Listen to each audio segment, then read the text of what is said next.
out there and let that motherfucker go. And yeah, the laws definitely took my ass down to the shit. They picked up the cases and they put the little shit on my hand. That's how I know how that shit go.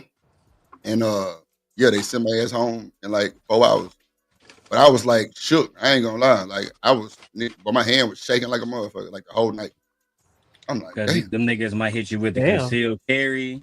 They might hit you with the negligent, this firearm, attempted murder if you trying to actually get somebody. Child. Man, look, it ain't even that, Damien. It's the fact that if them niggas was running and I hit them in the back, I'm Oh, it's through. over. You done. Through. It's over. You're That's done. what I was worried about. Um, That's what I was worried about the whole time. But You're I done. didn't hit nobody. And Yeah, nobody but get say you'd have been done in that situation, my nigga. hit. Yeah, through. Yeah. Nobody in Would the he country be? could have defended you. Hold on, wait. So what if he had harmed you physically some sort of way, but you still shot him when he was running away? You still Can't already shoot him in done? the Gun, back. It don't gun. matter what happened. It don't So matter if he he punched slapped me in your my nose mama. and broke my nose, and I still can't shoot him in the back. You can't do nothing if they Okay. running from behind you because what's gonna happen, right? Because I'm with you, right? If I'm you, go ahead and take him out. But once you get in front of them people, they gonna say he wasn't a threat to you because he was running, right? That's Mm-hmm. the same shit that they try to do to Lil Man's. Can't think of his name right now, Drip, but his mom's got smacked in Chicago while she was ordering food, and the little son went to go grab the banger and the shooting cuz. Oh yeah, at the what was it? at Like that restaurant, yeah, I I know know what you're that. Yeah, talking about. KFC, yeah, Yeah, yeah. you yeah, did and pay then food. because my man's was wrong, he was walking away. They tried to get her son life, but they That's a end up, fact. you know what I'm saying? They end up beating the shit or whatever. But in most cases, like for example, there was a police officer that got life doing For this real, shit. BJ. It was a police officer. It was a black dude. He was running away screaming and shit. Dude still bust him down, thinking he was gonna get away because he a cop. They gave that nigga life. Mm-hmm. Yeah, you can't shoot nobody in the back, like literally almost in under any circumstances.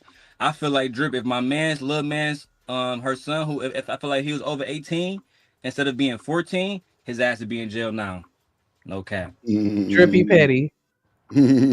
Why you put that on the screen? And She, yeah, I'm blasting you so she know that you put I it on her, don't not me. give a fuck. No, but that was a Yeah. police ass question. If we could refrain from asking questions that would incriminate the panel, I think that would be Oh nah, best. you can't incriminate me. I ain't had no motherfucker open case open. Hell no. That shit was no charge, no file, but they You could ever give shot me somebody? It's not law and order, nah. dog. No, she just said you use your weapon. Nah, I was just being facetious. Nah, but she I Exactly. said definitely let's pretty be much careful. yeah. Let's be Exactly. careful with the questioning because we don't wanna ask nothing that They got an open case that here. get He thought somebody caught Even up. if Don't nobody even have to if answer. even if Drip I do can ask admit to whatever a I want to body on ask. this bitch, If they don't unless want oh to they no, answer, I got they ain't don't no have to fucking answer. way. Ain't no fucking way. unless they look, but unless they can Don't prove even it say beyond that a shit, reasonable demon. doubt, Fuck it no. don't even matter. Fuck no. Hell no. Don't say that shit, demon. Demon is set up Daddy, too. oh shit. Hell no. That just, Yeah. them little young niggas were playing, them boy were trying to snatch the little old it's crazy, bro, because it was a factory wheels, but like Chevy got a distinct factory wheel that's like what them essays to take them, boy, I'm talking about what them boys steal your tailgate, all kind of shit is wild. Like no Yeah. bullshit. That's So, crazy. in Texas is real. Them goddamn tailgates cost some money on it. For real. If you got one of them ones that got like the little lift thing, you is shit your ass through. Bro, I just put me a little down payment on an FN Scar 17. Oh, It's that's gonna lit. be like 3,500 altogether. That's lit. I just got me a motherfucking Hellcat. That motherfucker hard too. What up, T Dub in the building? Oh, One of you them still talking about goddamn. cars and shit. Nah, ain't talking about no car. Talking about the Time out, Tamika. Time out. nah, they got the motherfucking Hellcats. Them little PPU, little, you know what I'm talking about? Little something I for the want, vehicle. I want, I want the I'm about to get eagle. gently a 9 millimeter. I want the Yeah. eagle. They got them at Academy. They got like purple They ones, pink ones they and too shit. heavy and you talking about desert? They Yup, too I don't heavy. care. They're gorgeous. Nah, I mean, shouldn't, come on. I'll catch you You slipping for with the I nine want to desert, get a millimeter, bro. double. I want to Lord. get a shotgun because I'm trying to get like how my grandma used to get. She was Shotgun. mean. I She already was got one of mean with that those. shit. I Oh, showed you you my one of them shit, didn't I, ones that Drip? come out. Okay, yeah, hell yeah. Yeah, Two I showed cents. you that bitch. Yeah. 2 Yes, cents. She sir. was just she talking about some. She wanted a shotgun. Do you hear this shit? Hell Yeah. yeah. She want to My pump. grandma was mean with that thing. I need to do that in her memory. Like, I'm on them was a fool with that. I'm gonna keep it motherfucker. 100. yes, I'm telling you, you better ask my granddaddy. You need to spend at least about 4,000 on arms. You need a handgun at Where's all where's times. Sugar You need Bum at at? least 2 of those. Then Shanika, Mhm. if you're gonna get a shotgun, get a Mossberg 12 gauge on some chill shit. Keep that in your room at all times. But you also Hold on, need the I'm looking that up right now. semi-automatic shotgun too. I know y'all got those in Texas, Drip. The What? semi-automatic shotties. Oh yeah. Yeah, but What? you What? don't even. That bitch shoot like a You pistol. said Mossberg? Oh Yeah, yeah. that's what I Pump. got. I got a Pump. Mossberg pump. Pistol Yeah, pump. that's what I got. I'm I sorry. got Pistol a Okay, pump. I old just had to fashioned pull that 12 up gauge. real quick. What up, Rooster? That- What you say, Lord? It is. Yo, Drip. Shanika, if you're gonna go with a shotgun, I would suggest this one. I like this one myself, and it's really light handle. You can use it. Easy pump is the Beretta A3. Go with a That's a Beretta fact. Beretta A3. Beretta hard, yeah. Yeah, Beretta always Beretta. been a good light You name. like pump. Apple 3? Okay. Beretta A3. I think it's a 300, but I forgot off the top of my head. Yeah, I see it. But, A300. Okay. So yeah, nigga light trying to put pump, that Oh, motherfucker like Medea. easy handle. Yeah. I like the way that Mossberg look though. I ain't even gonna I'm hold you. That telling you, shit look that's the hard one I as got, fuck. Shanika. I'm just That was waiting for you it. to get back to the Oh, crib. real. That Oh, one, real. yeah, Emperor, yeah. Show me how to use So that what are thing. y'all Like that look like what I want to cock it with Remember one hand, like how they do in the movies. Yeah, tear Oh, some what are shit man. remember I y'all up. doing showed you with my these Mossberg backstage Drip? firearms? I think everybody, goddamn me. Hell yeah. I remember you showing me that shit, but I remember, Bro, I just bought some new shells for that bitch. Y'all They got the hunting? bro, I shells. ain't They gonna lie got the to you. little metal. What y'all doing with them? They got little I metal went to the balls motherfucking inside of them now. right, yeah, bro. I was just finna say it was this white boy that I was fucking with at the I motherfucking can't. gun show, bro. Make them hoes like he put all kind of lead and Yeah. nails and motherfucking all kind of shit. Nails. They Yeah, got yeah, it's an agency in the state of Florida where you can get a job making bullets. man. I got that judge, so That's a my good shit takes job. shotgun shells too. Hell yeah. That motherfucker crucial. Mm-hmm. My handgun take, I ain't gonna say handgun, but that motherfucking judge I got, that motherfucker take shotgun shells for sure. That motherfucker. Cause you could swap it out, right? Cause one of my And one 45 of shells. my ex coworkers, he was in the Navy. Wait, no, what's the one that's underwater? The Navy, and he was Motherfucker say, what's underwater? I'll be damn. I'll be goddamn. The fuck is going But yeah, on? he had an AR, but he was able to swap it to put the 9mm bullets in it, and we was able to shoot it. I'm gonna Yeah, keep Can it you do my that? 100. judge, I Like could put on my judge, I could put 45 bullets and shotgun shells in it. And to keep the I casing. don't like the AR-15 Drip. I never have because they too easy to break. I never have Mm. for Man, that people reason think they alone. some big heavy guns. If it ain't from Israeli goddamn shit. But let's keep it And 100. plus, You can buy the AK for the same price as the AR, and I can literally run over an AK with this Amazon truck, pick it up, and chop Stop. niggas. Crazy word. I mean, If I also, if I man, roll over an AR, that bitch gonna bend like a fucking pretzel, bro. It's over. Yeah. yeah, AR's barrels overheat, man. When Mm, that barrel overheats, man, Talk that about it. bullet jam, brother. Yeah. Yeah. Look, ADS. I can put 100-round clip inside on the AK. That bitch gonna run, and it's gonna keep running. I'm Mm. trying See, to tell you. it be the brand to know that shit, bro. A lot of these niggas be buying stock kits and shit from eBay, and them hoes don't be working right. They be jamming up and shit. They ain't got time. No, you gotta go to the They ain't gun got dealers. That's time. why I said, Drip, Nah, like for the sure. carbine. Hell yeah. They got the Like the FN on there, carbine. bro. It got, Yeah, carbine is good yeah, too. Yeah. yeah, Hell that yeah, bitch carbine. Yeah, 3,500. yeah, that motherfucker cool. Like that Draco I got, like nigga, I got the baby one, bro. I'm talking about, boy, look, boy. And a baby Oh together. man, take that motherfucker apart for me, grease that motherfucker up. Somebody had me. Boy, look at here. Oh, that Crazy. Beretta hard too, though. I ain't even Yeah, gonna yeah. hold you. Oh, The Beretta Beretta got always a been a good better name for handle. guns. That's it. That's Yeah, like yeah, I see. if you want to clear your house and shit. If you gotta the Mossberg, and I'm pretty sure ADS and Drip know this.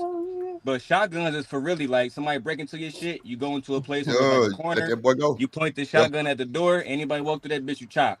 But the go. Beretta, you can clear the Damn. house with that bitch because it got Not for such a the good house. handle. You can carry it like a motherfucking. You can carry that bitch like an AK or like an AR. You know what I'm saying? That handle is clutch on there. I ain't gonna lie. Jay Villa say you can't buy Exactly. cheap attachments for a gun. Ain't no fucking way, boy. You lying to me. He Hey, said you can't buy eBay Kojak. right attachments for now a and pull gun. up What the hell? Goddamn Child. skits, boy. Oh, I'm Jack. trying to tell you crazy. I ain't even gonna hold you. I've been looking for the bodyguard, the Smith and Wesson bodyguard. I want one of those. Talking Like, about the 40? Yeah, It's a Shanika, 40, I don't think. buy that Desert Eagle and pull outside with that bitch. Hey, 'Cause man. if, You it- think Shanika? Well, I don't know. She is 6 foot if tall. the nigga Goddamn, pull she out on might me be able with to a hold that Desert motherfucker. Eagle, if I got a 9, you through. You through. Yeah, you through. Yeah. my 'Cause baby you gonna daddy take got all one, and day it's shooting that silver. bitch. That motherfucker Desert Eagle gonna knock you off your shit. I ain't gonna lie. That's what You I'm Yes, know you gonna saying. be By the fucked time up. you shoot one of yes, them, I done let off 5 or 6 rounds of my 9. You done. Whoa, I'm damn. telling you, that Desert yes. Eagle gonna You blow your know, ass away. Yes. Real. That's What fact. you Get the really you fuck out need, my house type Shanika, shit. what you really need is a go get a what's the name of the company? Start with an S. I think it's Now called that's true too, Jay Villa. a That's true. SIG. Go get a SIG SAR Big sword. Yup. Yep. 9 millimeter. I swear to God, you'll get anybody in the country up off you at any Bruh, time. that's why I would tell you, Demon, they got a Hellcat. That's what it's called, the 9mm Hellcat. It's some new shit. Can Them you boys can you is get the easy 15 with. clip on there, or does it stop at the Yeah, the 12? boy take extended. Come on, you know you That can take body, it the though. bodyguard, lightweight. That shit light as a feather though, and I like that because I feel like I could keep that in my titty. But what's the bullet Hey, size on it? I Like, can't make it. is it a 40? Is it a what caliber is it? I Oh, thought shit. it was a 9. Hold on, let me look it up. Oh, if it's I a thought it was a 9 millimeter, 9mm though. yeah, go ahead and buy that. That's good money. Yeah, because they had one. I almost got one from this pawn shop, but then I was like, nah, I want that shit brand new she Yeah, said don't he been don't from buy them knocking no you directly. pawn first. shop handguns, cause Yeah, that's all I was like. So I want Hey, to get one hold brand on. new. Let's back it up. A lot of these pawn shops have the best shit your ass been looking for too on that gun side well though. maybe That's in a Detroit fact. don't do it, cause In Houston, a lot of niggas get special classics. Like I don't know why everybody want that old Daniel Boone 45 revolver. You find that some bitch in the goddamn. I'm talking about old Western Day 45, boy. One of the murder weapon goddamn shit. Boy, you Don't find do me, Isn't T it Dub. because Don't they do don't me. have a shell or something around them or something like that? yeah, but it'll keep the casing.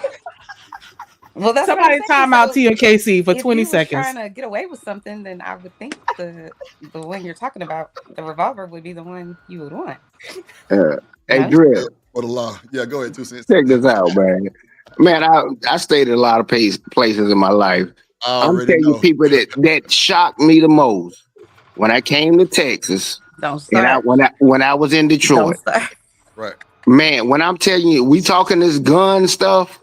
Oh my Mhm. God, I already know. I've never seen. I'm like, what? Y'all can do this and do that, and you got this. Women know about how to disable a gun and all this kind of. Man, I'm telling you, I stayed in the South, and I most associated with people up north because they'll come down. That was just the bond that we have.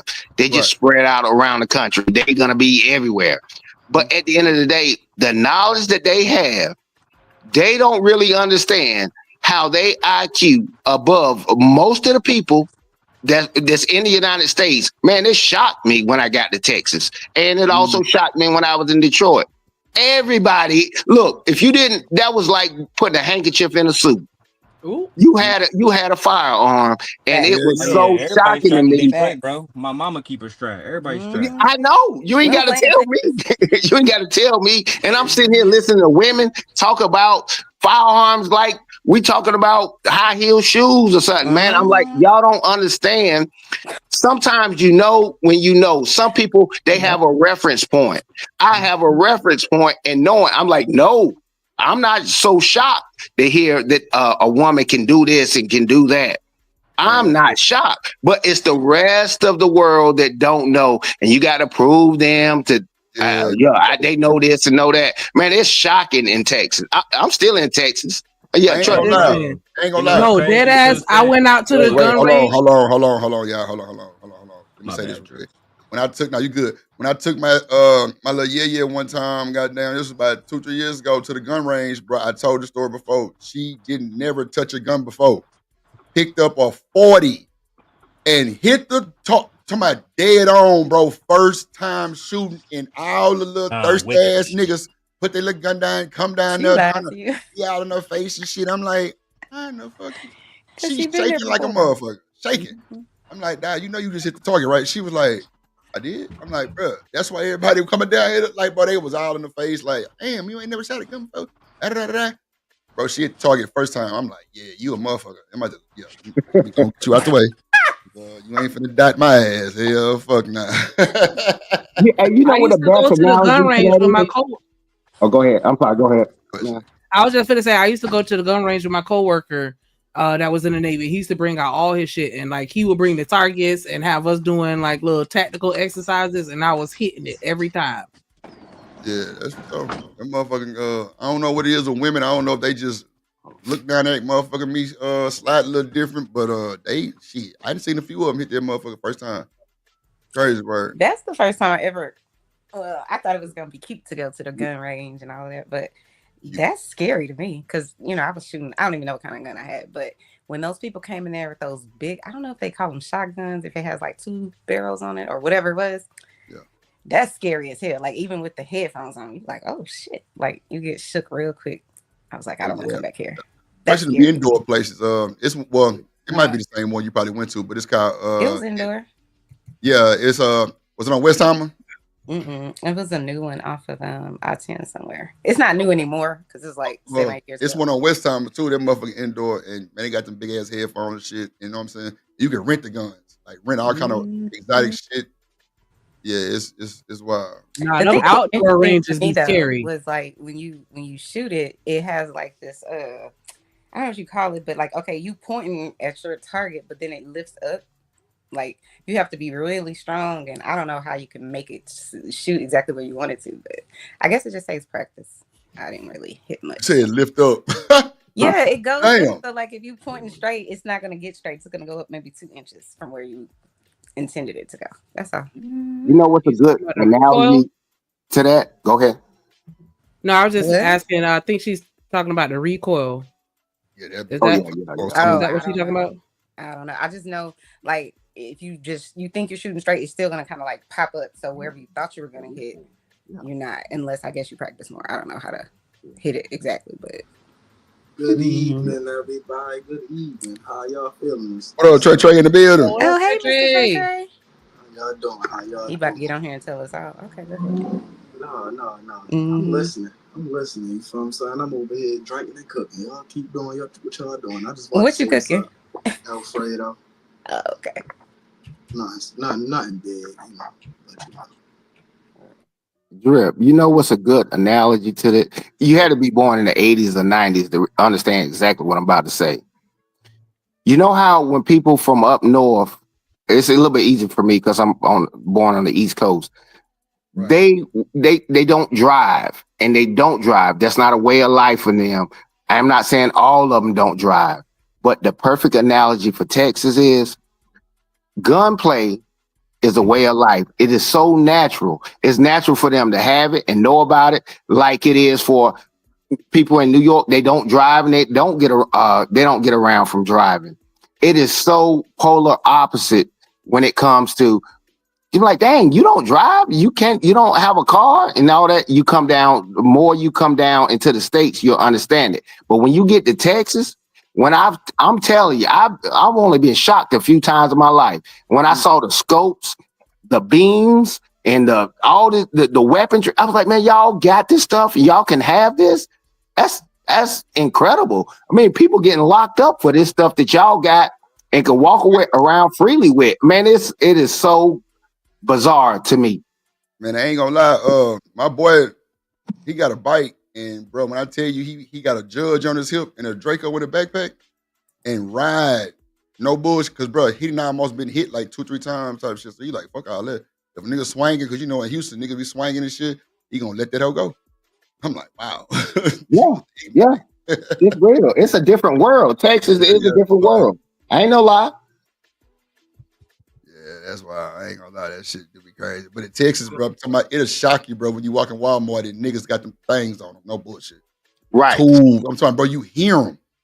You hear them all bouncing off of niggas. I'm out, bro. I'm telling you, bro. The bullets and shit in your goddamn clip. Click, click, click, click, click. Come on, man. You hear that shit. Bro, that shit dangerous as fuck, bro. It's dangerous. The ultimate neutralizer. I promise you, a woman can shoot a gun just as well as a man. That's the ultimate neutralizer. Oh, you know what I want to say? It's a nigga in Houston here. I think he a retired sheriff or something. Bro, not sheriff, a state trooper. He have classes on Saturday, bro. He got an online goddamn following. He got shirts and shit, bro. But it's literally set you up to get your license. Like you do all the little paperwork for you. You go out and shoot your gun and all that type of shit, and bro, you send it to the state and literally get your license for like $100. No bullshit. I'm talking about I'm talking, and I ain't gonna say he licensed to do what he do, but I'm guessing he just help you prep your paperwork and shit like that. You know what I'm saying? That's what I'm thinking he do. But yeah, I'm talking about that boy teach you all the knowledge you need to know, everything. This nigga called $100, and every Saturday he sold out. Every Saturday. And get you a friend from Texas. That's all I gotta say. Just get you a friend from Texas. That's all I gotta say. You'll have a gun, bro. If you date a nigga from Texas and he play with them tools, you'll have one. I promise you, you'll have one. Yeah. You'll have one. What? Check your Cash App. Okay. You would definitely have one. I'm talking about because at Academy, I was in that motherfucker the other day because I'm finna start going fishing. You know what I'm saying? Them motherfuckers had purple 22s, purple little 380s and shit. I'm like, what? Oh yeah, these niggas. Oh yeah. Yeah, because women, we like colors. So I would want a red one or a pink one or a glittery one. Mm-hmm. Don't let that motherfucker fall off and break. Goddamn little plastic. What do you mean? It's not gonna break because it has a certain color, right? I didn't say nothing about a certain color. I said plastic ass gun. Oh, okay. Yeah, but nah, that shit wild though, man. Oh shit, hold on. How did we get here? We were talking about peppers. Yeah, I know we were talking about them guns. Hey, it's been playing. That was demon ass. That was demon. Talking about them goddamn guns and shit. Hey, Mr. Sim guy. Did he leave? He ain't shit. God damn it. Oh no, he's still here. I want the military to react. Yeah. Let me see. So let's get back on topic real quick. Remy Ma, do y'all think this shit's super petty? Are they going back and forth about this shit, bro? Like exposing all their business and shit, and everything else in the world, Craig? Yeah, and it's crazy to me because I've never known of Papoose to be the type that would be, out there like that. Or maybe I just wasn't following him hard enough. But I ain't never really seen him online or, outside of the capacity of a rapper. So it's just interesting to see him come out of character. He always there. Like, he always there to speak up for him and his wife. He be cool, calm, collective. You don't really hear from Papoose, really. Ever since he did that freestyle with all the alphabets, that's the last thing you heard of Papoose until he married Remy Ma. And he put his shit on cold ice for us, allegedly. Yeah, because I don't know if I necessarily believe that. But I do think that publicly he displayed a level of love for her that other people may have wanted to emulate in their own relationships. I'll say that. Rishi say, because we don't know him, he quiet. Yeah, that's what I'm saying. I ain't never known it too much of him because he ain't never talked like that. So, do y'all think that was a front, or do y'all think that was really him? I don't know. I don't think I don't know if it was love or not, to be honest with you. I just don't think he had no other place to go, and that was his best option, right? Ooh. Wow. Damn, Lord ADS, for you to say that shit, you went for the jugular with that one. Motherfucker mic drop. Shit. Yeah, think about it, right? Well, I mean, what other woman out there going to take a battle rapper, put her under his wing, and make babies with him, and worth $5-10 million at the time? Ain't no whole lot of women gonna do that, right? And then as time progressed on, I mean, to me, when you show that type of vulnerability and weakness, where you let your woman go out and cheat on you, and you know, saying you don't leave the house, you keep letting her come back in, they'll say like it's okay, like some Will Smith shit. It just builds an environment of nothing but disrespect and discontent for you, right? Because to her, saying you have no real value because you don't value yourself enough to leave. When women start doing that type of stuff, they asking you to go. That's their way of saying, I'm tired of the relationship, it's over, I wish you would move on. Because women don't like to break up with men. They don't like to. So, the endurance of all this, he was with her while she was in prison, which I wondered to myself, I mean, why would a man stay with a woman 3 or 4 years? I mean, that's a total role reversal, right? Women wait on men, men don't wait on women. Not like that. Not while she's in prison. And it's just all that adds up to a guy, to me, who doesn't have any other real good options there, right? I mean, now he has Clarissa Shields, and he's acting like he got Stockholm syndrome, because he keep bringing up Remy Ma. Oh, really? Wow, ADS. Shit. Bro, you shocking me right now, bro. Damn. Hold on. The nigga got stock on? I be damn. Wow. Well, we have a new sponsor of the show. Thank you. God. I ain't say your motherfucking name yet, motherfucker. Nah, shout out to Shanika, man, for being the new sponsor of the show with the Cash App. I appreciate it. I'm making this new thing, so if you want to play the little song, you can. Nah, fuck that. I want to tell everybody, put your money where your mouth at. Where them super chats at? Like, I done got here 3 hours later and it's only 5. I challenge you, 99 cents on that super chat. Quit playing with us. Oh, shit. Hit that like button. Subscribe. Match my energy. Hit the like button. And you're through. You dropped a big ass Cash App, dude. I'm going to tell you that. Lord, jeez, I'm going to the casino. Drip Nation or what? Because it sounds like y'all drowning. They ass ain't, boy, they some goddamn, boy, shout out to the folks that support, to the folks. I'm making this little new sponsor of the show thing real quick. Shanika, new sponsor. How the hell Shanika's gonna be the new sponsor? Goddamn. She's put her money where her mouth at. Damn. How much you put in there, Shanika? How much you put in your mind? It ain't tricking if you got it. Trick on me. Trick on the drip. Yeah, she gonna trick on the drip. Oh, I love it. I love it. You are stupid. I cannot with you. So oh my God. Don't talk to me like that. Goddamn. She gonna trick on the drip. Oh, shit. God. Shout out to King Rooster with that $2 super sticker. Appreciate you. That's my dog right there. I said, let me get that, and he got that. Oh, that's so. And you threw in there. What they say? Rooster don't be donating. What y'all talking about?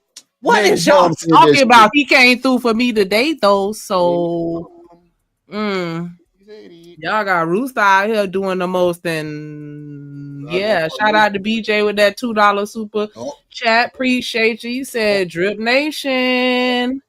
In the building. I appreciate y'all for showing me that love right quick, because I was wondering who was coming with me. Who's coming with me? Oh my God. Hold on real quick. Hold on. Get a black. Get a black. Get a black. Get a black. I played it right. Take off. Get right. Get a black. Take off. Come on. Get it right. Take off. Come on.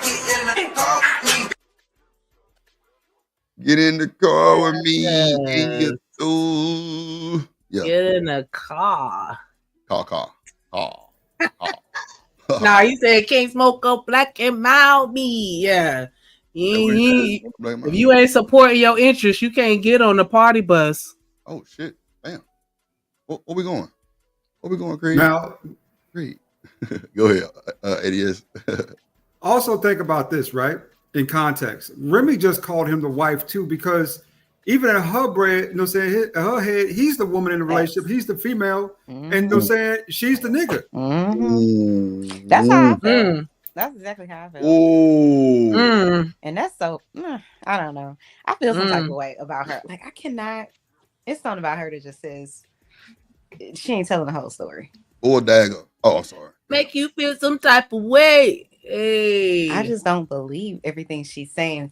Just like I don't believe he was not having sex for 7 years or however long. I ain't gonna lie, that's a I don't believe it. Ain't no man doing that for 7 years. They ain't had no conjugals?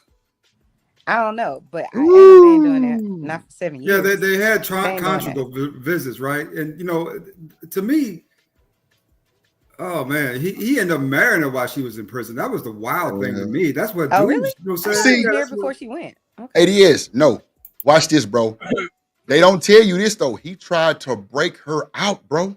Stop it. He did. Man, I'm dead ass. He I'm did. dead ass. Man, no, I'm dead serious. I'm dead fucking. How? They had to stop.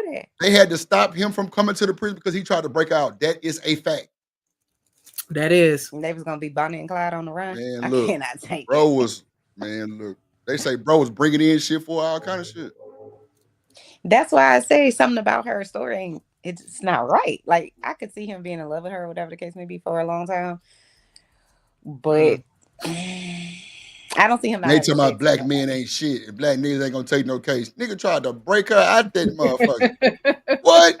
Well, So he they didn't go to absolutely jail? right about that. He They didn't go to absolutely jail? right about that. I Come ain't about to on, take hey, nobody nigga. case, nigga. I ain't about to catch no charge for no broad. Come If you on. did, your For ass gonna have nobody. to sit Break there. this woman out that motherfucker. For nobody. Come on, But baby. so they didn't charge him with anything, Mr. Drip? Man, they banned her from the prison. Oh, okay. I want to give a shout out to the gorgeous Gently Koi K. Yeah, we're gonna throw that on there because I like that. I like that. With the $4.99 super chat, she said it's Shanika energy for me. She Ooh. lit her. Got me I up here. like Tap that. Yeah. I like that, bitch. You know you like that. Okay, I got you. I'm sorry. I'm sorry. You know you like that. Yeah. Oh, okay. That's the pimp Steve, man. That pimp. That motherfucker pimp. Get a black, get a black, get a black, get a black. I played it right, cause Tate no, get right, get a black, Tate no, come on, get it right, Tate no, come on. Yeah, get in the That's car. that Broward County vibe right there. Black. Shout out to Kodak Black.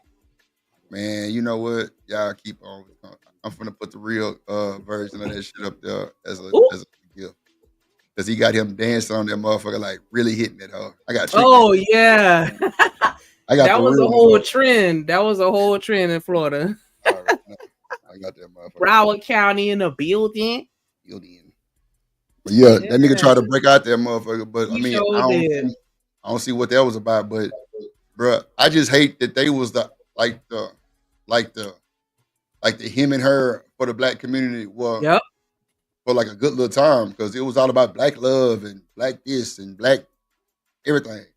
Mm-hmm. And then the kids involved too. And then see, I don't like the fact that his daughter speaking up like that, bro. Come on, y'all. That shit get too messy, bro. Why you don't like that? Kids involved, it get ugly. Nah, like I don't think she should be speaking on Remy and them like that. I think it should be respect. Are you talking about what you showed on the show? Is that what no, his daughter? I showed a clip with his daughter, like kind of talking bad about her. Oh, I thought she was okay. Maybe I misheard because it didn't seem like she was talking bad about her. No, she was like more like she was just taking up for her dad to me. But. Well, I mean, still, I don't think that should happen. I don't think the kids should get in that no way, no how. I she shouldn't be speaking on that. My people feel like you got to stay in the child's place. I heard that. She's an adult. She's an adult, though, right? I mean, I think she's still not her business. No, still though. You gonna always be my child. Right, I feel you. I don't care how old you get. Mr. ADS, what did you say? What's on that? What did you say, Lord? Business, though. It still ain't her business. If I agree. If my mom and daddy they've been together, you know what I'm saying? If how do I state this in the right way and give a good example of this about, you know what I'm saying, being direct, right? Being indirect. If somebody's been married, right, and they got kids, those kids is grown, and something happened in that relationship, right? Mm-hmm. The kids really don't have any right to comment on that relationship in the least bit. That's not their relationship. They don't have to take I agree. any of the blame for whatever happened. You know what I'm saying? So they I completely disagree. If my dad or my mom, whichever, is like my favorite, my world, my whatever, and you dogging my dad, and to me, he hasn't done anything wrong. Yes, I have something to say. Sure do. Mm-hmm. I would speak up for my mom too. If my dad did my mom dirty or whatever, or is out here in these YouTube streets or social media dragging her. I'm not saying that's what he did, but I'm saying as an adult, I can say whatever the hell I want because I'm an adult now. Now, is it going to hurt you? Should I probably stay in my place? Yeah. But you're not going to be out here disrespecting my dad or my mama. I got something to say. You know what? I was going to stay quiet this whole time, right? You were. Shout out to Chanel. Shout out. Go ahead and stay quiet, Trey. I know what's going to come. I was about to say, shout out to Chanel. You feel what I'm saying? Because what you said was absolutely right. No. I'm saying, no, what you said was that I ain't disagreeing with nothing that you said. Oh, okay. See, the thing is, right, I was just listening, right? And I am sick and tired of motherfuckers trying to sit there and say that, Pat Poofs was banning a woman. What? So you ban a woman because you taking care of everything that you need to take care of? Because you stepping up where she not stepping up? Because you could be charismatic where she can't be charismatic? That is crazy work to me. He definitely took care of the house and the bills. Hey, listen, I don't care what nobody sit there and say. That's great fucking man right there. You feel what I'm Oh saying? nah, I don't think nothing from him. Anybody who sit there and try to diss or try to sit there and downplay it, check your goddamn self before you wreck your goddamn self. You know what I'm saying? Like flat out. Hey, pop And that I'm going to mute my mic and I'm going back to the background. Flat out. Yeah. Now, Nah, I'm going to saying, say is, doing one thing at a time. Go ahead, Lord. Back to Chanel, right? If it stink, then let it smell. It ain't none of your business. If it stink, then let it smell. I ain't here to take out the trash. I think it's adding fuel to the fire, though. So I agree. I agree with you. I do understand, and I do think that I hate that this is playing out publicly because it's really nobody's business. But it seemed like from the clip Drip was playing, it's like did they have a reality show or something? Because he seemed like it was on Love and Hip Hop. Oh, okay. So then that's what makes sense if he's saying, since she got out, we've had our life on display. And then now people are acting like, I guess her, like we shouldn't. But it was really more of him, though, Chanel. It wasn't even really. I mean, not him, but her. It was really more of her. It really wasn't Papoose on there like that. It was more that's what Remy. I'm saying, and that's why I'm siding with the daughter, even though I know none of these people. But that's why I'm siding with her because it's like, if you hurting my father, then I have something to say. I know y'all don't think so, but I would get the parents back that's being done wrong. I'm not saying that you wrong for having something to say or having an opinion on it. I'm just saying it ain't your place to publicly speak on it, or at least in my opinion, to publicly speak on it. You know what I'm saying? When you're not a part of that relationship. If I see you and your man and something, and you my cousin or my sister, and I'm gonna come to you directly and tell you how I feel. I'm not gonna go on TMZ and be like, blah blah blah. That's all I was saying. I felt like that part was out of pocket. But didn't Drip say that it was more of what's the lady's name? Remy saying something? So if I know I have the type of dad that's probably not gonna say much because maybe he's a little meek or maybe he's a little more calm, maybe he can pull back when he don't want to be disrespectful or whatever the case may be, and I know that's his personality, he's never gonna be disrespectful to her, and she keep coming at my daddy, we got a whole ass problem. You're not gonna treat my dad like that, and I would do the same with my mom. We're not doing that. Yeah, I get that. I feel you. I'm not gonna go on TMZ that's though. making it harder for me to. No, I agree. You shouldn't do it like that, but I agree. I mean, let's be honest too. On this last go around, it really wasn't Remy. Remy ain't talking about Papoose in a minute. I think she let it go. Papoose brought this up. Remember, letting his soul known, saying to everybody who was listening, right? Out here talking about this, that, and the other, crying, whining, and complaining. You got a whole new woman in your house, bro. You got a whole new woman in your house, and his heart still broke. No, fuck all that. Fuck that. Oh, you feel what I'm saying? He got a right for his heart to be broke. He got the right. He got the right to sit there and complain. Because if it was a black woman doing it, you know what the black woman would be doing?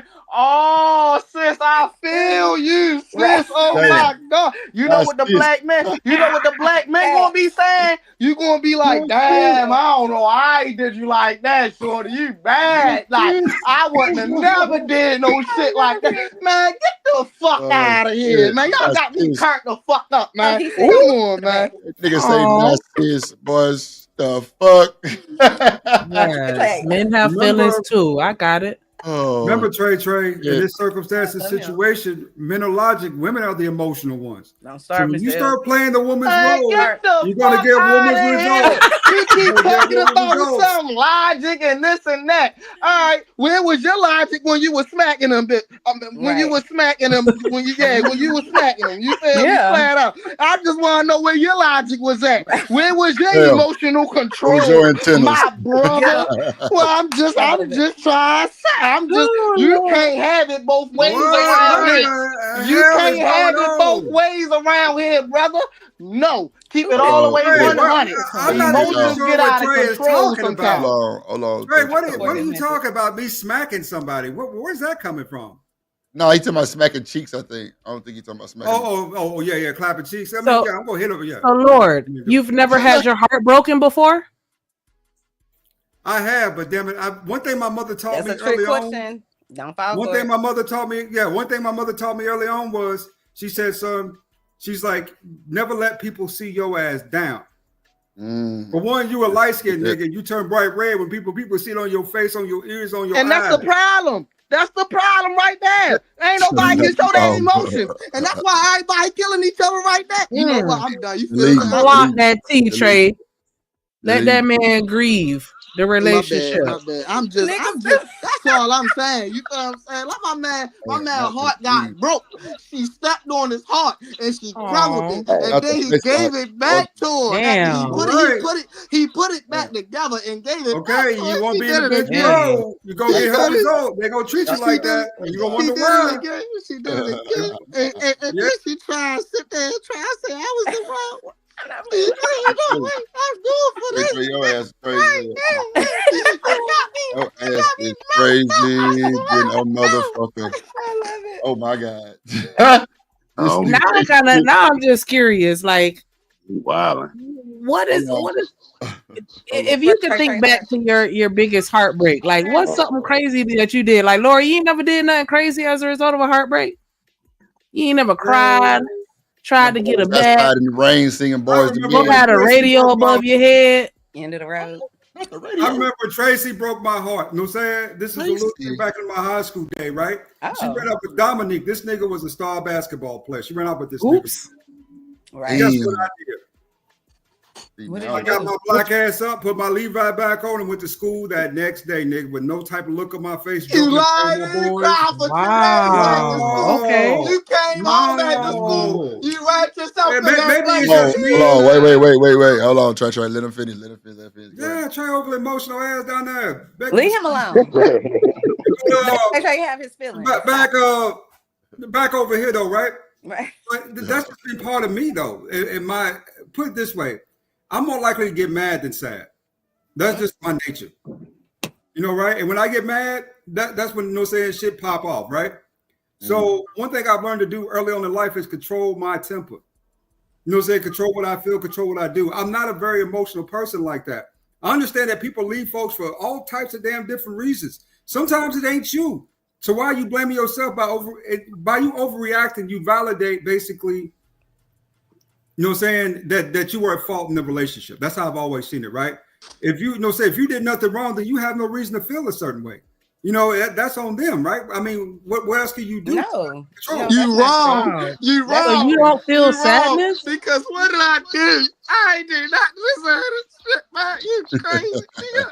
Let me get in here, Trey, man. All we need is a $2 super chat and we could boot Trey right now. Leave Trey. Go ahead. Let me get in here. Hey, salute, man. Hey, Mr. Fan. Hey, salute everybody. Salute to my brother, 2 Cent, my blood, and my everything. And salute to you, Drip, Shanika, Chanel, ADS, Trey, your crazy ass still crazy, but salute to you, my brother. Hey, but I just want to address something. And because I got to move around and I'm going to come right back. I just want to jump in because I heard some stuff, right? Did you see how Remy dodged that damn smoke? She talking about, I don't have no problem with Clarissa. But she talk about when she used to fight the mother with the baby mamas and all that. But she didn't want to fight Clarissa. She said, she's smart. That girl smart right there. That girl smart. That girl smart. Drip, you brought it up. She said, why she talking about she was fighting the baby mamas? I was like, wow, I couldn't get on right there. But now I'm talking about it now. She died that smoke with Clarissa because, boy, she put them fifth ward beads on Remy. She's going to be tore apart. She'll look like Martin in that episode when he fought Thomas. Stop it. Can't fight Clarissa. Stand. But I got a question, though. Why would Clarissa even want to fight Remy? Because at the end of the day, I'm sitting back, I'm watching Papoose, right? If I'm Clarissa, I'm watching Papoose. Because remember, she's already a millionaire. This nigga ain't worthy. She gonna have to let his ass go too if he keep this whining and complaining. Are you crazy? Oh, wait a minute. You must be out of your mind. Wait a minute, Trey. Let me address ADS. I'm talking about clearly that Remy Ma fought everybody. You remember before she got locked up, she got in it with Pun and Fat Joe. And then she got her butt in a situation and even pew-pewed her friend. And then she talked about when she got out, she was fighting the baby mamas. I'm telling you, she don't want that smoke from Clarissa. She can do all that lippity-lip, and you talking about Papoose is whining and complaining. No, the reason why he's finally saying something, because Remy leaked that damn woman's information, her cell phone number, and all that. So now he said, well, damn, now I got to address it. And damn, I'm telling you again, You notice another thing she didn't address. When Papoose said, I was writing them songs. Oh, she didn't say that wasn't true. Oh, okay. And I'm gonna land it with I this because I believe got to that move too. I back. believe you would write them motherfuckers. Yeah, he was doing it, This right? is So mean, he but that wasn't talking about it. This is the first time he ever said anything. right. However, and then she tried to do a slide. He's like, yeah, he was supportive. I ain't never seen a person that can carry a purse and tie your shoes for you. Wow, that's all this guy was. And number two, Chanel, I'm with you. If that was my father, my mother, you can buckle your double-breasted lips. I'm with Chanel. I'm going to speak. Your damn child is on Facebook right now talking shit about you. You Right. ain't got to worry about TMZ because we ain't that damn famous. Let's call it a buck. Your child, every time you piss them off, you take the game system, they're on Facebook talking about your dusty ass. So Damn. let's stop the rapping and capping. Welcome to 2025 and welcome to America. Brother to Stop America. the cap. TMZ don't want to know you. That I damn don't like child was right. She was right. She said, leave dad alone. My dad is not bothering you. Leave him Yeah, alone. She didn't yeah. say nothing derogatory towards Remy Ma at all. Didn't say nothing derogatory. So I'm with you on this one, Chanel. And you through. Thanks, Ooh, Mr. Stan. he ain't worth the fuck. I don't like how you just cleared me right quick, but I'm gonna let you have that. I wasn't It's talking you. about you directly, My booty Shanika. I'm ain't talking about dusty. them kids be on Hey, Facebook behind our back all the time. I James. promise you. If you ever look, man, you gonna say, tuck my damn phone. Who they think You they know what are? it I is can't at this wait till I point. get grown. Hey, Go Uncle ahead, Trip. Stan. And Uncle Stan, at this point, Shanika is your long lost granddaughter. Hey, Yeah. damn.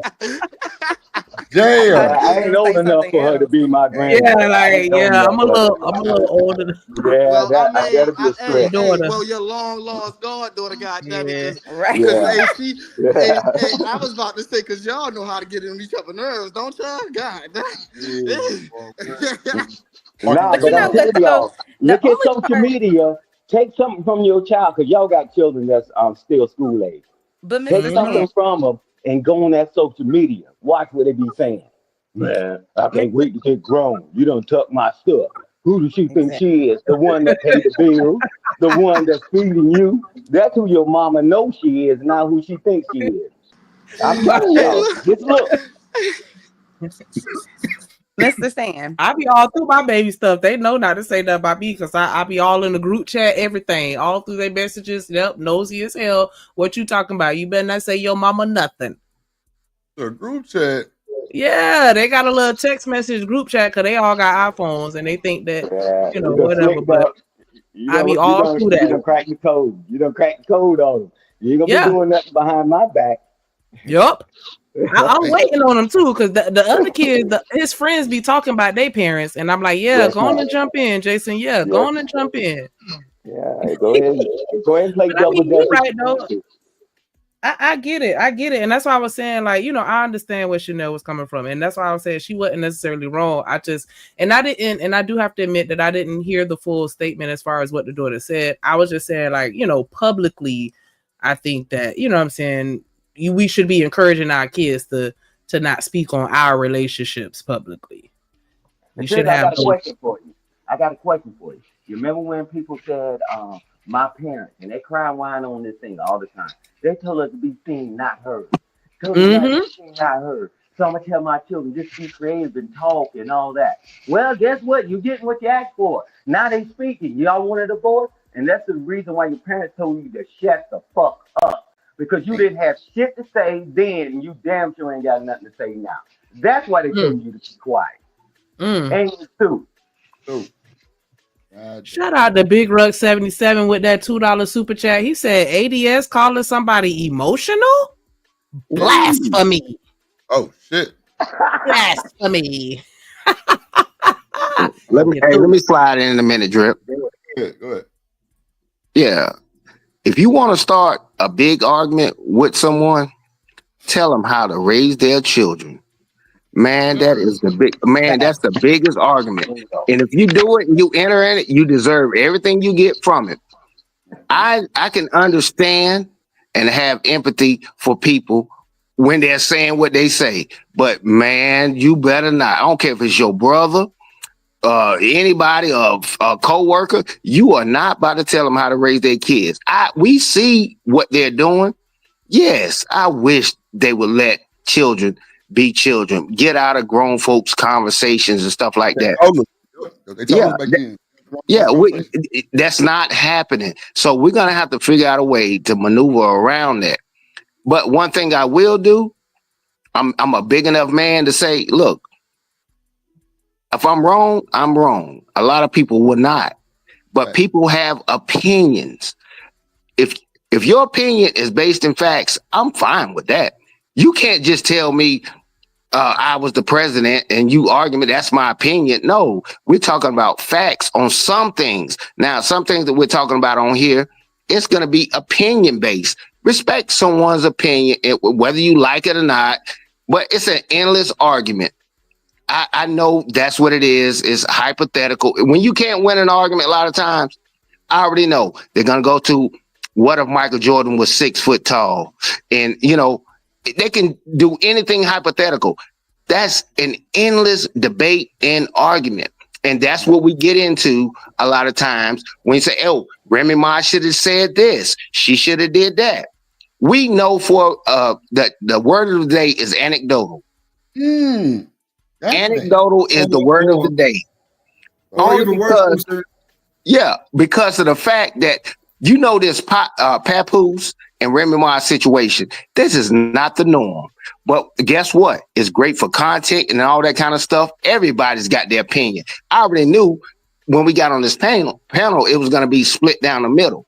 Yeah. On what you're going to think. What you're going to think or whatever. And you're entitled to your opinion. No one's idiots. You're not smarter than me because I can do this and I did that or whatever. No, everybody's entitled to their opinion. I don't have to agree with it. This is your show and I respect the fact. Sometimes I sit down and listen, whether I agree with it or not. Some people are not willing to respect someone's opinion, how they feel and all that. That's all it is feelings. And I'll be damned if I go against my women, children, elderly, and the disabled in this protective class. They have feelings and everything too. And I just want to respect that. Just respect someone else's opinion. You don't have to agree with it. I'm out of there. Thanks, bro. Yeah, but I will. That's not the worst of it. On this, that Remy did the wise thing, dodging that smoke from Clarissa, because she don't want to meet up with that woman. I don't care who you are. I know men that don't want to meet up with Clarissa Shields. Nah, that's a fact. She was wise for dodging that, because she didn't call out about meet me anywhere on site. We can get in the ring and we can take the money for charity. Remy, wise for her to dodge that one. Hey, we can all agree on that. And there ain't no opinion.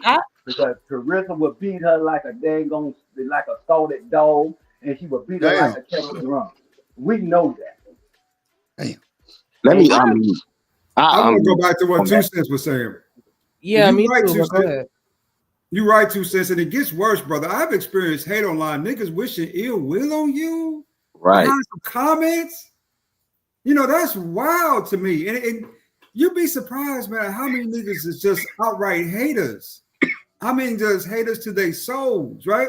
You have to be a little bit more successful, do a lot more stuff. And niggas don't like it, man. They will undermine you at every turn. They worse than these broads is out here. These broads ain't as bad as some of these niggas is. I just wanted to say, because you definitely cooked 2 Cents, and I agree with a lot of what you said. The one and only thing that I would say to push back on your statement is, like, I know a lot of times people don't like when we discuss celebrities and they like to, say, oh, you not them, you don't got their money, you not living their lifestyle, so why we talking about it, blah, blah, blah. And there is some validity to that, right? We not them. My story is not going to be the same as theirs because we not celebrities. But I do feel like it's a lot of similarities which would warrant, or not warrant, but that kind of validates us still having the conversation about it. Because how many of y'all can really say you don't know nobody that's in a very toxic relationship where their kids done got involved and they in the middle of it? You've never been in a relationship with, like how Stan was saying, no, they're not running to TMZ, but they running to Facebook and they airing you out. And they, so we can still find a lot of similarities in a situation and still have the conversation about what we can do to, try to avoid or mitigate these situations. And it's not always just, okay, well, since we not celebrities, we can't relate. Because I can relate to this. Yeah, anecdotally, as you said. Yeah, Shanika, you're saying exactly what I'm trying to say. I can't articulate. Yeah, you're saying it. I can't articulate it as the best as I would want to, but everybody's entitled to their opinion.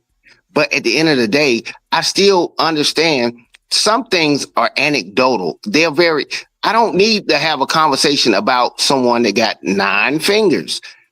And we talking about humans have 10 fingers. I know you can tell me that people have some 9 fingers. I get it. But what I'm talking about in general, this is a safe place to actually speak. You can talk to people and all that. If you ain't never got death threats and stuff like that, that's a whole different ball game. Just voicing your opinion can get you chased upon. And I meant to say something earlier about that Clarissa and Remy Ma thing. I said, look, Remy Ma ain't worrying about no Clarissa putting hands on her. She from the streets. She's borderline male. I know most of those types of women. Yeah, she's borderline. Borderline male. Yeah, she can be I shouldn't say male, masculine. Look, she got a knife. And she's got a goddamn firearm. You think she worrying about? I'm not worrying about a 7 foot, 400-pound man coming up here that could probably beat me up. I'm not worrying about that. Nor is Remy Ma worrying about Clarissa. She's about that. She's already been convicted from doing some stuff, that was nefarious. So nobody's worrying about what you can do and you can beat them up or whatever. I mean, ain't nobody fighting with hands like that on a regular. I'm like, man, we got knives and guns and all that kind of stuff, or firearms or whatever. So ain't nobody worrying about that. I know they can beat them up head to head, but opinions do matter. You ain't got to agree. People don't have to agree with someone's opinion. That's why you got a Democratic and a Republican Party. They disagree. Okay. Meeting of the minds, that's all we trying to do right now. We already see what's going on, but I'm glad Drip, you created a safe place to actually hear other people's opinions around the doggone country, and they're not worrying about getting attacked and all that kind of stuff because it's dangerous out here.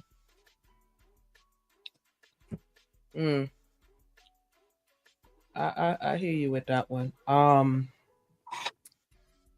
You're right.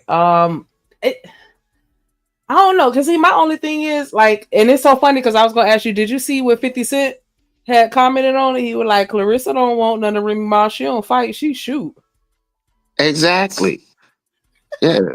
I already know what time it is. Look, I'm born on a certain time. I'm still a Gemini. My birthday was yesterday. I'm pretty sure people know it already in the chat. Look, I have certain qualities and things that I understand that it's just not me saying it. Oh, I appreciate it. And I understand my qualities on the things that I know. I'm like, I do not know how to do this. Say this. Speak within crowds. Be very confident in my appearance and stuff. When I see Tupac and Remy Ma, these very beautiful people. I know some of my flaws. I try to work on them. I'm big enough man to know I can work on my flaws. I don't want to hurt people and stuff like that.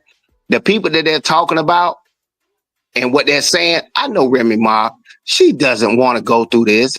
That's not her thing to hurt somebody, but she can air you out. I'm disappointed in Papoose because of he's a man. Protect that woman from that. You ain't got to air her out. Oh, I wrote her lyrics. She wouldn't be nothing without me and whatever. Yeah, I mean, he stooped to a different level. And most of the men in here will not even think about stooping to the same level. Oh, she does this when she goes to the bathroom. Start airing them out because you're not in a relationship. It's a different level of childishness. And I hate that he's doing a whole homosexual nigga. That nigga right there is the bitch.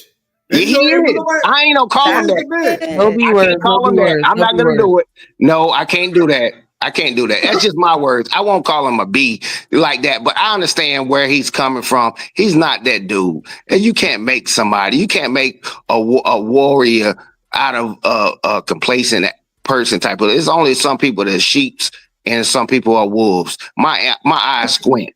His eyes don't squint. I'm just telling you right now. I got on shades on the picture, but yeah, some people eyes squint. And you'll understand that logic on it. Some people are fighters and warriors, and you know who you're gonna call if you get in trouble today, tomorrow, and whatever. You know who you're gonna call. You calling Mike, Tyrone, Jerome, and all them. You're not about to call goddamn Clarissa Shields to protect him, nigga. Stop it. Yeah. Clarissa is not gonna fight her. She can't. Oh, nah, why would she? That. Why would she fight her? I think that what up, Tato? I think Papoose is just hurt. Chocolate. Is what I think. Sorry. I think he's just really hurt and he doesn't know what to do with it. I feel like people grieve because, it's like love that has no place to go. And so I feel like he's just extremely hurt about whatever. The only part of this puzzle that I really can't figure out is why the hell is she saying you didn't, did she say he didn't have sex with her for a year or something like that? That's the part that I'm like, so you confused by why she cheating on you if you're not having sex? Maybe I misheard it, but sounds like that's what I heard. So that's the part of the puzzle that I'm like, this shit ain't adding up. Something ain't right. Hey, Drip, I got to drop, brother. I got to hit to the gym. But I will leave you with this. What's the name of that dude that did that one song back in the 90s? I'm emotional and can't let go. Wow. Whining ass nigga. Oh my God. Give the fuck out of here. Damn. You threw. Shout out to Lord ADS over here derailing. No, I'm just kidding. He's not derailing. But he definitely does seem to be emotional because if he's not the type of person that really speak out like that, and for him to allow himself to get consumed in what she had going on like that is wow. Because I feel like if something is not a part of your character, it's not a part of your character, and nobody can change that. If you not a cusser, nobody can make you cuss, no matter how mad you get. Like if somebody make you mad and you start cussing, oh yeah, you been a cusser. You just been trying to, restrain yourself or, or hide it or whatever. Like, that's just crazy that he actually like going back and forth with her. Like, focus on your relationship, focus on your music, focus on going forward and don't even respond to that shit. Like, I don't even understand why he responded in the first place. I told you, he hurt. Yeah, he butt hurt, clearly. Yeah, he really hurt because he feel like if what he said is true, if what he said about waiting on her and whatever, if any of that has some sort of truth to it, even an ounce of truth, he's physically hurting. He doesn't want to see her because isn't she with somebody else too? If I'm remembering correctly. Yeah, and see Robin, then I guess that's where I'm confused because Robin just said Remy is the main one online, but earlier they were saying it was Papoose. I don't know, but I do think that there's only so much a person could take because it's different. You remember like when we was in middle school or whatever, people all clicked up and they say this and that, and it's really kind of local, right? It's the neighborhood people go to school with. When the whole world is watching, that's embarrassing. You know what I'm saying? And I think I feel like on both parts, they both have the right to say some shit. Like if you saying some disrespectful stuff, yeah, I should be the bigger person, but it's only so far I'm gonna let you get to this line. Don't cross the line, especially if I ever had real love for you. Like, don't do that, or vice versa. Don't do that. But people get emotional about it, which is understandable because this isn't between me and you and our family. This is the whole damn world, or all the people that watch them. I don't know how many people watch them, but that's why I think that man is responding that way. If he's not the one that started the war, the internet war, but if he started it, then you got to come see about me what you said about me online. No, his wife is a whore, and I'm just gonna go ahead and say this. I'm just gonna say it. I'll wait on Chanel to finish. I was gonna say, hey, love. Go on, read me my rights, Michelle. No. I mean, look, you just giving your opinion. You know what I'm saying? But for me, it's just like his wife is a whore. Like you literally went around doing all that shit that he said you was out here doing. Embarrassing this man. This man stood by you, protected you. This man wrote most of your raps. We don't know Papoose to be a cheater. We don't know him to be a liar. And the fact that she went out and did all of that shit that he said, No, she's a whore. You're literally running around town with a whole nother man, knowing you have a husband. She didn't care Ooh, anything about her husband, her marriage, ooh. her vows, her family. And I'm actually very surprised at the males on the panel talking about, oh, it's Papoose' fault. No, y'all always talking about we Hey, need to why? hold bitches accountable. Hey, Ooh. honey, we need to hold bitches accountable. Well, I'm holding that whore bitch accountable right now. She foul as hell Wait. for the I'm gonna things that let she you So did. slide today, hold gently, on, because Miss you Gently. you letting them B words off, baby. But it's okay. Because it's ridiculous that this man has been with you all of these years. He's invested in you. He's put time and energy into you, as well Mhm. as the children because they only have one child together. They don't have Yep. multiple children together, and they waited years to have a child. It's not like this child is like older. I don't know how old she is right now, but she can't be no. She's elementary school age. Yeah, I like can't see her 6, being I no more than think. fourth grade or something like that. Yeah, she's not that old. She may even be younger than that. But And the Miss, fact that what he could she do if he not giving her any sex? I mean, I just feel like you know what you could do? You can divorce. I agree with You can that. I'm not saying separate. she's right, but I'm just saying, how do you like if you're not doing what you're supposed to do and filling me up with all of the, then it's like, what do you expect? I'm a human being. Like, I don't think I it's right. expect I'm not your I'm not saying it's right, but I'm no, I get saying, what how you're could you be saying, but I like expect your sorry ass to divorce me wait. and to separate legally instead of embarrassing me. And honestly, I don't agree with violence, but Mm, when the way that man was explaining everything, because me and my husband, we actually did a whole live about it. The way that man was explaining everything, I was like, I can see how a nigga be want to slap a bitch. you talking about That Papoose? would take you to put your hands on a bitch for real. Oh. Like literally the way he explained everything. And on top of that, I seen a man that was hurt. I seen a man that was fighting for his marriage. I seen a man that was still protecting this woman and still talking about the situation with care and love, even though Mhm. he's telling what's going on. And so Box that doesn't make 45, him you heard weak. it here live. That doesn't Gently make him on the weak. mic. That doesn't make him a simp. I don't understand. This is what we want, ladies. We want a man to invest in us. We want a man to be about his family and keeping everything together. So it just doesn't make any sense to me. No, I'm holding this bitch accountable today. I'm done. I'm Mm. done. And then when she came up on her little live and everything, you know how I knew it was some BS? It was some straight bullshit. For the first couple of minutes, she wasn't telling me anything. She wasn't Mhm. addressing anything. That's how I know she was out there fucking around and doing what she wanted to do. You could have just left him. You know what I'm saying? I mean, one can say, Mhm. like, why did he stay with her? We know why he stayed with her. He fucking loved her. He Mm. really did love her. I've never seen a man love a woman so much to put up with that type of abuse. Drop Women the do it mic. all the time. Put up Just with that drop the type of mic and abuse. walk And what away. y'all say? Oh, she's in love. Fire. Fire. Fire. All she gotta do So, is drop the hold on, mic and wait. walk away. Miss Oh my Gently, you God, believe Anderson. everything Papoose said and nothing of what Miss Remy Ma said? I'm asking because I agree to a certain extent about her. Like, I'm like, some don't add up here. But you think all of this whole situation is simply because she a hoe? No, I Okay. think that they had issues already going on. And instead of them, like, figuring out, say, hey, you know what, we're just not good together. I feel that one party was saying, you know what, I'm going to work things out. I'm going to work things out. The other party was like, yeah, yeah, we're going to work it out, but I'm going to still fuck around and do what I want at the same time. And then Listen up. I'm that's sorry. what I saw.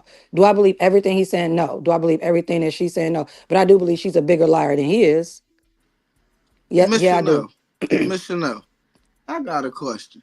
Yes, sir. Right, I know that you like a little therapist or something, but why can't you just accept that some people just shitball sometimes? That's all I got. That's all I'm saying, though. Like, sometimes you just got to I accept it. twerk on Like, the fence. I'm What, just shit balls wrapped in glitter? Is that what it is, Trey Mhm. Trey? type, No, I type, just love everybody. That's the problem. I type. try my best to just be objective, but I will Everybody say can't be I, loved. huh? Everybody can't be loved. No, Everybody, you. everybody don't want to be loved. I agree with you. I was just I'm asking playing. I'm because playing. honestly, what Miss Gently is saying, I agree with. Like, I can't say I agree with her calling her a hoe because I don't know this lady. I don't know that part. But I do think just from what I saw on what Drip played the live part or whatever, I was just like, something don't add up here. Like, it wasn't genuine to me. I'm just like, something, she lied about something. I can't say she lying about all of it, but she's definitely lying about something. And to me, if some shit don't add up, that's a lie. It's a lie somewhere. So She that's why I'm lied like, about all of it. She right, all lied of it. all But yeah. then, She lied. Her but and hold on. Megan Good in the same in the same category. If you ask me, You think? you Hold on, gotta Megan wait. no. good. You think I that said my he was my this? bad, my bad, my bad. Y'all know what I'm talking about. Megan Thee Stallion. I'm sorry, Oh Megan Good. Jesus, I Megan Good. Oh, apologize. I was just gonna say, when she He been Megan lied, Megan she just Good or Good. divorced Megan her I Stallion? husband and married somebody apologize. else. No, I apologize, Megan Good. You feel what I'm saying, for putting that on your name.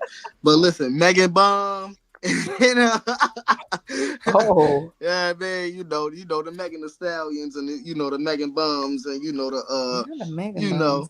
know, all them in the world. Oh, you You talking feel what about I'm the people saying? in the chat? Stop No, it. no, just the liars. You feel what I'm saying? Oh, The oh. liars of the world. You feel what I'm So Trey, saying? We you don't think she believe them. learned too about everything? Yeah, Um, if she lied about one thing, she a lie lawyer. You oh, know what I mean? She might as well go ahead and get her a lawyer because lawyers lie about everything. oh You know what I'm wow. saying? They gonna lie to get they client free. They gonna lie to get your ass in jail. You didn't do it, but yet you sitting in jail for a crime that you didn't do. So guess what that lawyer done did? That lawyer done lied on you. You done made it sound real good. And you niggas go through it you all the time, but ain't nobody try. Lie lawyer. And that's all I got to say. Lioya. Well, they're divorced now, so oh I'm God, happy that they're divorced. They don't need to I be didn't know that. together. Oh. Papoose needs to move on with his life. Go find a woman that appreciates you, and then Remy needs to go do whatever she want to do. Like that's what it is. So I'm glad that they're no longer together. Co-parent, get that shit together, and keep it pushing, keep it moving forward. So There's no if they reason The married, kids don't to go if they back. married, want her. why is The this even a kids topic? want If they pop married, I pop. mean, they The divorced. kids don't want the absent mama. Who mama? I I'm Right. want sorry, pop Trey. I pop cannot pop pop was understand you. always there. You're being He's such a crazy. character right now, Right. and I didn't hear Yeah. what Chanel had to say. I'm still stuck on Lioya. Right. Y'all just got y'all own vernacular out there, They can't boy. he be creating words that don't exist. I'm here for it though. Lioya. No, I think he agrees with you though, Miss Gently. I think Trey. Do you agree with her, Miss Gently? 100%. Oh yeah, So no. yeah, She he was agreeing speaking with you. He just have some 100% other facts. Oh language there. yeah, yeah. I mean, Yeah. I just feel like when people are no longer together and things like that, like I just feel like it's just move on. You know what I'm saying? Ain't I no agree. reason for the hate. There's bad blood. The bridges are burned. Bad blood. You can never come back from it because it's too much bad blood. So just move on. Like co-parent, raise your child, and that be that. Everybody need to mind their own business with their own relationships, unless it directly affects the child. Then we need to come to the table and have a Jesus moment. But outside of that, no. Everybody just do them and raise the kids. See, the thing is, right? See, you talking about the kid situation, right? You gotta think about it half the time, and a lot of it, most of these situations, or not most of them, but before these situations even occur, before they even have the kid, these situations already been there. That's just a fact, like I was just saying. Mm. So, Jilly, what do you think about children speaking publicly, just on any type of platform on their parents' relationship? When we say children, what age are we talking about? Are we talking about adult children? Or are we talking about Okay, like we can say adolescent? adult children Oh, because I don't I care. mean I Yeah, think we can adult all children say can speak on inappropriate. they're adults at this point. Yeah, if my mother is getting treated poorly and badly, yeah. Now I don't believe in coming out and airing like my parents' business out on the web and stuff like that. That I don't. That's kind of weird. But yeah, I definitely will have my mother's back or my father's back if they was being treated poorly by a partner. Yeah. So you just to be clear, because you no public platforms, but you still have your opinion. Oh yeah, I mean most definitely. If it's like if I'm a celebrity or something, I know celebrities and stuff get asked questions and stuff like that. But if we're just talking about like the every average day American, oh Yeah. yeah, I would definitely have my opinion about what's going on with my mother and stuff like that, or my father. Yeah, I don't want my parents being treated poorly, regardless of who the fuck they married to. No. Would you be posting about it on Facebook? No, I don't post about stuff like that on Facebook. You'll never catch anything like that about me posting on I don't post anything on my Facebook. Usually stuff I post is like happy, what's going on with me and stuff like that. But I tend to be really personable. So you won't even catch me talking about my baby daddy on my Facebook. You can go back as many years as you want. You won't find anything about me saying anything about him. No, I don't do that.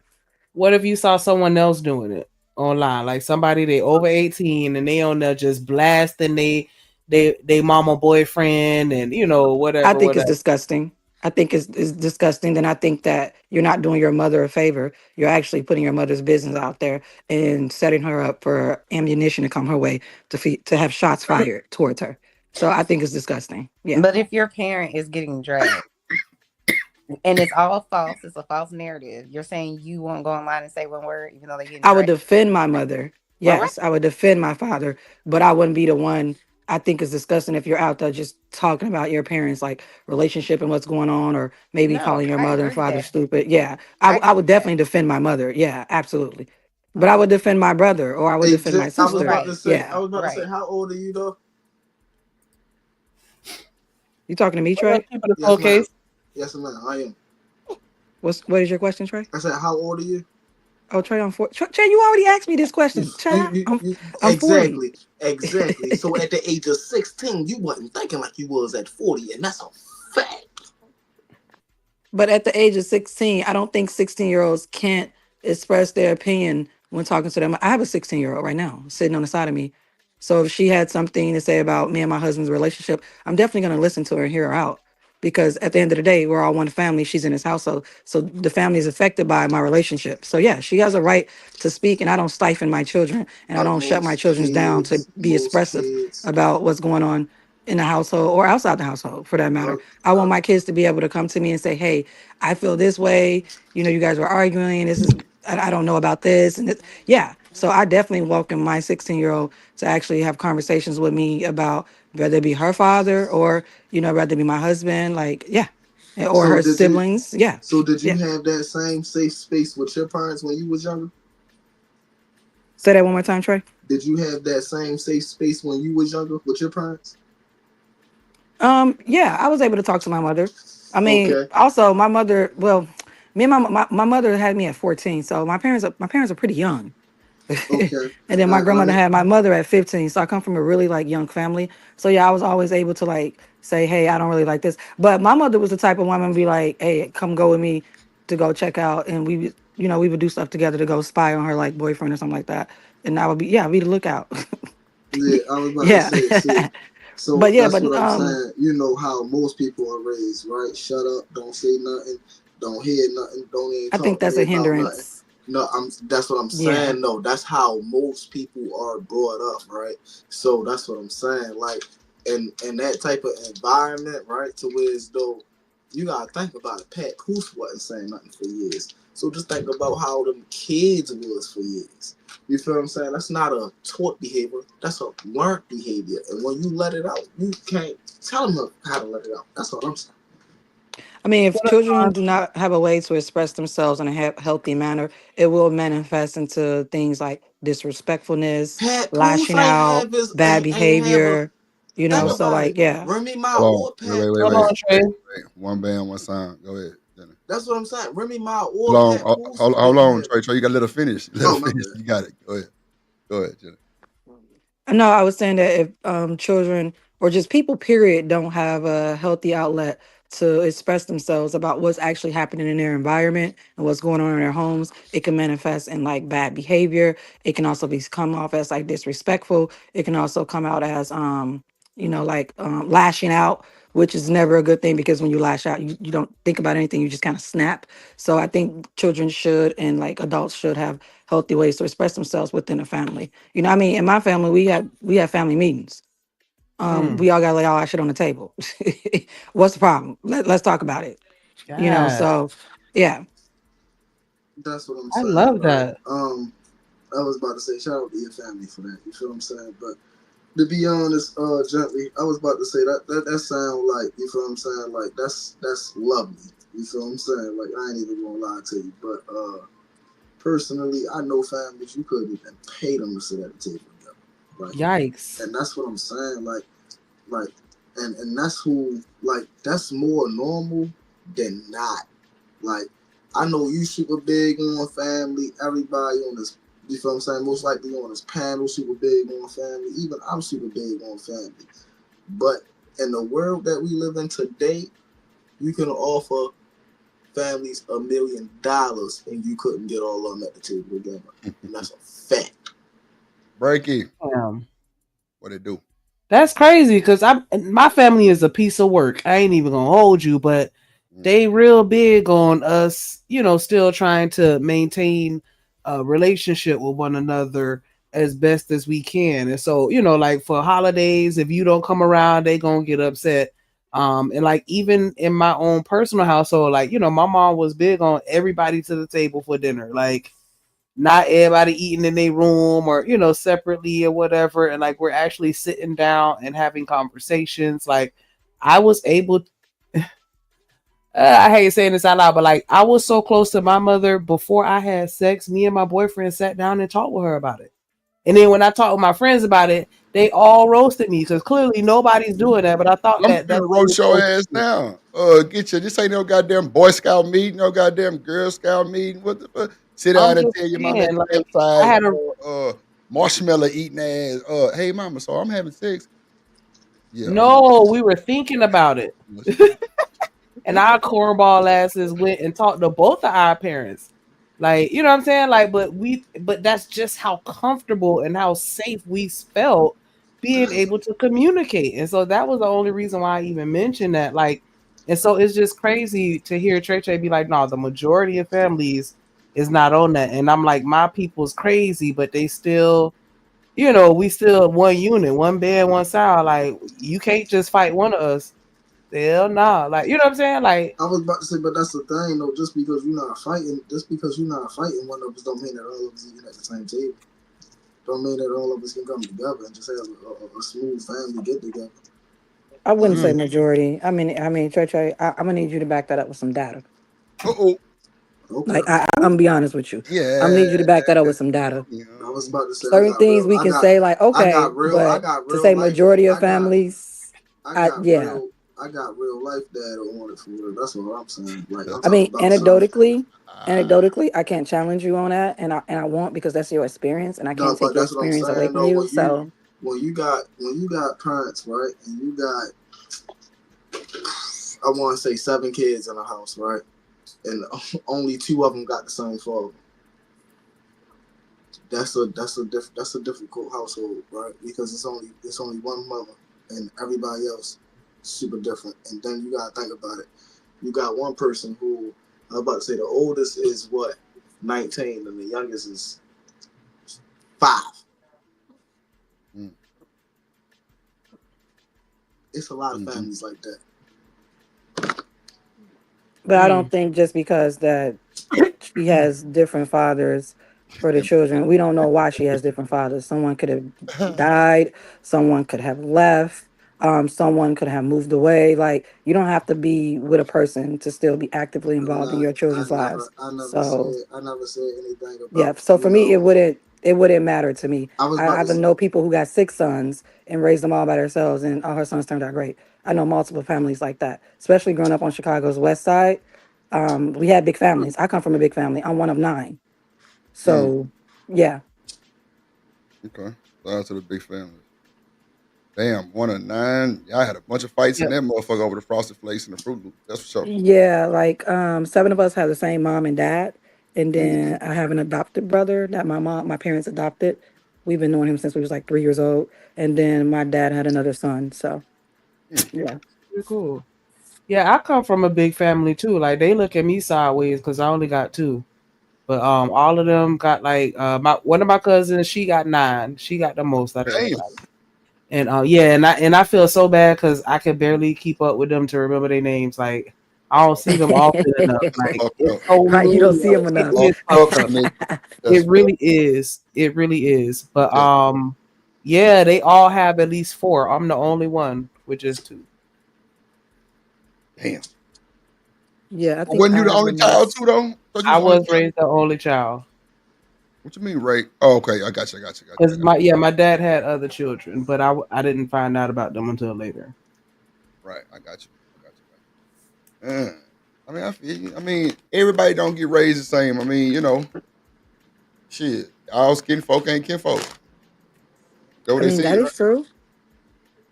I know motherfuckers who hate their cousins and brothers, and I'm talking about that'll slide on them. Keep playing. Slide straight on them, not getting out 2 sucks. 2 and through. not 2 of them. Flat out. Oh, shit. I promise you.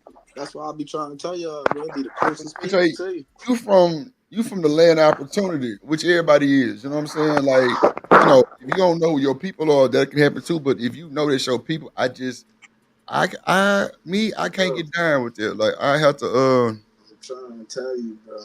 What do you say? Drop a what? I ain't A bullshit. pole. Man, I'm not gonna sit here and bullshit you. I'm tell you. Wait, hold on. oh, You saying you gonna fight one of your cousins? man, take crazy. Fight one of my cousins. That's an understatement. Oh, That's crazy, nigga. first cousin. First cousin. Oh, damn. Well, your Yeah, first cousin. Well, no. Time out. Now wait. Listen to the. Before you say this, Trey, let's keep it respectful because I see Chanel from the fly off the goddamn I'm handle gonna keep right it real now. respectful. You know I'm what gonna keep I'm it saying? real Family. respectful. I didn't say I'm gonna keep it anything. real You was finna respectful. get out. Come on. Let's keep it respectful. I mean, Right. I'm just messing with you, but yeah, go ahead. So check this out. I'm talking about some from the age of diapers. You feel what I'm saying? Y'all don't even know what age. You feel what I'm saying? Diapers. You feel what I'm saying? 23, rocking out. Mind you, my father is a twin. So me and my first cousin, we was locked in. You dig what I'm saying? Boom. All right? The whole family could be beefing. Who bringing them together? Me and him. Right? It's some real shit. The gun. Right? Boom. Oh shit. Yes, sir. Hey, Drip. So then, hold on, wait. I ain't finished. Go ahead, Church. You got your little baby cousin. She a senior in high school right now. Graduation year. This year. You feel me? You talking about ever since she was 8 years old, you been touching this little girl. Oh, damn. Yeah, you get deep. Okay. I don't give a fuck about what none of y'all talking about. If I see his ass, you right. I might be done. Flat out. You care what I got to say? Okay. Tell them how you feel. Tell them how you really feel. Nah, get that shit off, young nigga. Yeah, get it off. Get it off. Come on, Trey. You know, bro, back in the day how we met, my nigga. You came with that shit the same way. And nigga, I was only one voucher for you motherfucking ass because nigga, I understand that type of shit. So yeah. Hey, shit, get that shit I'm off. sorry. Give me 1 second. Hold on.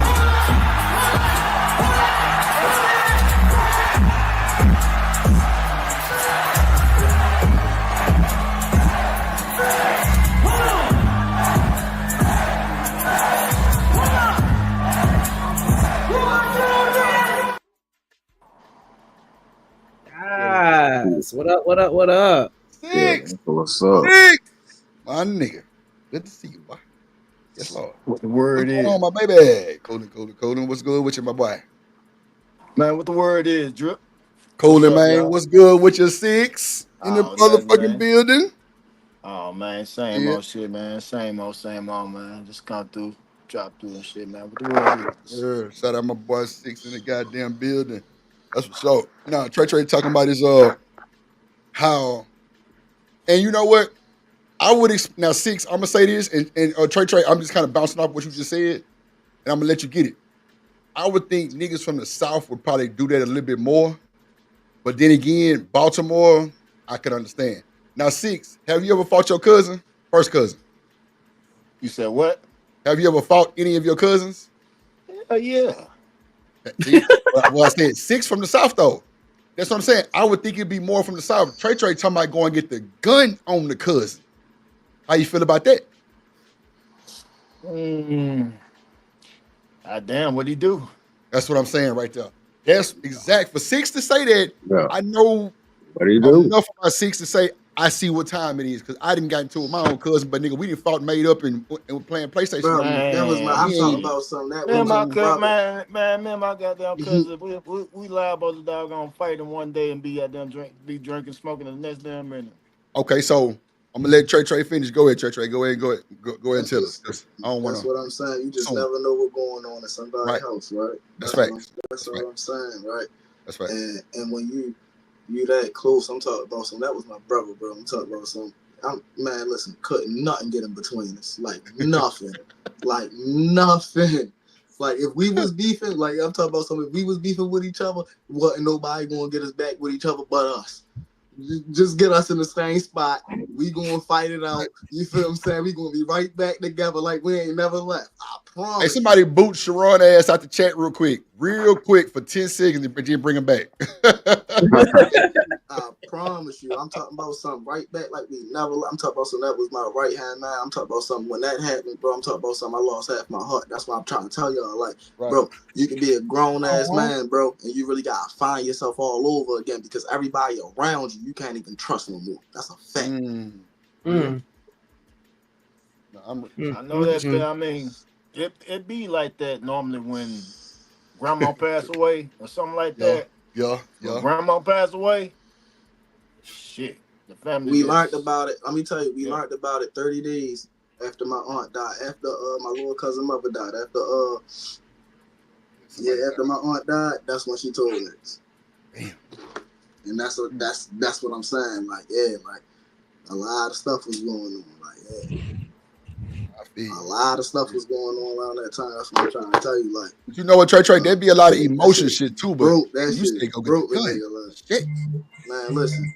I'm trying to tell you, bro. If it wasn't because of state lines, bro. Real.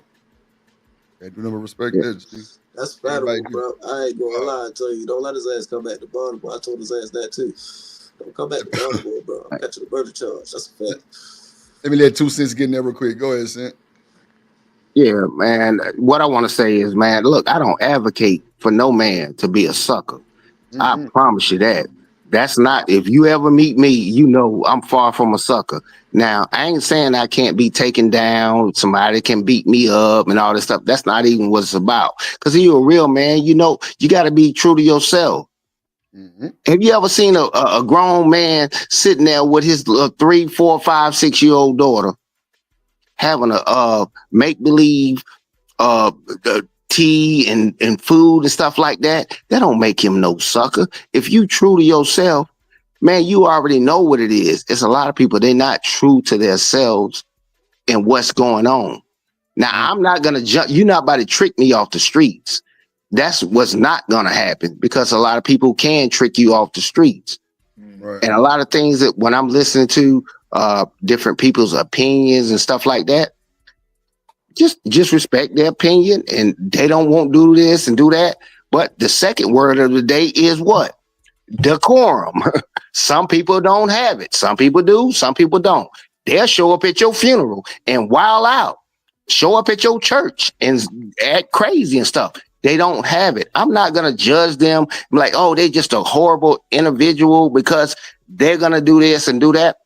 Some people don't have the same decorum. I don't have the same decorum as somebody in the UK and they got different forks and all that kind of stuff. Right. That's just what they do. I understand where they come from. This is their frame of reference. You have to leave people in their frame of reference. If that's all they seen, that's all they know, bro, you're gonna have to accept that at some point in time in life. He only knows beating somebody up. You said this, I'm gonna do this to you. You have to accept that. And sometimes you're gonna run into a real one that's gonna do that to you, unfortunately, because not everybody's gonna take that same type of bull crap or whatever. But I'm not falling for Papoose. He's in New York, but he's cosplaying. He's not that dude. I know a lot of New York dudes, New Jersey. He's not that. He doesn't represent them. And people are trying to, in their mind, trying to think, oh man, in New York and this, that, and other. He's an anomaly to the situation because most men up there, man, you know how many women up there and this, that, and other, they would have been moved on. He chose to. He's not that dude. So I have to look at him differently. He's an exception to the rule.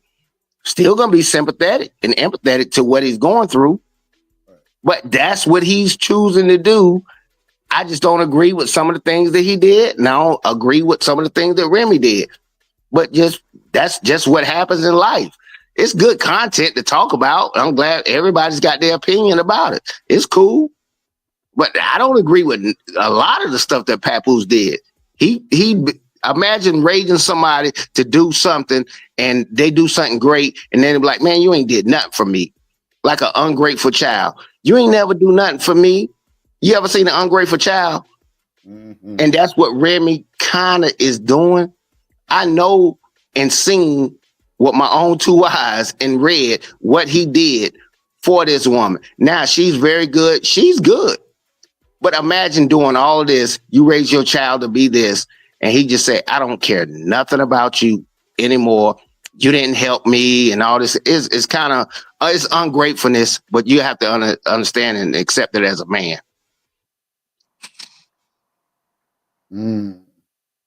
I feel you. So let me ask you this. What does that shit look like of him being guided back to the street because he didn't veer off? Like as far as like somebody trying to help somebody like Trey at the same age he's at now. Because it's a whole thing with them old niggas can't tell them young niggas nothing, but in reality, it be the wisdom.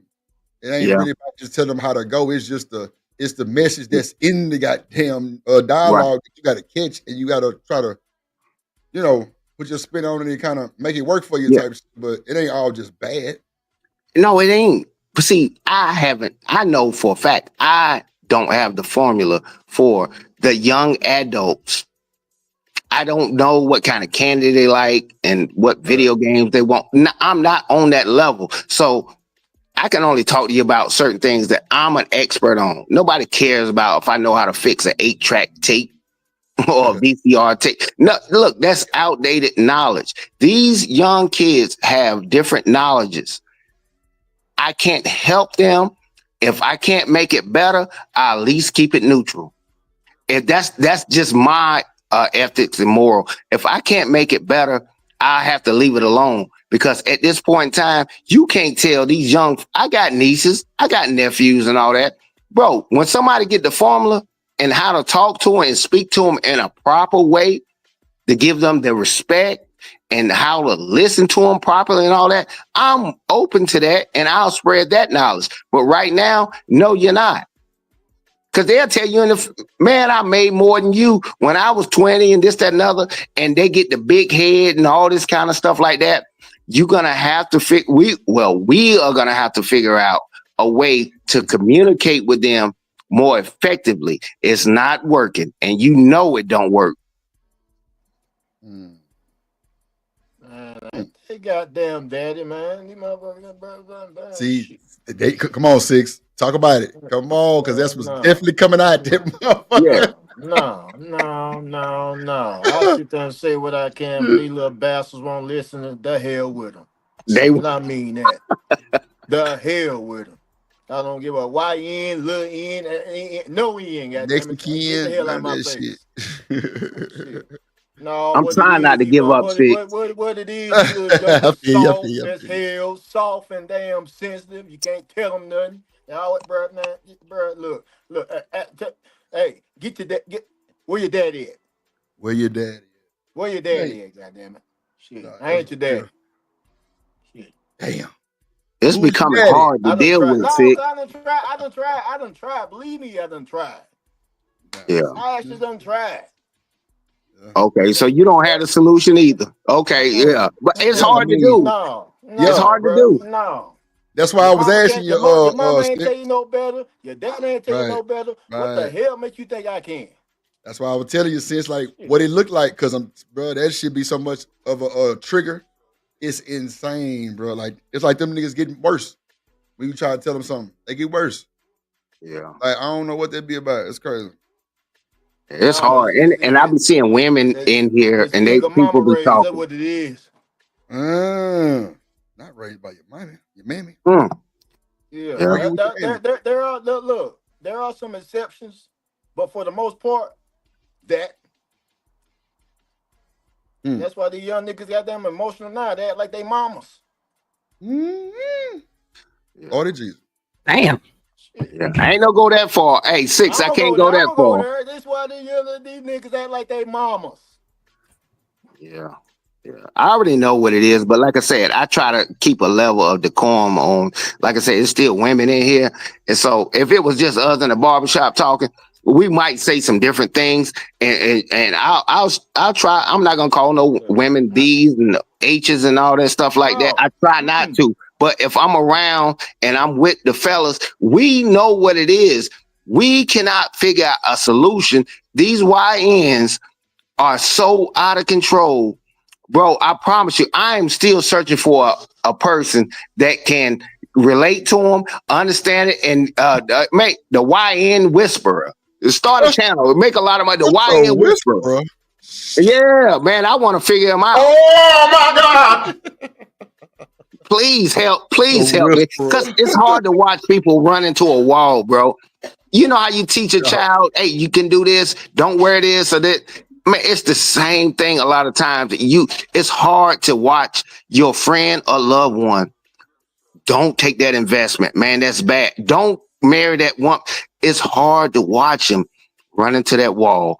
But now I done got older. You know how many walls I done seen people run into? And I can't give up. I'm trying not to give up. I haven't given up, but I'm just trying to get some solutions on how can we figure these things out and tie everything together.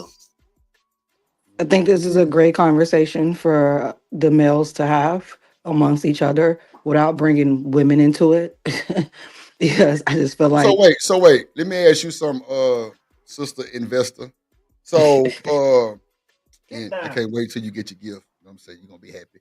But I want to say this. What does it look like raising a boy to a man to where he's understanding what the man role is? Like coming from you, I mean, maybe you can give a little feedback on it, because like where's the disconnect to where they want to go the other way, or if they want to play the tambourine or some shit like that, or just be, just badass kids.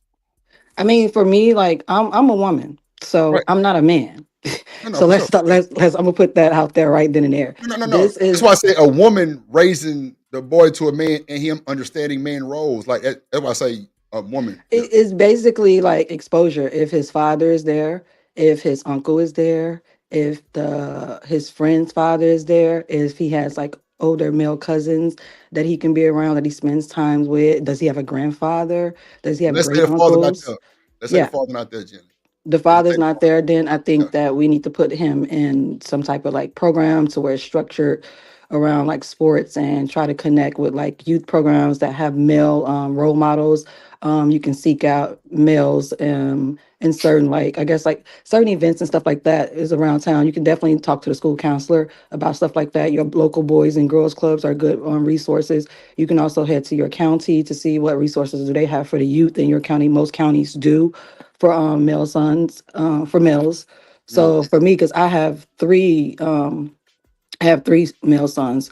So for me, I always try to empower them like with books and telling them what I think a man is based on me being a woman and what I would like. But they also still part of this is also still them figuring out what type of man do they want to be, and you can't do that constantly worried about pussycat. Like you can't do that constantly worrying about pussycat. You have to, your 20s, for me, for my sons, I always told them that your 20s are for you. Don't have any children. Don't create any baby mamas. Don't do anything that can leave a lasting, permanent effect on your life 10 years from now, because you're going to be a completely person, 20 to 32, you're going to be a completely different person. You know what I'm saying? 10, 12 years from now. So for me, I just try to empower my son is like, go to school. Even if you don't want to go to school, do something, find something that you're interested in and pursue that. As long as don't be stupid now. You need to make some money. You can't be broke. And I'm not talking about being broke. This has nothing to do with a woman. This has nothing to do with a tribe. Women are going to be here. Women are born every day. Okay. Jenny, So let me tap in one time because you made a perfect point. So when you start stressing you need to make some money, how do we get them not to hit that block? How do you get them not to hit that block? First off, you have to really be on your children, like especially your sons. I don't even say especially your son. You got boys and girls that All grown of up in them, the same shit. household. Right. That's what I'm saying. So yeah, for me, it's not gender based. You have to be on your children. Also, the environment that you put your children in play a role as well. But I grew up in an environment in the hood, and then we moved out at a certain point. But like I said, I'm one of 9. I have 7 brothers. None of my brothers gangbang. None of my brothers were in the streets like that. Like, we had a very structured lifestyle because my father and my mother did not want us to be behaving like a lot of people that in the neighborhood that we lived in. And not everyone in the neighborhood was like that. There was other families like us too. Like, I couldn't go out Monday through Friday.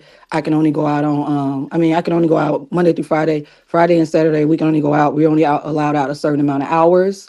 My parents had us in after school programs as well. So I did a lot of after school stuff. I also worked when I was a teenager, and then we moved to the suburbs, which gave us a better lifestyle where my parents could open up and let us out more. So I believe like lifestyle, environment, and exposure plays a major role in children's lives. Plus, I'm an educator. So for me, exposure to different types of lifestyles and environments is a very big deal to me.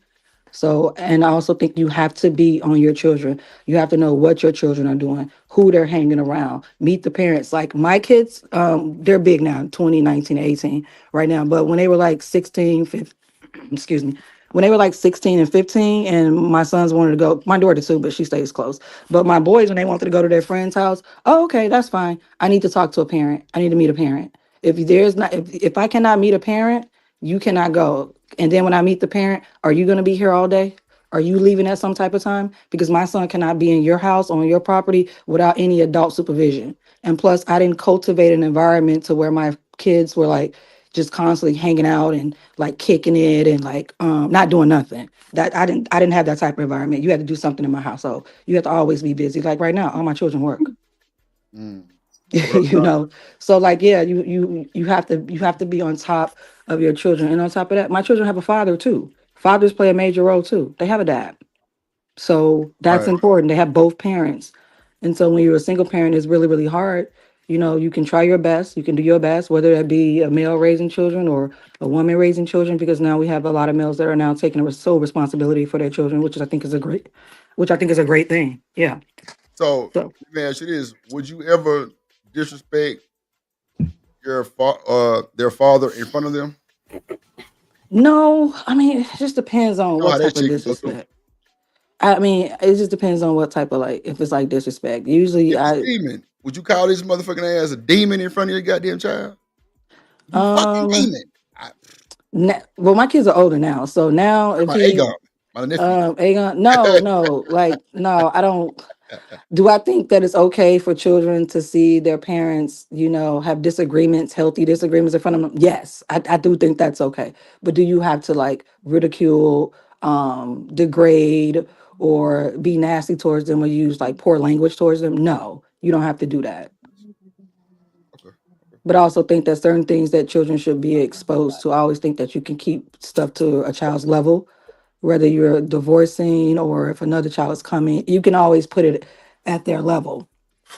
But no, I don't want to degrade um my husband in front of our son and stuff So, like that. so one last question, because I feel like I'm doing an interview. Do you, excuse me, do you think Papo's daughter was wrong for speaking on Remy? How old is she? I think she's grown, but she's No. been around Remy for a long time. Yeah, no. If she's an adult, then she had that relationship affected her too. That's what I'm saying. Like when people go through something, it's not just affecting you. It affects everybody in the environment. They were a Oh, family for many, many years. you're right. So for us to be like, oh, it only affected Papoose and Remy, absolutely not. This is going to be a lasting effect for a long time, and it's going to take some healing for everybody, all parties involved to get through. And I think they can get there. They can. Time heals all wounds, especially if you do it in a healthy way.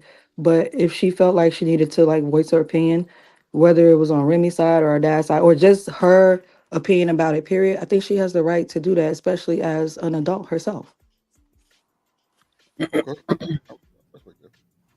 Nigga, you back? You good? I don't know. Am I glitching again? You glitched out right there, but you back right now. Oh, because I can Tamika see said you. something Question was too. a So ring. okay. That motherfucker come through that screen. I'm at. I'm at. Fuck no. But nah, Y'all, that's I real had to though. step away to get my little blunt, you know what I'm saying? Because Man, I know you. I know I be you. I tethered. So, I can't do look. much. And let me tell you, man. Look, my sister had my niece. bro, when I tell you that was the first thing she wanted to do was smoke a blunt. I'm like, damn, you couldn't wait. She was like, hell no, what a blunt. I'm like, yes, sir, let's go. Let's Mr. Long bought me go. was it no, he didn't buy a pint. He bought me some Douce. He bought me what's the next one up?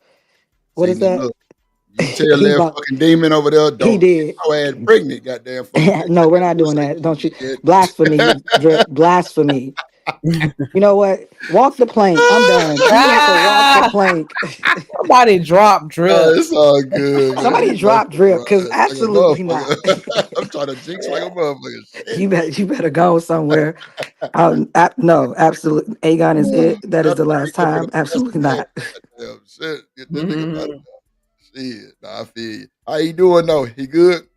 Yeah, he's doing good. He's been nursing better now. We're getting the latching going really, really well. So I don't have to pump as much and stuff like that. So I'm doing well. He's doing well. He's eating every 2.5 to 3 hours because breast milk is a little different from formula. So, but Man, otherwise than that, yeah, he's sleeping and growing. He's starting to be a little bit more alert too. So, right. but right now he's in there sleeping. Everything fit him, or was it like everything Yeah, that well, you he's still so small, so he'll be able to. He's fitting clothes, but not like fitting them. You know what I'm like? saying? Because he's still so little. Yeah, but all the stuff that you guys sent so far, I really, really appreciated it. Everything was great. I actually put everything up on the shelf, so it's like all organized and stuff like that. Oh, Shout out to whoever picked out the bras. I appreciate it because you get to let them down. I'm like, oh, this is so convenient.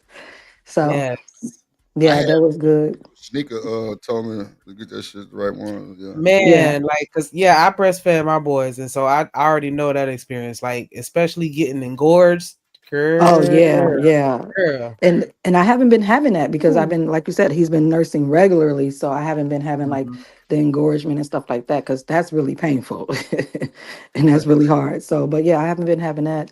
And this is the first time like that I breastfed for longer than this. In the past, I was kind of, I was much younger at that time. When you're young, you don't really be caring that hard. Right. But now you get a little older, you're like, yeah, I gotta do a little bit more. I'm a little bit more mature. I understand things now. So, is it really a big difference between the titty milk and the formula? For real, for real? Was it not so Yes. heavy on them, or would it go Yeah. through a little quicker? Oh, okay. Yeah, I mean, it's more nutritious for them. It's easier to digest for them. It's Oh, filled with antibodies and things, the Yeah, same stuff that, yeah. I got yeah, they don't get sick as much. Mm-hmm. you. Yeah, because my partner, his wife a nurse, and it's gonna sound crazy, but she be putting her shit in the motherfucker freezer and be donating that shit, or like giving it to her Mhm. friends, like selling it. Yeah, there are some women who can produce a lot, and some babies can't take formula. There are babies out here who can't take any form of formula. They need breast milk. So there are women out here donating breast milk. That's great. So ain't no expiration date on that shit. Like no, none. You just put it in the freezer and just warm it up and give it to them. No, it can go bad. It Oh, can, okay. yeah, Once it you can go freeze bad. it, Like, I yeah, you was have about to to say, store it. but You can once only you have it freeze for, it, I think, like 4 days, Shanika. What is it, like 4 days or 5 days? And after that, if you don't freeze it, yeah, you have, but you Right. can't, you Yeah. can't freeze it for months and think like 3 months later you're gonna use the bread. No, absolutely, I would not give that to my child. Got, Yeah, got, see, got, that's what I was thinking gotta right there. have that Like, No. Cambodian breast milk. Hmm. not the Cambodian. This nigga trying to produce a football. The Cambodian breast milk. Straight up. Shit. Nah, but a lot of hospitals be taking the donated milk too, though. They be You say needing what? it. I said a lot of hospitals will take the donated milk too. Because I Yes, remember my they best will. friend, she had a preemie, and that's when I learned about, that whole world. Like, oh, y'all just sharing milk, and because she used to donate her milk. Shout out to the mamas that do that shit. That's wild. Yeah, the preemies, they need the breast milk. Yeah, they That's, do. Mm-hmm. that's crazy. So I was watching some shit the other day, and y'all talking about y'all pregnant shit. Man, these goddamn Kardashian folks, they a little different. You know what I'm saying? These goddamn folks took their placenta and made it into pill form, and they take the pills. You got Yeah, people that's that eat it. people that do it. Yeah, that's fine. Wow, that's some new shit. Well, I ain't never heard of that before. I've heard people try to. Well, I don't even want to say it because it's gonna give me the like eat they shit. I don't want to talk about it. It's nasty. Like, why do they do that? Like, is it like putting like the best of the best nutrients in the baby or some shit, or back in you or some shit? I mean, what's going on with that? where you take the placenta as a pill? Does it help you and the baby, or I mean, what that should do? Oh shit! Let me walk away. Yeah.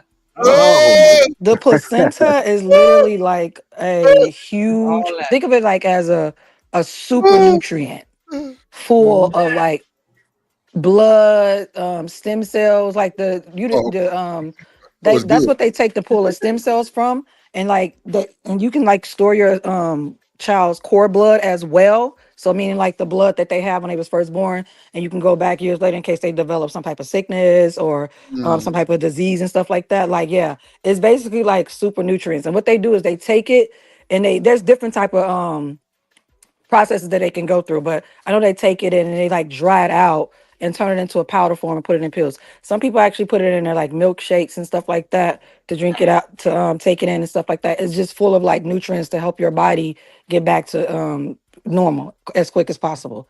But yeah, you can get there's so many benefits to it, as far as like if you was taking like a whole bunch of vitamins and stuff like that.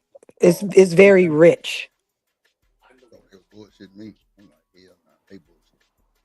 And now They you can actually get it brought from the hospital. You can actually, there's companies out there that will send you the kit, and then you can tell the hospital because they usually just take it and they do it, they dispose of it. But they don't have to dispose of it. They did ask me that I want it. They did say, "Do you want it?" Because we can put it in a container. You could have took it home and you can ship it back to the company. It was cheap. It wasn't even that much. It was like $4.99, and you get maybe like 100 capsules. It wasn't bad. I actually looked it up, damn. and they got centers all over the country too. Right. Oh shit. Okay. Okay. Okay. What Man, that shit artifacts? crazy. Art in the motherfucking beating. God damn. What it do? What it do? That's wild in the motherfucker. I ain't know it was you can really do that shit for real. I thought they was just, for the show. But they really had that shit done. That's crazy. The fucking percent. Mm-mm-mm. So Shanika, would you raising your boys to be men, was it kind of a struggle? Was it easy to have them? Was they with their daddy? Like, how did that work out? I mean, I'm still in the process. And so, just kind of tapping into the teenage years a little bit or whatever. But, and their father was not present, my choice. Um, and so that was different, but they still had male influences. I was very selective with the men that I chose to have around them. I'll be honest, but yeah, I try to make sure. What up, Nate? I Hold try to on. make sure. Hold on. Moderators, I know you lying to me. I know you lying to me. That's all I'm gonna say is I know you lying to me. If you don't get this bitch ass nigga up on my chat, ASAP, I can't I'm see reading it. that shit every word. Never mind. I got it. Okay. I got it. Get your bitch ass up out of here. The fuck you think this is, nigga? Goodbye, sir. Mm. Anyway, go ahead. My bad. But yeah, and then I also like as far as just within my household, like I I always remind them that I'm a woman and they're not. And so, I, try to stay mindful of that. I definitely mirror a lot of things that Gently was saying. I don't speak negatively about their father. Like, they gonna have to figure that out on their own as far as how they choose to perceive him. I just focus on us and I, try to raise them to understand like, hey, you can't be like me, you can't do what I do. Like they'll tell you, I tell them that all the time, you can't do what I do, baby, because you're not a girl. Like and so you can't, expect the same results with the same actions. And I just try to make sure that I instill certain things in them, like to what I value as leadership skills, even though I can't necessarily give it to them from the perspective of a man. I just try to focus on just making them good, solid human beings. And I let the men that's around them, do everything else. And so once I notice certain things, like when I caught my oldest son watching corn or looking it up, I make sure to go in and tap them in with, whomever um, is available to have those conversations with them. Like I try to talk to them, but they don't feel comfortable talking to me about those type of things, and so it's like, okay, that's fine. And so I just make sure to have that that resource available for them so that they can get whatever they need. And so far it's been pretty decent. Like, you know, the feedback that I get from the teachers and even other parents let me know that they pretty solid. So I'm proud of them so far. Okay. Yeah, that's wild. What? Can I butt in on that? Yeah. Go ahead. Give me 1 second. I was about to give me 1 second. I apologize. Shout out to the chat. Shout out to the panel. Y'all know what time it is, man. You know, workflow never stops. You know what I'm saying? Yeah, boy, hit that clock. Hit that motherfucking clock, boy. Good night, man. You already know what time it is. Appreciate you, Trey. I appreciate you. Bye. Don't you get your ass in that dirt What bike. up, Marcus? What up, Marcus? Goddamn. Hey, Marcus, I got a bone to pick with you. Your people stabbed up Tory. Ooh. Yeah, I said it. You goddamn right. So did. And I was looking for your ass yesterday when I went over the video. Goddamn right. Yeah, we got a bone to pick with you, sir. No Marcus slander. Man, you can get your ass out with him. Oh my God. Why? Yeah, and you do too. So aggressive tonight. Because they stabbed Tory. Freeze Tory. But why I gotta get But then so aggressive tonight. It's the medals. That's all. Yeah. Wow. Yeah. Chanel, get out your fucking business. Come down. Thank you. Leave my boo alone. Mm-hmm. Okay. Well, get him off the goddamn cell block 4 with Tory. Goddamn shit. Go ahead, 2 cents. My bad. Hey, check this out. Imagine, you know, the black women that raise a black son or a daughter, for that matter, by themselves, and you sit here and degrade them, and they gave all they got, sacrifice this, sacrifice that. I already know what they've done and what they've been doing. The guy they want to talk to, not going to do it because they got children and this, that, and other. They go through a lot of things and then get beat up by the rest of society. You ain't do a good job and this, that, and other. It builds up a certain level of resentment. And I know that's what it can do. The same thing as a man. I know I'm not in my child's life. But guess what? I'm providing for them as much as I can. Some people are doing their best. But when you show no gratitude and you don't get any gratitude from them, it builds resentment. And this is what you're going to see a lot of times when you see women and men fighting or whatever. Man, nobody's sitting here talking about some hypothetical. I'm talking about what black women have done. They've actually raised them to the best of their ability. They're not saying I can do this better than all this. They actually did it. Then you come in and trash them on what they've done is very disrespectful. And it's very disrespectful, and it's showing that you don't have any gratitude. My homeboy, I helped him get to his rap career. He ain't have no money. Man, I gave him sandwiches. That joker was broke. Trust me, talk to a lot of them guys. They didn't have this and that.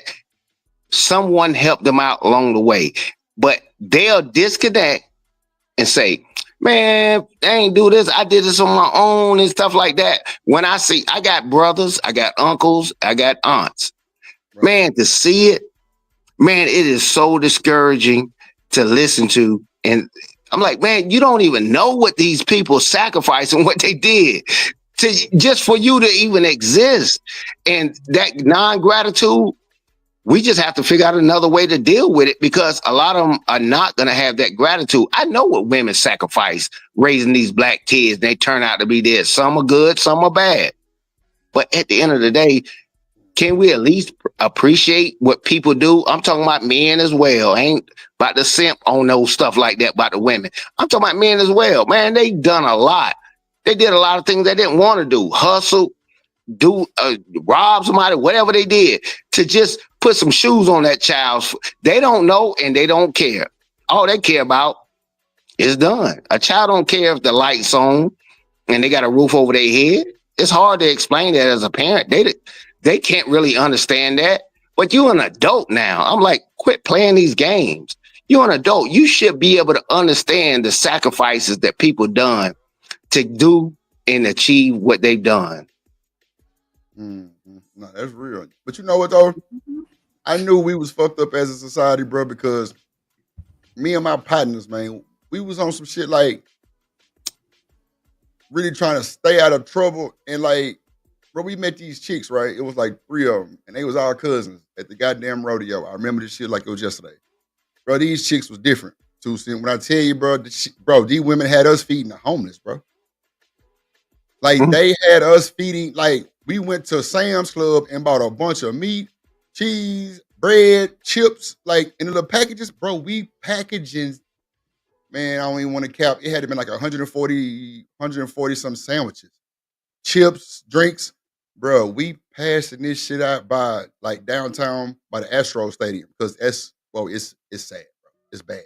That's where the Star of Hope is and all that shit, right? So, bro, when I tell you motherfuckers was turning that shit down, like, nah, we good. What else you got? I'm like, what? Yeah. Bro, I knew we was fucked up. We was doomed. Like, what you mean? What else I got, my nigga? I ain't got no dope. Like, niggas was really like, bro, it was sad, bro. Like, I'm like, damn, am I tripping? Or did them motherfuckers just tell me? Are you talking about after Katrina or something? Nah, this was like, this was like 2000, like 17, 18 type shit. Like, motherfucker turning down a Some meal. people have standards too. I'm just saying.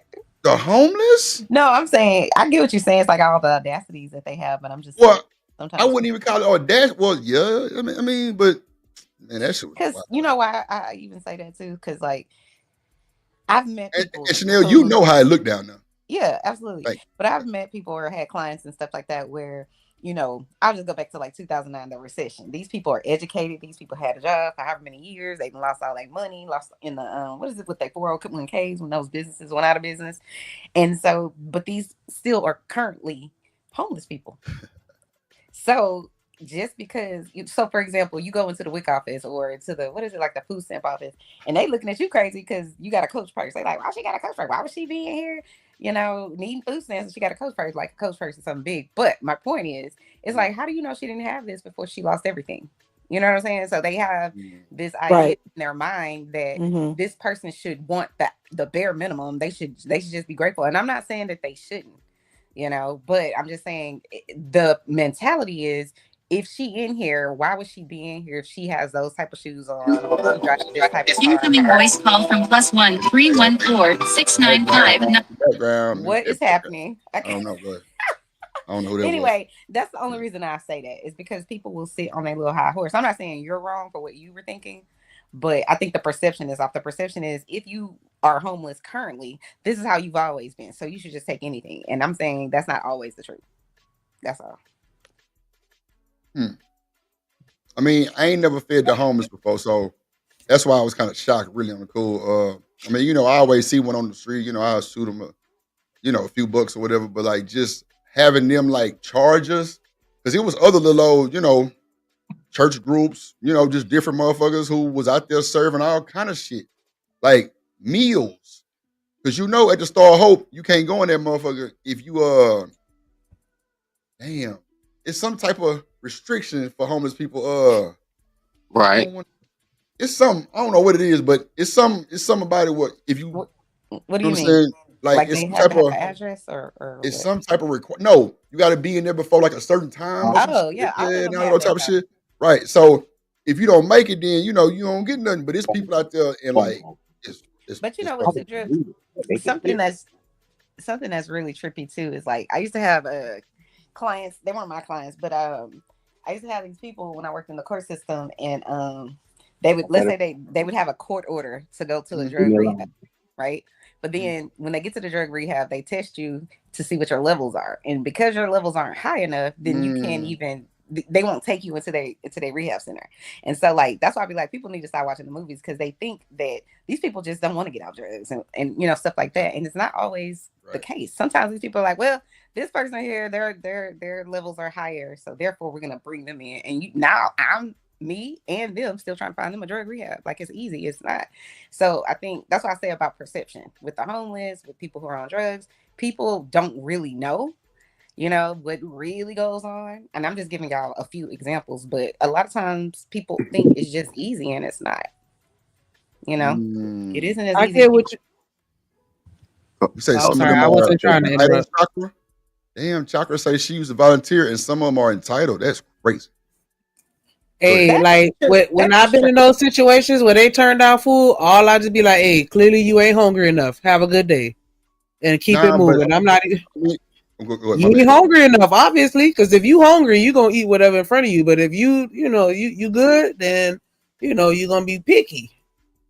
So, nigga, you had to see these folks. For them to turn down any goddamn thing, they wasn't hungry. So they was truly homeless, like they've been on the street. No, like they was outside, like sleeping in the parking lot, like they were homeless. Like some of them didn't have limbs, all kind of shit. Like it was crazy, man. Come on, right there by the Georgia Brown Chanel. That's homeless, like under all that shit. Homeless, like downtown is full of homeless people. Yeah, That's a fact. I used to work in a building off of Main. It's over there off I-10 somewhere. But we were basically downtown, and every morning there were people asleep in like cardboard boxes, tents and stuff. I saw it every single day. It's actually where I worked was not far from the Salvation Army. But yeah, it's sad to watch it. You know, man. Look, I'm gonna tell But you gotta understand a lot of them. I'm sorry, whoever I was just talking about. You gotta understand a lot of them be having their own little jugs, and if they feel like they can get something better somewhere else, then yeah, they're gonna turn down whatever scraps you offering. Man, can I tell y'all a fun story real quick? Not scraps. I had George Clinton, P Funk, on my motherfucking party bus one night, y'all. They had a show in Houston. Who? I put George Clinton. Oh. And I tell y'all, facts, this boy had my driver pull over downtown and walked up on the homeless guy and got some crack. I swear to God. On my mama. It's like he knew him. I'm telling you, it was weird. I say, bro, why did you pull over? He say, nah, he was real adamant about it. I'm like, so you just pulled over? He say, bro, he walked up on the dude. The dude knew who he was, and they made an exchange, bro. Drip. I'm like, I know you lying to me, bro. I know you say now. I'm dead. This is the thing. Like people have this perception. That's why I say people gotta start watching movies and thinking that's the real thing. Because when you think about it, the higher you up on the ladder in corporate America with the corporate Americans, the further you go, you don't get drug tested. Oh, so I know. All of them people walking around in them suits, they only drug test the people at the bottom. They not drug testing. I was working for Deloitte, making 6 figures at goddamn 20-something years old with no experience. They don't drug test teachers either. Right. And you better not. Right. I didn't get not one goddamn nothing. Like I'm a consultant, IT tech consultant. No bullshit for goddamn what's that goddamn health company? That goddamn my brain. Like I'm telling you, for like 3 years, 6 figures at home, flying out to these little spots. I went to fucking Wisconsin. I was Epic certified. No bullshit. I had to learn that shit on my own because I lied on my resume. Resume. I cannot with you. I went to Wisconsin to Epic and took that motherfucking test. Man, when I tell you working for Epic, them motherfuckers treat you like kings. Golden. Oh my God. Everything is all, because Epic do that shit for like, Disney World and all that shit too. So you got characters, everything. Like it's a state-of-the-art building in Wisconsin. Man, come on. I'm telling you, bro, nigga was on boy, look. That dude was good. If we get to the point to where we can understand the difference in standards and pride, because when like sometimes if I need help, I don't want help from you. No, it's not I don't need help. I don't want help from you. I worked around a lot of veterans, homeless veterans. I worked at a hospital. I kind of understand. I got an understanding. I'm not an expert on it, nothing like that. But sometimes even your child, they want your help. They don't want help from you. I don't want it from you. And if you understand that, it's not that these people don't want help. That's why your child sometimes they'll go listen to their uncle before they listen to the daddy. And that is so. Be clear. The people with the food stamps, they will go to Whole Foods and buy the highest, the best shrimp, the steak, and all of that. Not all of them. I'm just saying. I understand it. I saw them. Look, man, we handing out bags But of can they food and not stuff get like that. shrimp and steak? Like steak is No, I'm just not doubting it. oh, I not you, certainly not you should believe have. they I'm just saying, should. but people No. be like, yeah, can they not have steak? No, That's I ain't That narrative, is though. meat, right? It's Like, I ain't narrative. mad at They them. think. Well, watch this. Watch this. They think people with EBT and all that shouldn't be buying that, Right. and that's a fact. Like they don't think they Yeah. should have that. I don't know, but they It's don't. just like for so many years, it used to irritate my soul. You know, like if you get on Section 8 or whatever. Yeah. I don't know what it's called elsewhere, but in Houston at least it's called Section 8. And It's, so yeah. then they expect if you're getting something for free or for a discounted price, you know, your rent is like maybe $100 a month or $15 a month, depending on whatever is going on with your finances. But they expect for years that you should, if you're going to get something for free or for a small amount of money or whatever, then you should go stay in the ghetto and you should be around these killers and these drug addicts and whatever else. They do not want you to be in the other neighborhoods. And I'm just kind of like coming to the table like, what makes you think just because these people are poor, they would they should just be okay with living around this high crime area? Like that shit just blew my mind. and When I it's started looking crazy. for the state, I was just like, I yo, agree. I agree with you, Chanel. And it's crazy because, like, oh my God, it's so weird because when you have Section 8, people work. Everyone that I know that has Section 8, they all got jobs. I don't know what people be talking about. That's And a if you have a good fact. job, they don't kick you off. What they do is say, oh, your rent is at 0, so you got to cover it all. It right. won't pay anything. And you'll Mm-hmm. be stuck with the 2,000 if you got a job, Mm-hmm. and then they'll say, hey, we're gonna set you up with this like program because it's called FSS, Family Self-Sufficient. Because when I was in college, we learned about all this stuff because I had to do clinics and stuff like that. I had to work at shelters and the Shade Tree for women and men, and I worked in substance abuse. It was part of like my capstone. I had to do it for like 2 summers in a row when I was in college. But if you work, you have to pay a portion of your rent.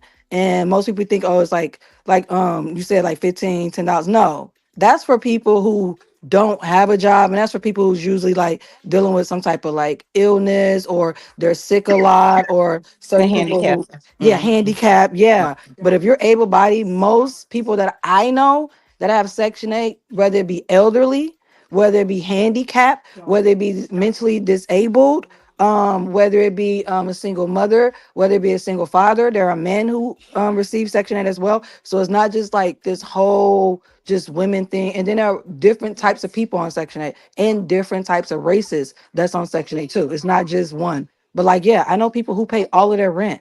Their rent is like 2,000. Since they have a good job, it's put at 0. So you have to cover all your rent. And then people think that, what else do you think? You don't think they have to pay? Section 8 don't pay lights. They don't pay gas. They don't pay water, sewer, and trash. They don't pay for the car note, the car insurance. They don't pay for the medical. They don't pay for the gas in the car. Like, it's a lot of things that Section 8 don't pay for. And honestly, people shouldn't have to live paycheck to paycheck because rent is so damn high to the point where no one is able to afford to live on their own anymore. People are literally living with each other because rent is too high, or we can't find housing at all because like 2 of the major groups, I was reading about this in Atlanta, own majority of over 38,000 homes. So there's no more single family home no more. Like, it's ridiculous. So I say, get what you can. The way the government takes money and uses money for what the hell they want for it every single time, buying jets, buying Mm-hmm. $40,000 Facts. a desk, paying for Right. questionable Remodelating damn women, office.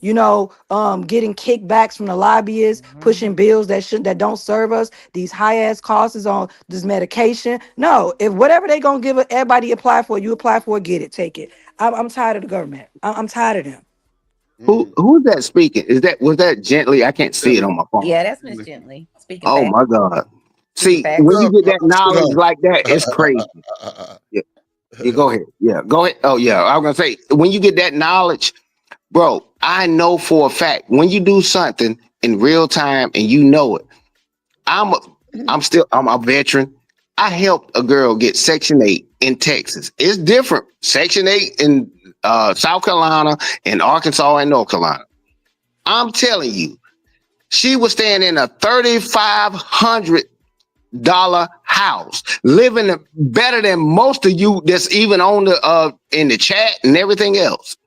When I tell you, it was, of course, she had to pay something here and there, but when I tell you, Texas is a different country and all this. I don't know what everybody else doing like that. But when I'm telling you that she was living like this in a great area. She got a chance to choose between Plano. If you're in Texas, you know what I'm talking about. We were looking at houses in Plano and different places around Fort Worth and stuff. Great places to live.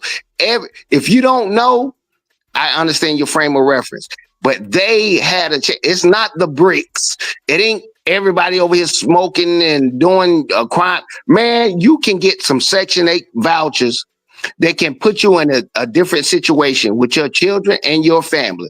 It's not Better what schools, the media. better schools, They kill all better that shit good. environments, recreation, and then Yes, people they need to understand that the voucher they give you the voucher based on where you're living, and it's based on a number of things. How many kids do you have? right. Do you work? The voucher size, and Yeah, in some states will let you go over the voucher, meaning you have to pay the difference on it, or you can stay underneath the voucher and not even use up all of the voucher. You know what I'm saying? right. So it just depends. So because like California, yeah, their vouchers are going to be a lot high in Yeah, California versus living in like Arkansas. They don't need to have high vouchers. right. Their vouchers can be like $1,000 because rent is affordable there. Unlike California or New York, the voucher needs to be it needs to be able to be sustainable to live on a regular market. It needs to match the market. That's not fair. And the thing about it, you don't want people living in bad environments with children. That's how we get the gangs to go up. That's how we get the menaces to society out here. That's how we get the dope boys and the gangbangers and the not going to school. We have to put children and human beings, people, all in different environments to thrive. Because a lot of people are not thriving in those environments, or they got to fight their way out. But again, I don't give a damn about everybody in America getting what they need from our government. Our government is shiesty. They literally giving away hundreds of millions of dollars just Right. off a whim. And y'all want to complain about Section 8, food stamps, which is literally, if you do the research I have, is only maybe like less than 5% of the budget. You know what majority of our budget goes to? Defense for the country and police That's a officers fact. around and police stations around the country. New York City has one of the highest police budgets in the country. But I don't want nobody, I don't want some kids in second grade having some shrimp, meaning that they need to get away from beef. You know, we want them to eat a little bit healthier, right? So like I don't want them having some shrimp. They better not have no good food. You know, like what is happening here? I'd It's rather because feed people are children than ignorant. fund wars. It's unfortunate, but yeah, I agree. I'd rather feed children than fund wars. I do. It makes no sense to me. I'd rather That's what I house said. people than not house people. Because when you don't house people, you know what happens? The homeless rate goes up. Guess what else goes up? Infection. Guess what else goes up? You don't have a job. So that means you go into the hospitals, hospital bills, you get hospital bills and get in debt. It literally affects us all when one person is sick and they can't care for themselves, as opposed to like helping them out to where we all can benefit from society. Like it makes them, when the homeless population, if they homeless, guess what? They smell, they stink, they probably get violent, they're probably not on medication, they probably not seeing doctors, and we got people dying on the street, we got people that's being violent. Like everything just goes up. It just makes no sense to me. So personally, I'd rather house you and I'd rather feed you, because the government, the defense don't need no more budget. They don't need no police officers across the country don't need no more. Billionaires, they don't need tax breaks. Like this is ridiculous. So whatever the government gonna give me, I'm gonna take it. And let's be clear. If the government was giving out $5,000 right now, everybody gonna take it. COVID, all them checks came out. Didn't nobody say, this is a freebie, this is assistance. Everybody took that shit and cashed it and put it in their account. So we're not gonna act like everyone has not benefit off assistance in America, because we have. Just because some people get it consistently doesn't mean other people have not benefited from getting consistent checks, like during COVID and certain things like that, tax breaks and stuff like that. And I'm gonna land my plane, like y'all say. Yes, let me slide in here real quick. We streaming on several platforms, about 10 right now. It's 140 people watching. Make sure y'all hit that like button, subscribe to the Drip Show, search up Content Plug 93, subscribe there too. Somebody send a super chat and wake 6 up, because he out here sleep while Jiggly is cooking. Like I don't understand. I just $2 to get him on Get them. What they take? What they take to wake people up? I don't know. We need to send him a shot of Henny or something, because I don't know. I think we boring him. Send some super chats to wake his ass up. 6 on that Zah. That's all right. On that Zah. Kill it. My dog Hey, chilling. I'll just fuck with him. He ain't said nothing in a while. Like, What else there? hey, it's Drip. funny though because go ahead.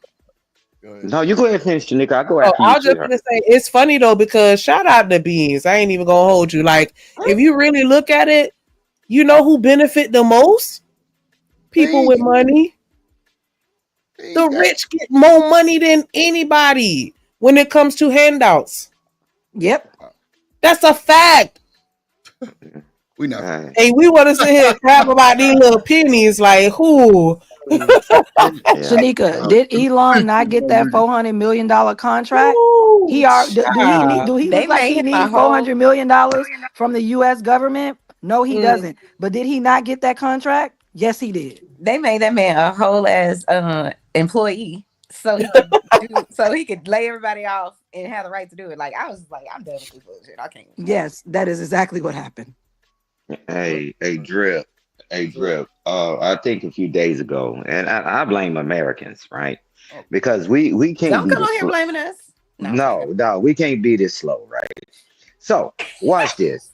Watch this. So, hey, Drip. Hey, forget that presidential election. That don't move the needle.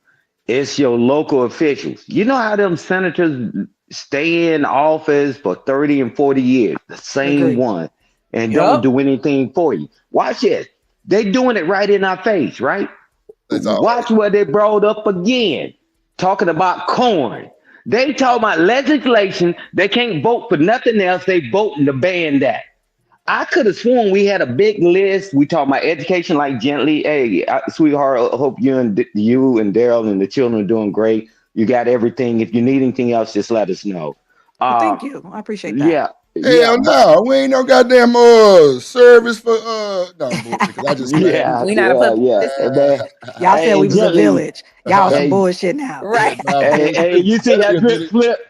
You see how Drip flip? Man, it was Look, a he changed his pleasure heart for real quick. He Aunt just became a Henny and Aunt Republican. Chanel. Yeah, y'all ass better be ready. Drip have his kids too. Yeah. Yeah. Because it was a pleasure and an honor for you allow me and Drip to do that and set that stage up. And Shanika came in later. Thank you, Shanika and Chanel and everybody that contributed as well. You know, hey man, we're gonna practice what we preach. We're gonna not just say it with our words. But back to what I was saying. They sit here voting in legislation. We can't get them to vote for anything else. Gently is right. They're trying to take away SNAP. They're trying to take away food, trying to take away assistance. That's the stuff on our list, right? That's at the top of our list that we need. And then they taking away Medicaid. Like my brother said earlier, the pillars of America, right? Those protected class, the children, the women, the elderly, and the disabled. They taking everything away from them right in our face. And they sit up here voting about some corn. Man, if y'all don't get the hell out of here and fix these dang on roads and these bridges, and you don't put this money to the education system, I blame us. If you don't next time, right? Because we're gonna have all talk, and wherever you are locally, we're gonna talk about our local officials, and we're gonna share their bios. If you ain't getting off and getting out there and voting and getting them bastards out of there that's been there for 30 and 40 years and we losing everything, that's a us problem. It's not a them problem because we keep voting them back in. If you don't vote, you still voting them back in. Hey, I'm with Jenny. Hey, man, I stand beside you. We're going to push this envelope forward because if we don't take care of the children, when we get older, who's going to be there to wipe our nose and wipe our butt? You know what's crazy, Mr. Stan? I have a patient Yes, right now. I have a patient right now who, how I was saying before, when you're on public assistance, you basically can have nothing of value for them to give you services for the most part. So if you got a car, you got to sell it. If you have anything of value, any type of asset, they want you to sell it before they give you anything. So my patient basically has to use all of her savings that she saved up, to like make sure her kids, had something like a little nest egg or whatever whenever she goes. And she's actively dying, and it's sad because she's like, she trying to get money for a wheelchair, but she can't get it because they're like, well, you're actively dying. So hospice is a whole nother bag of worms. But my point is, it's like, she's scared right now. Like when I was speaking to her last week about how they're trying to do away with Medicaid, it's like y'all don't even understand how many people that impacts. So like I've said to you guys multiple times, I used to work 43 million. I used to work with people who have intellectual disabilities and mental illness and stuff like that. And the reason that they have any type of, assistance and live in a home in our communities and stuff like that is because of Medicaid and Medicare. So if they get rid of that, I'm just like, how are y'all going to pay the staff that come in here and work in these homes with these people who have IDD? Like, that's crazy to me. And then this lady, she has to wipe out everything she worked for 40 plus years. She has to get rid of all of that money. And she every time I see her, she's like, Miss so and so, I have one more year. Like, she can't wait to die. Like, and I say that real talk. Every time I go in there, the first time I met her, she was just like, I was like, hi, Miss so and so, and she's just like, yeah, I'm just sitting over here waiting to die. Like, she's a whole hot ass mess. But it's just sad because when you brought that up, Mr. Sand, and same thing with Miss Gently, when y'all brought that up, I immediately thought about her, like how they have to suck this lady completely dry, all of her savings, everything, before the government will step in and help. That to me is ludicrous because obviously this lady had to pay taxes at some point. So why are we reserving it? Like, we saved how many hundreds of companies during what was it called? The not the depression. No, you're talking about when our system The collapsed in recession. 2008, when we bailed out the banks, we bailed out GM. But we can't bail out Yeah. the American people. It's like that shit is just irritating to me. And when I look at people like her, who that's why she can't wait to die. She's just like, I don't need to deal with this bullshit. Like, it's crazy. And every time I meet with her, she's just like, okay, well, what can we plan? What's the plan for whenever all my money runs out? Because I only have a year's left. And that's sad to me. You know what I'm saying? To like see that and watch this lady die. But it is what it is. So I feel like what Ms. Gently was saying is so right. Same thing with Mr. Stan. It's like people don't really pay attention to what's going on locally, what they can change locally, because people get caught up in the presidential part of it when the president only really has power. And Mr. Stan, you could correct me if I'm wrong, really over the military. He's not really, or if he mandates something like that, and Congress has to sign off on it. But other than that, those people we voted for, they're not going to really interrupt our lives. Like, our lives here in Texas are interrupted, like, as a female, because we can't have the A word that I think I can't say on here. Like, we would have to go to another state. So that's the local type stuff that I be wanting to kick that man in that wheelchair out of his damn wheelchair. And I don't even fight like that. But like Greg Abbott, you already know what I'm talking Governor about. Abbott, he on some BS. Like, he just irritates my fucking soul. Like, I cannot with people like that. When you look at him. Let me get off my soapbox. All right. Yeah, but you said something. You said what you said was right, Chanel. That's why my brother, he lives in Texas. Hey, bro, check your message. I sent you something. But the thing is that Texas is a whole nother country within the country, right? It's because they passed those laws locally, right? Within the state of Texas. You go to Texas, I guarantee you go anywhere else, I promise you it's totally different. Totally different. It's just that, man, if we don't go and vote, if we don't get out there, all these things, right? Like I said, they're attacking the youth. They're taking away the money for education. They're taking away the money to be able to feed them. They're taking away the money to subsidize the elderly. And I'm telling you, a lot of people sold them a bill of goods. Most people had started working when they was 14 or 15 years old, and now they're older. Now they need their Social Security and they need their Medicare or Medicaid or whatever. They tell them, let me think about it. If we don't get out there and vote and we let them stay in office for 30 and 40 years, man, that's a us problem. Let's get active. Everybody's smart. Everybody's these genius. We can fight on these panels. How about we say, hey, we're going to draft this letter. All you have to do is change your congressman name, your governor's name, and keep the body the same. And you just sign off on it. That's it. It's just one dang on paper, and we'll just take it and just keep the body the same, change their names. We're going to have to get active, because if we don't, it's easy to do things before they take it away. Just like if you go to court, you're good while you're going to trial, but once you get convicted, it's hell for a judge to ever overturn anything. This is our window to be active instead of being reactive. And I land the plane there. You got it. Go ahead. Artifacts, what up, boy? What up, gang? Drip Nation was good. Colin. Shout out Warren in the building too. I see you in the chat, my good sir. Shout out to the folks in the chat, man. Make sure I hit the like button. Make sure I hit the like button. It's pretty good conversation. We doing a thing. Jay, you say what about that? What? Oh, okay. Shout out to that boy. Let me see who else came in here. Okay. I'll be down there in Houston soon in a few days. So hopefully I get a chance to see you and link up with you and all that kind of good stuff. But I want to piggyback on the lady that was speaking. Some people me? Yeah, I think it was Gentile. I mean, I'm watching the game at the same time and all that, but I think it was saying Gentile or gently or whatever, gently. Yeah. Okay. But what I was gonna say to everyone else, genital. I ain't say genitalia. I said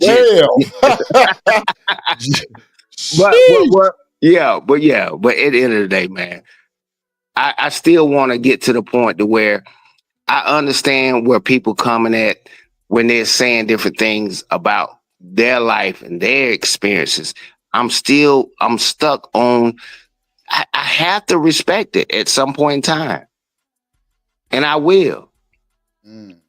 What the women are saying, I'm not used to talking, with women sitting around me, man, like not like that in that type of setting, but this is different. This is the internet. People are, they trolling. Look, man, it's the internet. They're supposed to troll.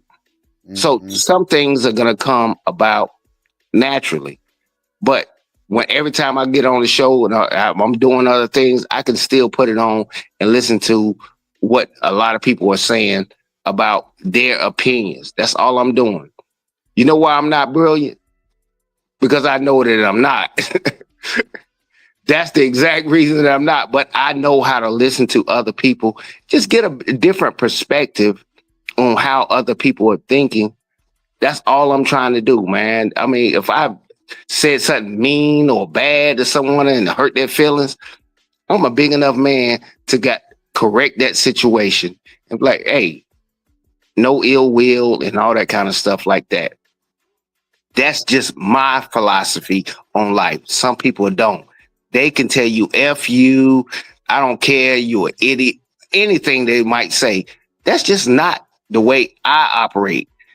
My job is to try to infiltrate and make everybody else think that way. Because if everybody think, oh, you can do the Wild Wild West, it'll be the Wild Wild West. All I'm trying to do is just give a different perspective on what my opinion is. My opinion is not right, and nor is it wrong. That's all I am. I'm a balanced person, and I want to remain that way on either side. If I offended anybody in the room and stuff like that, which I know I didn't, but at the end of the day, that's where I'm coming from, and I do care. Because sometimes you got to care about somebody. Sometimes they don't have a chance to even defend themselves. That's why you got people that got a lot of money. Like, you're a millionaire. Why are you worrying about a guy on the streets? You got money. We can't have everybody get to a point to where they don't care. I don't care nothing about your dumb butt. Go to prison and this, that, and other. No, some people actually do care. I'm just trying to get the split to be the people that care and don't care. Yeah, but what I'll say that the things that Jenny was saying and Chanel was saying is that it's irrefutable. If I go outside and the tires is not on the car, nobody can argue that the tires are not on the car. I'm telling you that the hunt is on. When they roll all this stuff back, it's not just gonna affect. You see everything starting to fall apart when it started affecting the rich, the people that was losing their job, that was doctors, scientists, CDC, and all that stuff. Man, when it start affecting them, you don't stand a snowball chance in hell. So if we don't get out there and do what we need to do, I can care less whether somebody want to say, hey, it's the woman's fault. She raised a bad kid, or the man wasn't there. Man, that's so far down the list to what's getting ready to happen to us, that's getting ready to punch us in the face in the next 6 months. It's just that, man, we got to figure out what priorities are, right? Because like you said, it will be the wild, wild west. when nobody has a job and these children can't eat and people don't have a place to stay. And people ain't built like that. We Americans, we ain't built like the mother country. They do this every day for fun. They fight in the street. They got warlords. They got all that. They do it every day. We are Americans. We're not built like that. And I don't want us to get to the point where we're built like that. Anybody start all that gender war stuff and start talking about women ain't nothing, men ain't never led anything, man, they can have that conversation over there. I'm talking about let's get rid of punches in the face right now. And amazing, right? It's amazing. They voting on all this other stupid stuff. Why ain't they voting to take and lower the cost of dang on these universities for you to get an education? See, all this stuff that we're asking for, why are they not voting on that?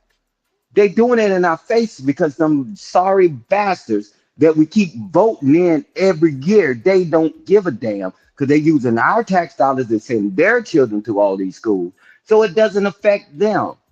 But as long as they keep their job, why would they ever change?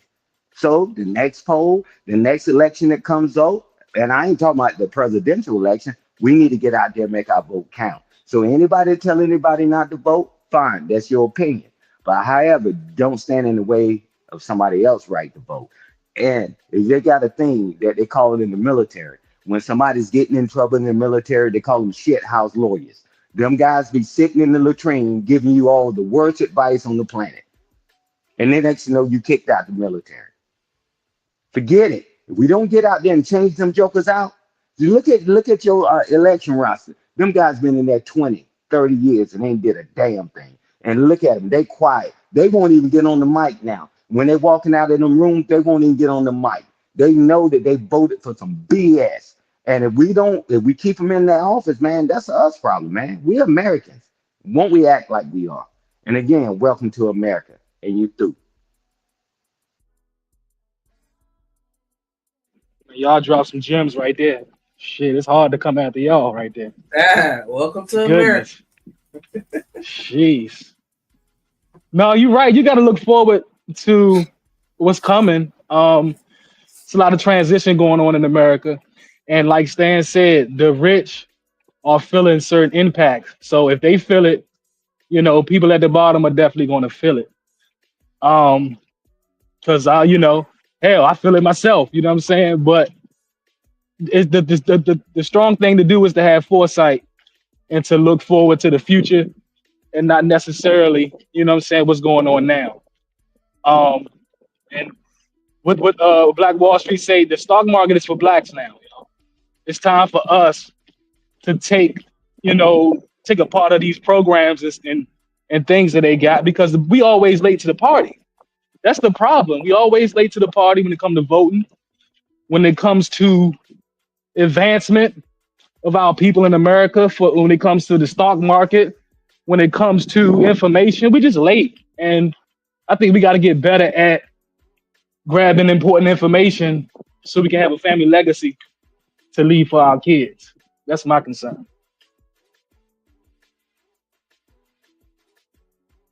Yeah, I definitely agree with that. I think that we have kind of slipped away from prioritizing our legacy and, our name having some meaning, even if it's just to us, right? Or, our bloodline or whatever. And that's the only thing that baffles me, with some people and how they choose to, govern themselves and with their kids. Like, man, we raising the next generation, and it sounds so cliche to be like, yeah, the children are the future, but I mean, it's a fact. And it's just crazy because, as we get older and then we're dealing with the youth and things always change and evolve, right? And so that's why it's just difficult for me to accept that there's nothing that I could teach somebody that's 30 years younger than me or 20 years younger than me or even 10 or whatever. I just still feel like there's certain things that, just stand the test of time with regards to just, the adages that we pass down. And I agree with you, 2 cents. I don't want us to give up. I think we just need to continue to try to figure it out, but I don't think that we should leave it up to the kids to figure it out for themselves. Yeah, but I'll say this, right? With my brother, we knew growing up that name carried a lot of weight. And you ain't getting out here going crazy, doing all this crazy stuff, right? Doing all this wild stuff, right? So so that's why I'm really get ticked off, right? People can talk about anything, and I kind of like lay back and wait a while. But when people start talking about the ancestors that we say they couldn't read and write, they managed to get corner stores, corn laundry, and own land. How did they manage to do that? We got smart and got dumb at the same time, and we separated from each other even the more, right? So we did an overcorrection. Now we got to figure out a way to balance it back, right? Because I'm not going to be weary and well doing. I mean, because I'm giving a way, not the way. Stop listening to people that have no way. And that's why my brother said, he said, man, I care. He said, forget what everybody say. I care. We just got to figure it out. We did an overcorrection. We went from the families all being together and the lowest educated, and they owned the most stuff. And then now we so smart we don't own anything. We got the biggest credit card debt. We don't own our own homes. We don't own our own vehicles. It was an overcorrection. Now we got to figure out a way to get it back balanced. And I'm in for the fight because I'm an American. And you can call it what you want to call it. I'm an American, and if this goes down, man, we all go down. And if America goes down, I don't know what we're gonna do. I don't know what we're gonna do. So Where we would you don't go, get Stan? get together. If Oh America man, go me and down, my where you going? oh no, me and my partner, we already got a spot. We got a Ooh, spot. My prior service friends and all that stuff, man. You got to remember, I live in Fayetteville, where Delta Force is, 82nd is, and all that other stuff. I got yeah, access. I'm driving to And North my family Carolina. got access. My family got access, right? He ain't But I lying. don't want it. I don't want it to come to that. Like my brother, he's in San Antonio. He's a veteran too. He got access. He know he can go right up on the base, and whatever's happened around it, he know he's gonna be good. But we don't want to talk from that point of view. We want to talk to what the majority of people, less than 1 to 2% ever serve in the military. So it's just like, man, this is our time to quit being reactive, right? Let's be proactive, right? Let's just share the information. Some people going to take it, some people are not, right? And that's it. That's about the best we can do, right? And Hmm. but if we decide that we're not going to do it, man, America, man, wow, man, I know we love it. I know we love just going to the store and driving all free and all that. Me, my brother and other veterans, we've been in countries, man. Hey, man, we set up entry control points. And, we control the flow, where you're going to go, what time you need to be in, and all that. And it wasn't negotiable, right? And I don't want to see America turn into that because, one, we ain't built like that. We Americans, I want everybody to like they licky chewy stuff. But when they take it away, it's gone, and it's gonna be hard to get it back. And I don't want to see that happen.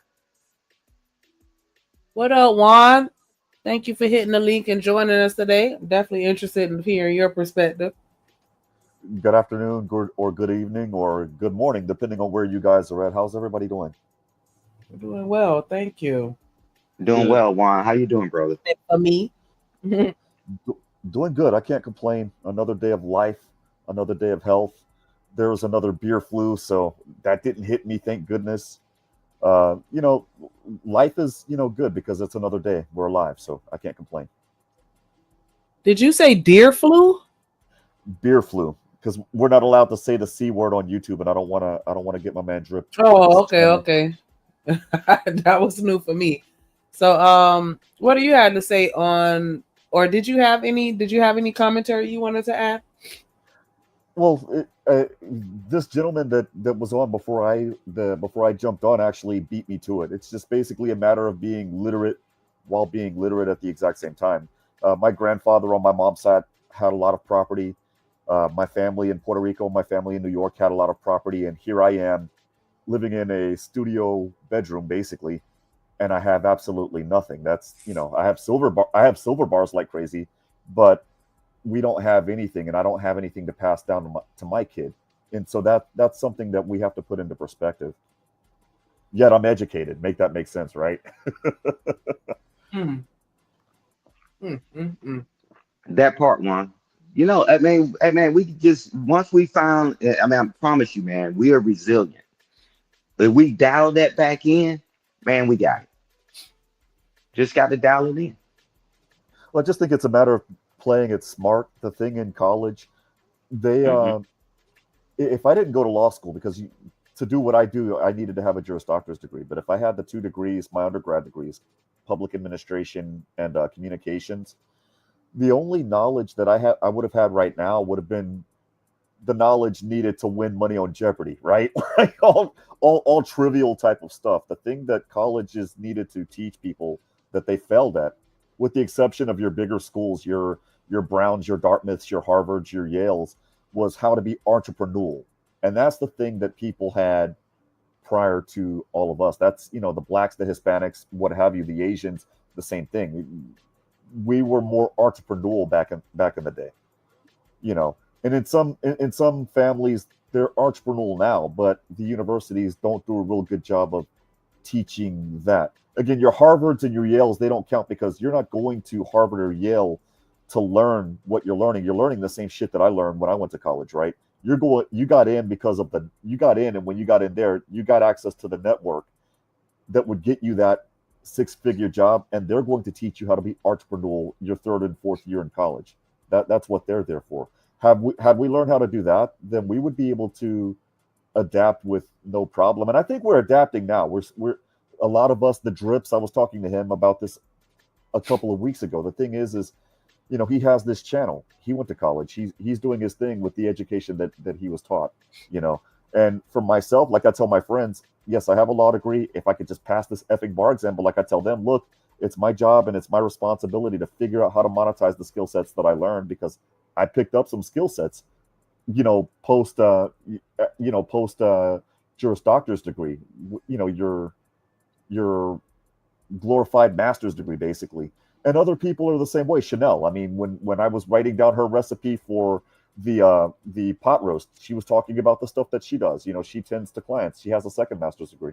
But the thing is if we were taught how to be entrepreneurial at the undergrad level, then a lot of people, instead of crying and moaning that they're working at Starbucks making little to nothing, they would be able to figure out how to take what little they learned at the university at the undergrad level and do the exact same thing, if that makes any sense. Yeah, yeah, that makes perfect sense. But I will tell you this: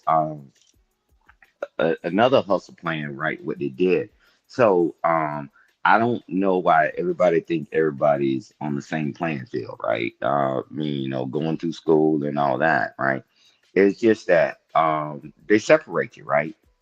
You take test scores. They said now you're in the accelerated class, right? I was in advanced biology and all this other stuff. However, this is the thing that we got to get back to putting the trades back in school vigorously, right? Because we was all big, I'm watching Smoke and Mirrors. Hey, get them all out the country. Well, with my engineering background, I go out to job sites and do all this stuff.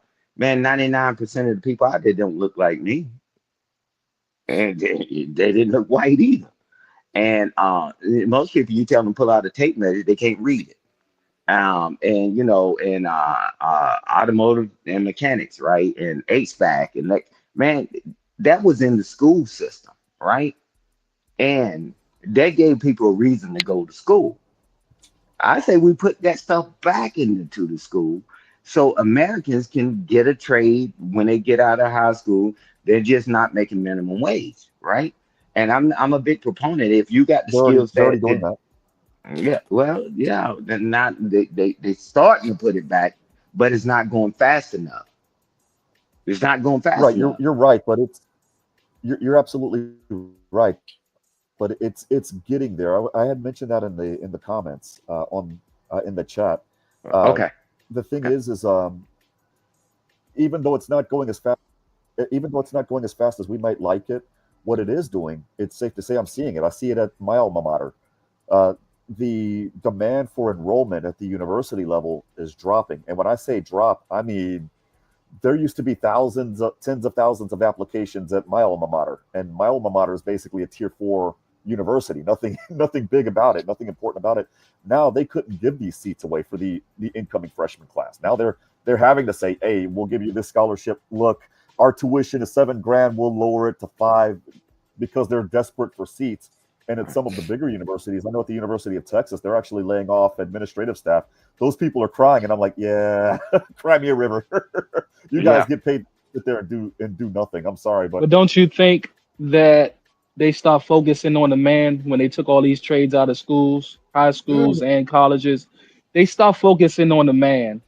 And I don't know if this happened in the Clinton era or the Bush era, but everything from from the educational standpoint started going down in the early 2000s. I don't know, after 9/11 per se, when they say no child left behind, they were just pushing people through. Oh, I Because hate that. that was my era, the mid 2000s, and yeah, the trades were out by then. Shoot, they didn't even have driver's ed in certain schools. So, and yeah, when you start at a minimum wage level, it's just going to be a harder climb up. It's going to be a longer climb up when you started from minimum wage. But they got to go through that process, and the problem is too that Americans just feel privileged with no results. Like I say, for people to have so much confidence, like you got to have victories in your life, yo, and you got to be shown to be approved. And somebody said it the other day, like you need eyewitnesses, man. Like you got your brother on the panel too to verify that you are legit. You got Drip on the show that verify you legit, Stan. So, but I think Americans are just too privileged in a mindset with no results. And when you're around people like that, it's hard to kind of converse with them, especially at my age. And they call it whatever they call it, fear. But look, I'm reluctant to go around certain people because I know where I'm coming from. You get what I'm saying? In my environment where I come from, listen, I had to get it on my own and I had to go hard. And it's like at this point, why am I turning around looking for help when I've been doing this on my own for a minute?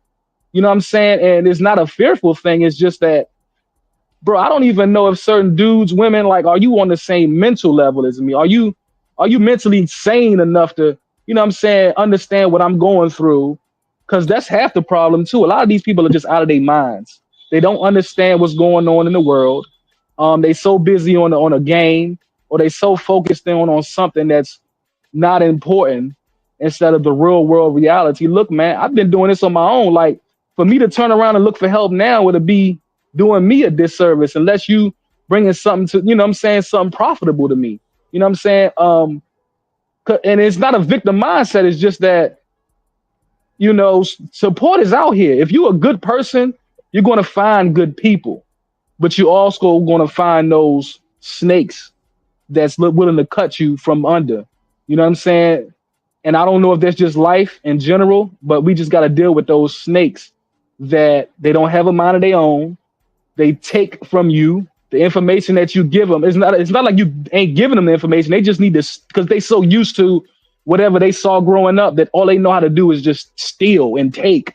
That's their mentality, and they don't know how to pour back into people. Those people I try to stay away from because they just drain your energy. And why waste my time when there's plenty of opportunities out here? It's just opportunity meets preparation. And that's where a lot of us Americans lack too. It's like we're never prepared for a lot of opportunities that we get. And so that's what I'm focusing on now. Like if I'm prepared, like half the problems that I'm dealing with or I've been dealing with 6 months ago will be all gone away. If once my preparation meets the expectations of, of the job function. Hey, Drip and Shanika, and panel, you guys, I want to get ready and go because it's time for feeding. So I enjoyed the conversation. I will be in the chat. Everyone have a great night, and I will see you guys tomorrow. Hey, Jenny, it was a pleasure talking to you. Good night. And like I said, you need anything, let us know. I will. Thank you so much. I will. So let me go do mommy duty. Bye, you guys. Have a good show. Bye. Yeah. What Art was saying, preparation meets opportunity, right?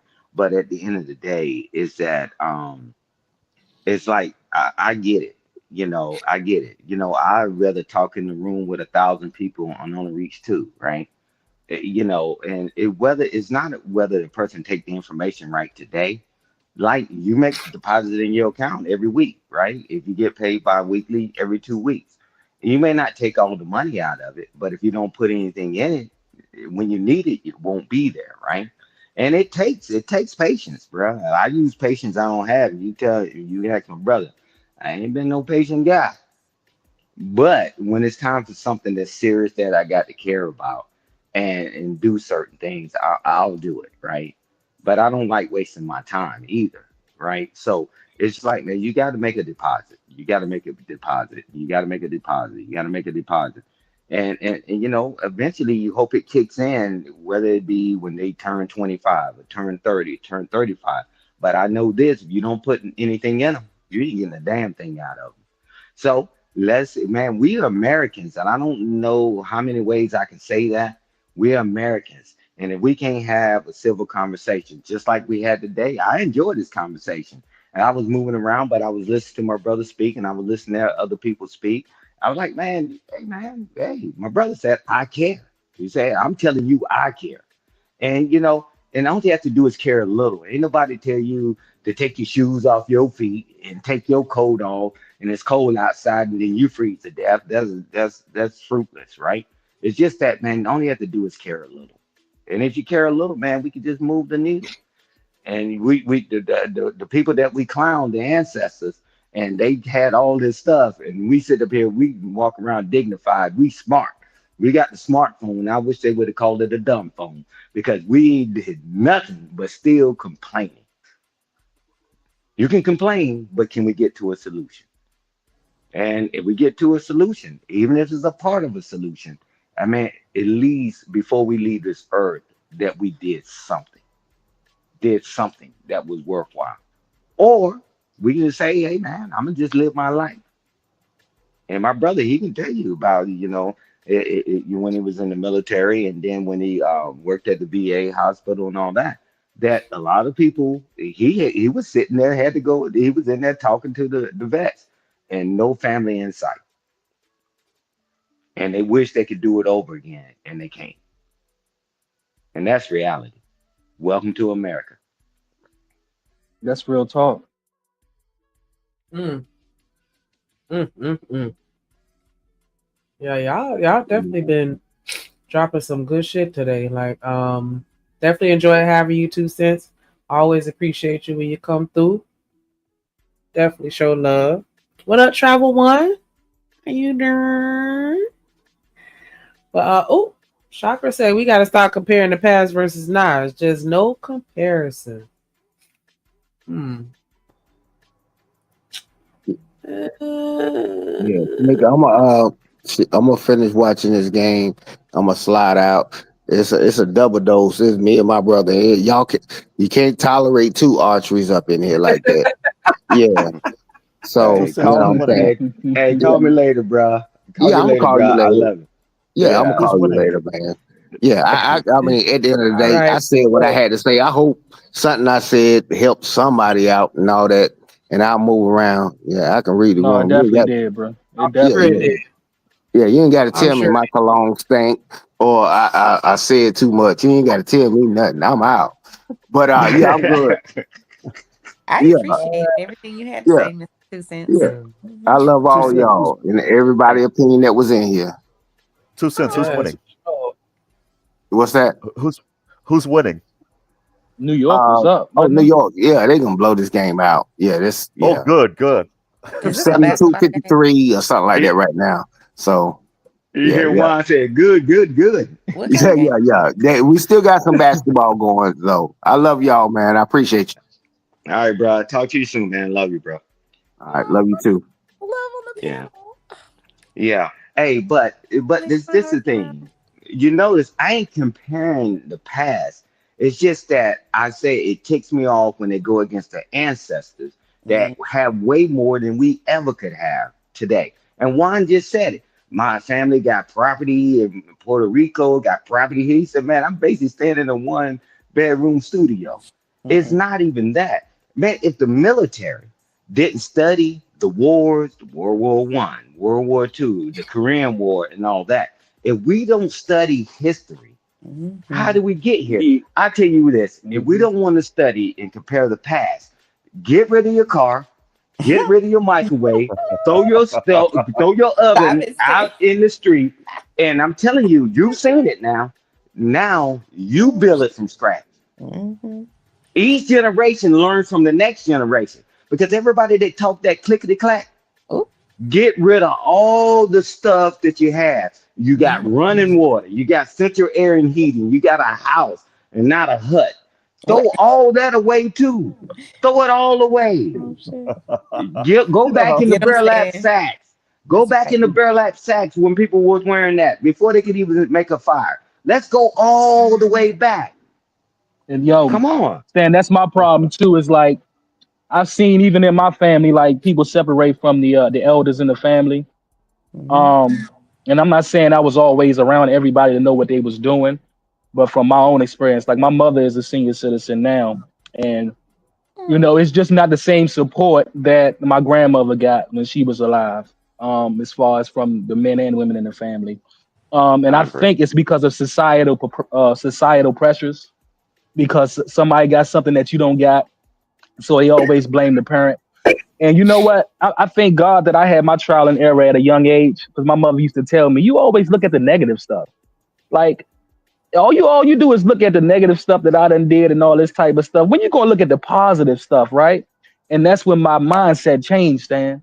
When I started looking at the great things my parents did for my life. You know what I'm saying? When I think about the people that they helped and how they had an influence on me in a positive way. And I think that's where these youngins go wrong is they seep so much into the negative that they don't embrace the great things about their parents. And that's just me speaking in general, but that's just my inclination. I think that because of societal pressures, people tend to push the elders away. And man, I think I had that mentality at a younger age, but it's changed because the value of your parents. And yeah, a lot of their information as far as the boomers and Gen X, sometimes it's not the information you want to hear, or it's not even the correct information. The best thing to do is listen to these folks, because throughout what they speak in, I promise you the wisdom is going to cut through.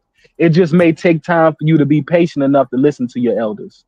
And that's my problem with the youth and dealing with youngins is like, it's like we gotta actually train youngins how to deal with grown men and grown women out here. It's like it's a certain way you talk to men out here. It's just the bottom line. If you want to interact with grown men, and that's the problem with young dudes, I don't think they have problems with women because women give them all the attention in the world. It's the grown men that they gotta deal with out here. The lions and tigers and bears, the men that's going they may he may slash your throat. You know what I'm saying? If you got if you play with him the wrong way. You know what I'm saying? And that's and listen, hey, what you want me to do? Listen, I deal with grown men every day.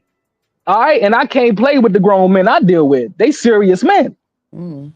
As somebody that's on that Gen X millennial line, 1980s babies rock, by the way, I can tell you that what I've learned is that sometimes I have to let the people I would say in the younger millennial, old Gen Z, give them enough rope to basically let them hang themselves, figuratively speaking.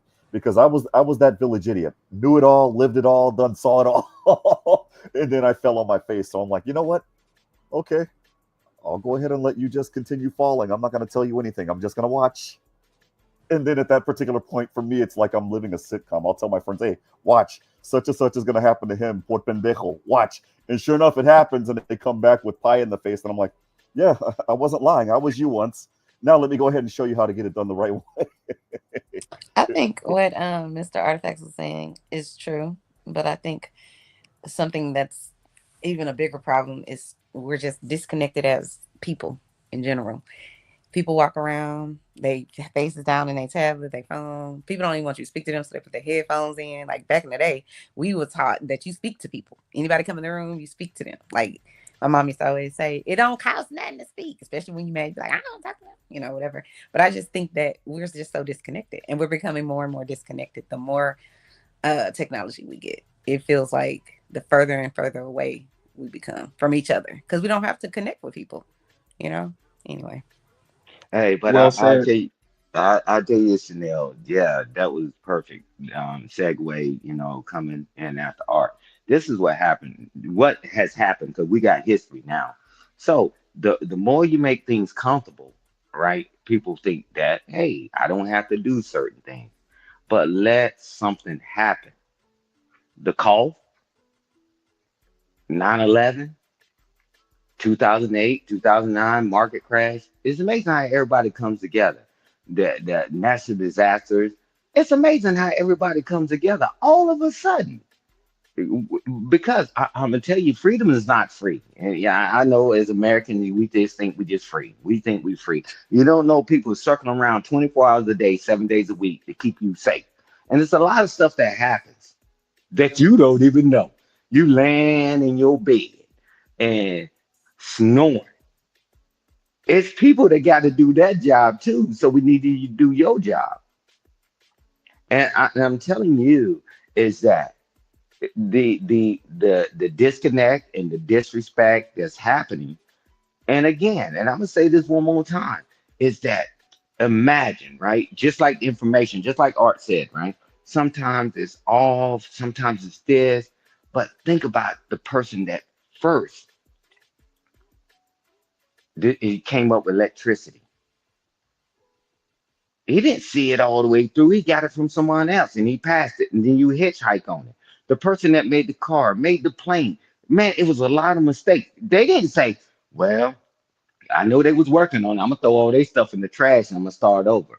Man, get rid of your car. Get rid of your microwave. Get rid of your jewelry. Get rid of your dang on makeup. Get rid of your dang on barbershop. Get rid of all that stuff. Everything come from the generation before you. Only thing you know what you know. However, I know everybody's smart, right? I got it. And then parents, they can be who they want to be, but one thing you're not getting around when a child get older and he get that musk on her arm, up on his arm, and she get older, she gonna try you, and he gonna try you. There's no getting around it. But it's about did you teach them the level of respect? Let them be all creative. Let them cuss in front of you. Let them listen to you cuss in front of your friends. And I'm gonna tell you what you're gonna create. You're gonna create a monster. And you ain't gonna put that genie back in the bottle. Well, mom, you let me grow up at 5 cussing and fussing in front of you. And they ask you, where did you learn it from? I learned it from watching you. Now, how do you answer that question? Every generation, everything on this earth came from the generation before them. Because you imagine starting from scratch trying to build a car. Look at that dang on Elon Musk, that damn car he got out with that catches on fire every chance it gets. Well, he had to start from somewhere, and now you get to tweak it from that point. But if he had to start from zero, then what? If we think that we don't need the old and the young, man, I beg to differ. And if y'all think y'all so smart, don't teach your children anything. Go give them the keys to your car right now and don't teach them how to drive. That deed that's on the shift gear, if you don't tell them that means drive, that means to go forward. They'll drive through your damn garage. You can give your children all the creativity and all the freedom, but you got to teach them first. If not, throw them the keys to your car. Let's do a poll. And I ain't paying for the damage. But throw them the keys without teaching them how to drive. Give them all this stuff and don't teach them what it really is about. You're gonna burn. You're gonna lose. And it's gonna be a lot of sad days for you. And unfortunately for your child. And I tell people, and I'm landing the plane here, hey, if you're not together with the mother or the father of your child, you need to love the children more than you hate each other. Because that child deserves better than you two stinking ass bastards. Yeah, Selfish. damn. Not stinking ass. Selfish. Selfish, Rip. What up, Smitty? In the building, chakra, love in the beauty. Dr. Corner, what it do? Drip, you get rid of your Lexus and start from zero? Because the generation didn't give you nothing, go build you one, Drip. That or the other one. Shit, no. Yeah, nah. We ain't getting rid of the Lexus, the microwave, the oven, The house, the running water, or the central air and heat? No, not the microwave. How am I going to be able to heat up Chanel's Drip is rich shrimp though. etouffee? That Hey, motherfucker gonna burn your goddamn microwave up. Shit, you better watch that. hey, Drip, we not throwing anything away from the past. That we the advancement we have now. And we say the other generation didn't give us anything, Drip. Come on, man. Let's stop the rapping and capping, bro. I'm not getting rid of my stuff. Y'all try. Mm. Stan, may I ask you a question, sir? Yes, sir. Yeah, well. All right. So as I asked in the chat, do you think that we need a tragedy to happen, or a bigger tragedy than what we went through then, in order to pull ourselves together as family units? Because Absolutely. you mentioned 9/11, you mentioned the 2008 crash, which I'll be quite honest, to interject, I laughed during that crash because when you saw the rich people jumping out of windows over their stock values going to zero, I was like, oh, you guys are that vain, right? My credit went to hell. This is your first time. But the thing is from what you're telling me. Damn. Yeah, Jeez. I was mean back then. Damn. Hell no. Was it rich people jumping out the windows? Damn. Well, they were. They saw their. Yeah, they were. They saw themselves lose their pensions, like their $1 million annuities went to zero. But the thing is what you're mentioning, 9/11, you're mentioning the beer flu, things like that, you know, and I'll be quite honest, during the beer flu days, that's I'll be quite honest, that's how I got my my lemma now. The life's too short for BS is the way I say it. So every day above ground's a good day of life. So I can't complain, right? But it's from what I got, you were saying that these are nothing. We need to go through something much greater to stay together permanently. Like we get together, we unite together, and then all of a sudden we scatter. Then we unite together again, and then we scatter. And if that is the case, what you did say that it is the case, what do you think should happen? What do you think would happen in order to keep us together as family units permanently? To answer that question, right? This is the thing. It's coming, whether we want it to come or not. It's coming. However, is that is the quote, and I'm gonna mess it up right now, but I'm gonna drop down and I'll send it and I'll drop it in the back. See, because tough times create strong men, and good times create weak men. And I'm telling you is that when you make things so comfortable, we get lazy. We just say we don't need anybody and all that. Oh, it's inevitable, man. It's been happening through history. I mean, the Great Depression and all this other stuff. Then everybody get together, and then you get the Civil Rights Movement. Everybody gets together, and then the 9/11, the cough, and the market crash, and all that. But the next thing that's going to happen to us is going to force us to be together for more years because it's going to take a longer recovery time. And Well, if you look at the pandemic, Stan, that was a tragedy somewhat. It forced people to try to get along in the house, which we saw the results of that. A lot of people broke up and got divorced due to that. I thought they was having C19 babies. They wasn't having C19 babies. Okay. Some people were. Poor people was definitely having. Poor people was definitely having babies. I heard that shit too. Like it was a lot of C19. There was a lot of whoopings. There was a lot of divorcing. There was a lot of clashing because motherfuckers was stuck together. Damn shit. Yep. But they never really liked each other. And here in Texas, the number of divorces skyrocketed. And people had to try to understand their third graders math. Okay. Yeah. The parents had to go back to school. Hey, to answer Juan's question, just like I'm glad y'all brought that up because you realize you told your child they were dumb. Mr. Stan? You told your child they were dumb, but that C19 showed who the dummy really was. Showed who the dummy really was. All right. Somebody stupid. Yeah, call your child dumb and stupid, Drip. C19 happened, Drip. Oh boy, you couldn't help them read or write or do math. I'm like, wow, you called me dumb? boy, I'm God, man. But the reason why I can laugh about I it can't with because him. my princess, my youngest daughter, she's a educator, right?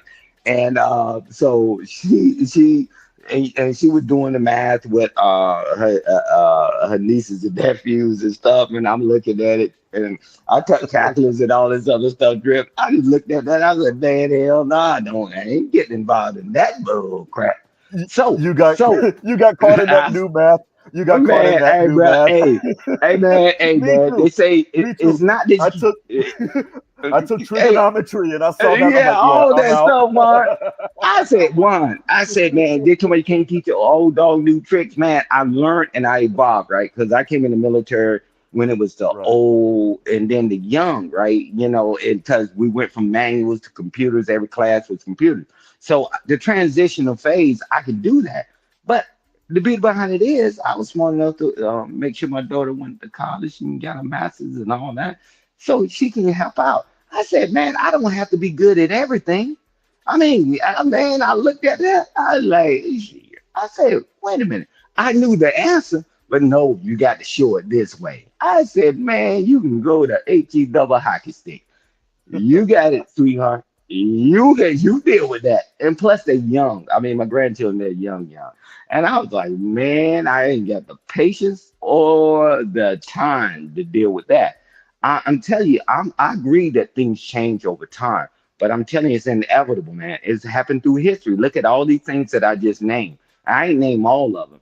It forced people to come together, but something's going to happen here in a little bit that's going to force us for a longer period of time to get together. I mean, it's inevitable. I say get together now, and so it ain't gonna be hard. That's my thing.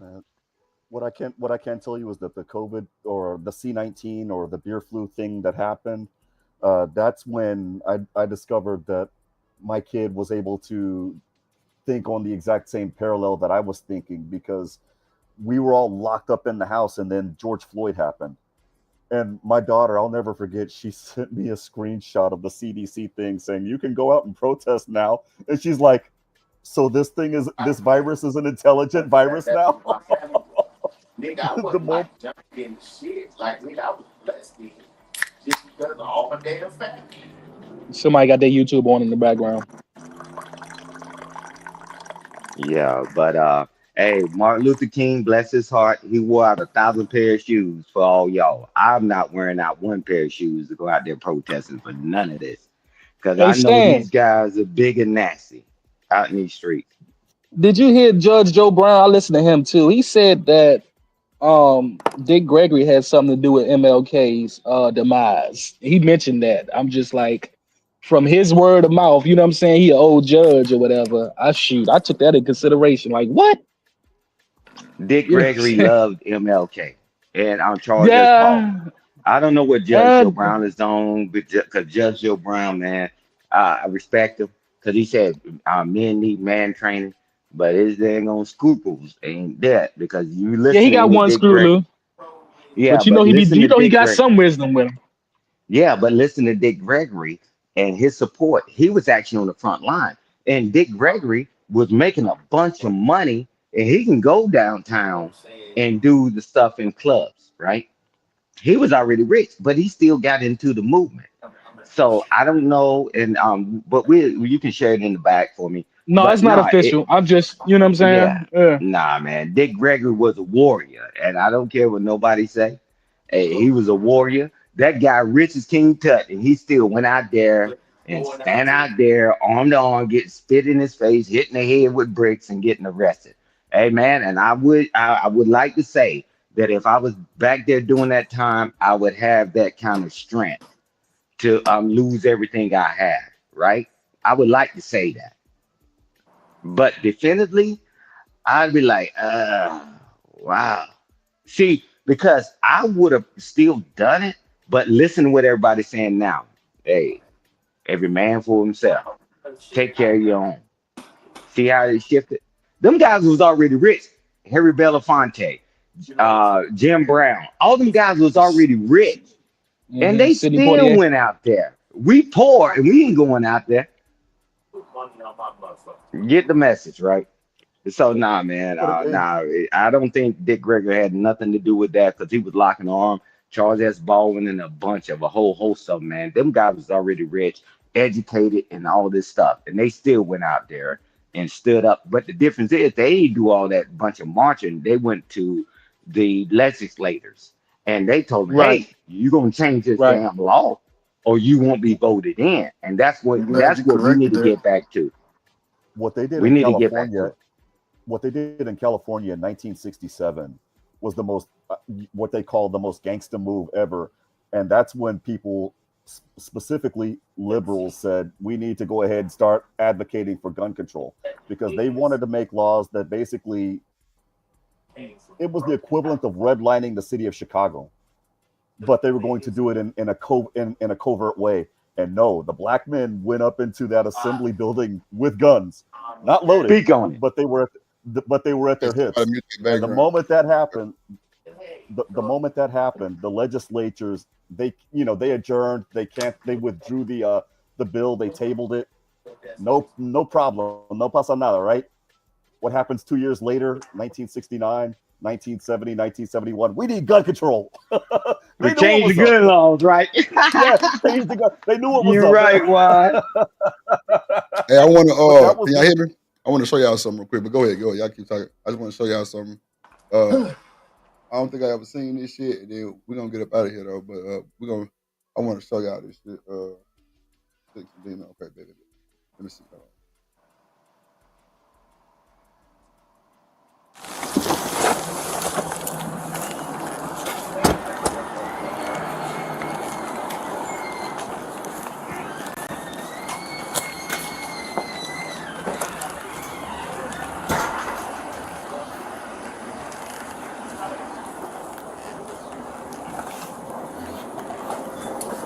Before they drive off, just park right here. This is a big bill from the gentleman.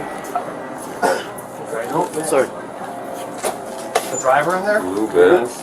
Which one? The blue one over there. Which one? Yep. Just head back in. Okay. All right.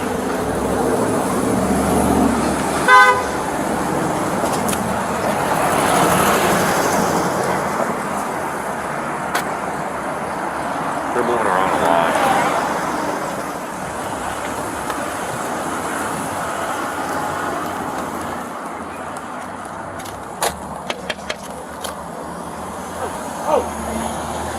You see your hands. Damn, man. Who is that? Floyd.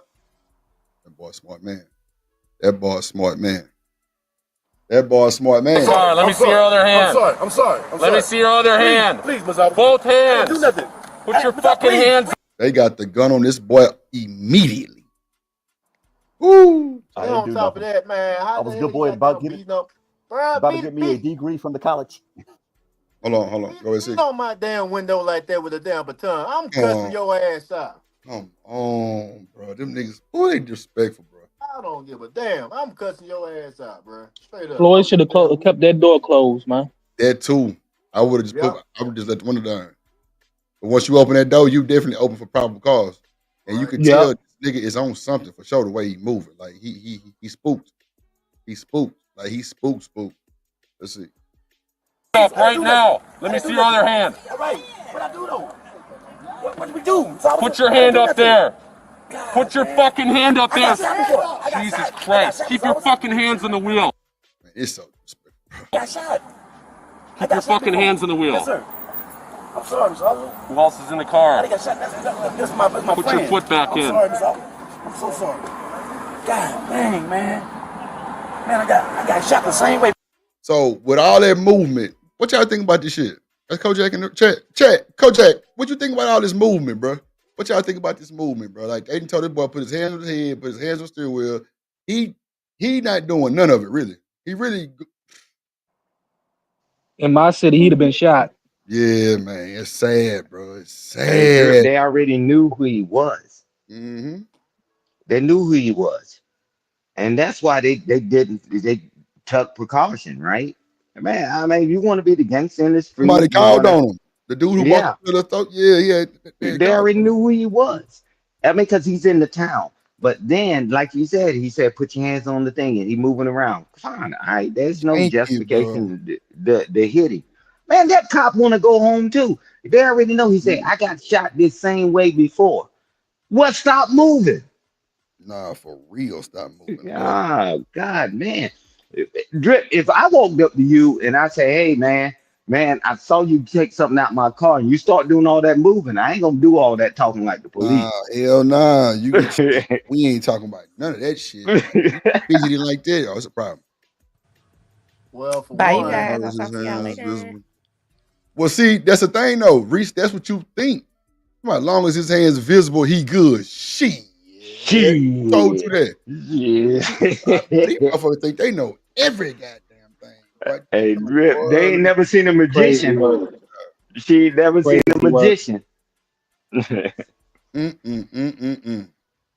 Like, come on, y'all. What you mean he keep his hands visible? He good, man. Them white boys scared as hell. They nervous. them white boys ain't nervous. You think so? I Even with know bro, so. look how I fast know they go. so. I know Six. so. This I nigga know shooting like so. he goddamn I menace know to so. society. Goddamn, don't drink your juice in the hood. That motherfucker gun sideways. It ain't straight. Come on. Hey, man, he already got a record with fighting with the cops and getting shot and all that. Hey, but at this point, I'm not justifying what they did to him later on. I'm talking about right now, man. Just stop fucking moving, bro. Stop moving. And because he already got a history, it's not like He on somebody that. that just showed up. He on that Fenty. Yeah, Yeah. exactly. If Yeah. 1 hour out. Yeah, he was God, tweaking. Look at how Look at no, his I eyes. wouldn't his even hands think are that though, jiggling. Reese. He's I wouldn't even tweaking. think he good. Hell nah, not move, man. Shit nah. Like I wouldn't even move. I would have been shit. I wouldn't move. Joker pull me over, Grip. I already got my hands on the steering wheel 10 and 2. When they show up, I roll my window down and my 10 and 2. Man, Look, hey, bro. could watch this. When they tapped on the window, you see how spooked the nigga jumped and grabbed the steering wheel. Stop! Hey, Grip, he said, Yeah, what's going on? What's he going on? good. Oh, he scared the shit out of the cop. And that's what I'm saying. Them nigga were nervous when they seen that shit. Oh, he might be a little aggressive. He might be intense. Now, I see what Six said because they all police, but we gotta act like TMD. Yeah, they human too, bro. Man, shit. You wouldn't let that shit go down in the street. And you tell the cop that he's supposed to, man, whatever, man. He's trying to get home to his family. And he ain't break the law, you did. Right. Bro, that's I ain't crazy. protest one day I heard all that, for but that I crap. don't want to hear. I don't want to hear shit about no fear though. No, you can miss me with that bullshit. You don't think they be nervous, Six? No, Man, them no, jokers scared as hell. no, no, Shit. no, no. I got you. I don't hear it. Look, you don't hear it for one. You can hear it in the voice. You hear a stern voice. Stern. His voice was cracking. When your voice is stern, big ass gun. stern, He was cracking. Stern don't mean afraid. With a big ass gun. And his voice was cracking. Hey, Jesus Christ. Listen, what's going on? Man, please. Hey, but Drip, we would do a What the segment. fuck I said? I heard the same goddamn thing you heard. What the fuck you mean? What the fuck going on, dude? Shit. I'm getting sick. I'm getting sick of your ass now, dude. I'm gonna let you know right now. No, I'm talking about the thing. Hey, Drip, let's do the videos when them cops come up there and they get their ass mollywopped and they get their ass whooped. And I'm telling you, this is what happens when everybody gets scared. Now the citizens are scared, so they're gonna react first. And now the cops are scared, they're gonna react first. That's the only thing I'm saying, brother. Nah, We just need to trust each other. Like nervous, it'd be fitting. Yeah. I don't think. Yeah. Not even a black person. I wouldn't think he's just not scared. Like I ain't gonna say scared, like he's scary, but I would say he probably definitely nervous when a motherfucker moving like this. Like you gotta know he might be on some myth. Look, the way that cop was trained, Drip, I think he might have been already in a lose-lose situation. He was. Because you can hear the way his movement, because he shouldn't have never came out there and drew that weapon the way he did. Yeah, that bitch turned sideways. Like what? Yeah, man, he been watching gangster movies. Yeah, that boy. They don't teach you how to do that in the academy. Trust me. And it's I've been probably doing the the military for way. 35 years. They never Mm-hmm. taught us to turn our weapon I believe that. sideways. He's scared as hell. And he's just And nervous. remember, He forgot how to turn his weapon. I'm like, oh, Drip, boy. I knew that the one city wouldn't of end well. Minnesota is liberal as fuck out there. So all them citizens, they get to do ain't no telling what they doing up there in Minnesota. And cities like Seattle, man, they be acting a fool. Portland, man, they pretty much do whatever they want out there, unless they ain't, you know what I'm saying, impinging on somebody else. They can terrorize the community out there pretty much. No shit. You mean Minnesota where old boy got popped At in the the end of the car? day, none of the Also, Which one? What you talking about, Six? I said, hey, Minnesota where old boy got popped in the car Oh, too. Minnesota. Yeah, hell yeah. Mm-hmm. That's yes, crazy. and yeah, in Brooklyn Park, Liberal as With his hell. lady in the absolutely. car That's and his baby in the back. Yeah. Yeah. Yeah. Hey, Yeah, but here's the six, thing. you my brother, Here's the man. And thing. That I'm not trying to argue with you. I'm just saying, man, everybody's uneasy now. Anything that happens, man, is gonna trigger something. Both ways. It's gonna trigger something. And I'm like, man, well, we that need to one at the calm end of the the hell day, down. that I feel you. Go ahead, Juan. You the Go ahead. lawyer. Go ahead, Juan. Oh, well, get ready to be a lawyer. not yet. I'm not even going to do the legal analysis thing. I was just going to say we could all agree that none of this would have happened had he not passed over a fake $20 bill in the store. I agree. We wouldn't be at this point. Minneapolis wouldn't have been half burned down. And it's weird because they burned down their own businesses. There was a black dude that had a restaurant for 30 some years, and they went in there, looted the living daylights out of it, burned it down, and in the middle of the CNN interview, they came back to try to steal the safe. See, What bro, type that's of what I be ignorant saying you right know there. what That be is that that? bullshit right there. Diabolical. Tearing our own shit down, bro. Fuck that. I'm not, man. That's why I say I ain't marching. I ain't lobbying. I ain't looting. I ain't doing none of that Facts. shit. You son of a bitch Because come as a shit. I'm letting open my pictures and they gonna bite the shit out of your ass. Bro, I got because time. as an entrepreneur, who the hell would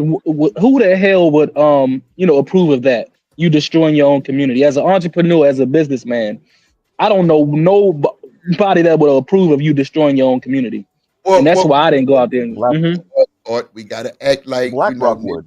Always want to scam on insurance. We we gotta Okay. Okay. No, I got you. Feel the fake be the truth. You feel me?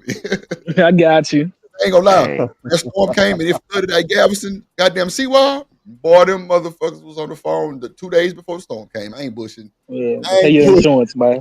Please pay your insurance. It come in handy, brother. Hey, Drip, And remember when they got South busted Central? because they were stupid enough to actually put the date before. Oh, that was what was funny about that shit. They boarded up. Hey, Drip.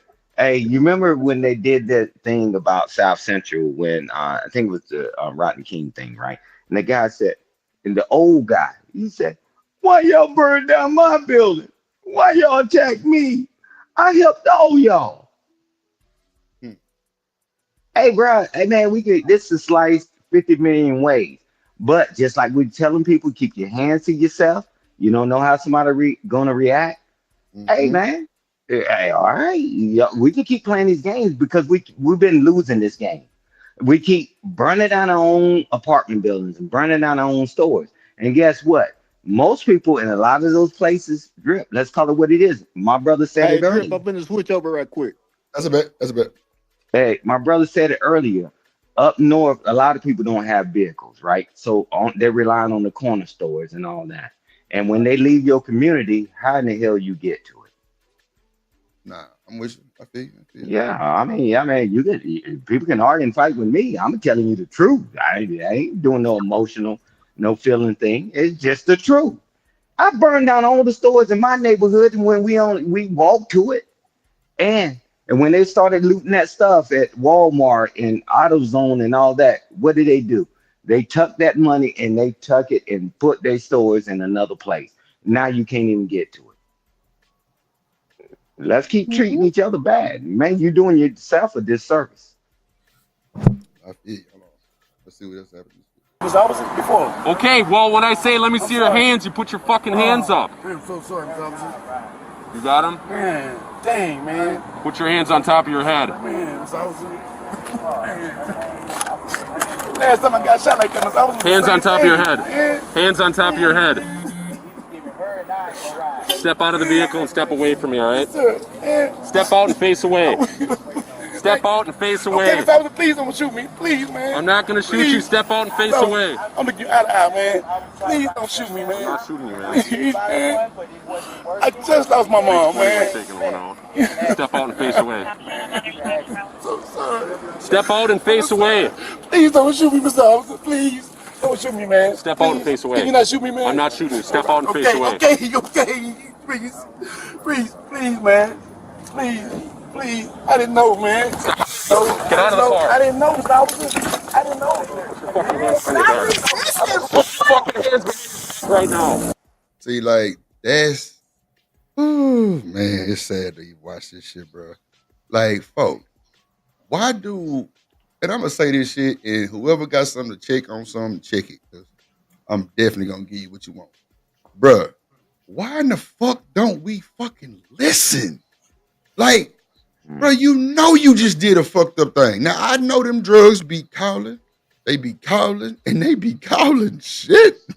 But, bruh, you cannot be in no situation like this, and you a tall-ass nigga, too. Especially if you don't got the complexion of the potential. Hey, American tradesman is funny as hell. American tradesman. Crazy as hell. I ain't reading. You don't got, especially if you don't got the complexion of the protection of the collection. Come on, Sig. Hey, Drip, it's 2025. We act like this stuff is new news, but I'll tell you this. They never told him why they was coming at him. He said, I didn't know. See, already admitting that he passed that counterfeit bill, right? No problem. Man, just take that charge, and man, the $20 counterfeit bill, and I'm gonna just I'm gonna fight over that. Shit, come they gonna on. have to do their job and all the paperwork, because, bro, I'm finna be super platinum.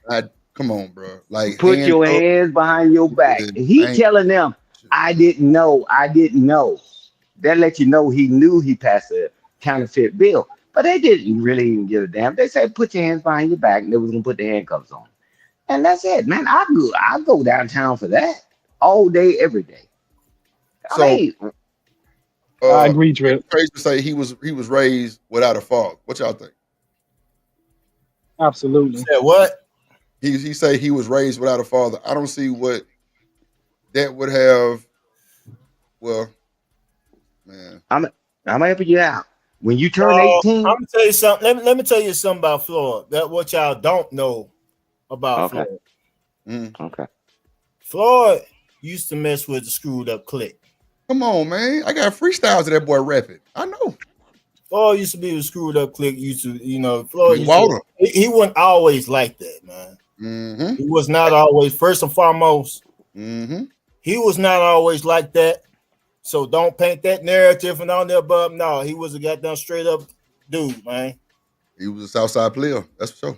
Straight up. Now, I agree with you. What done happened was that fentanyl got a hold of him, man. You know what? Yeah. You know what, Six? I don't even think it was. I think he was on that Sherm.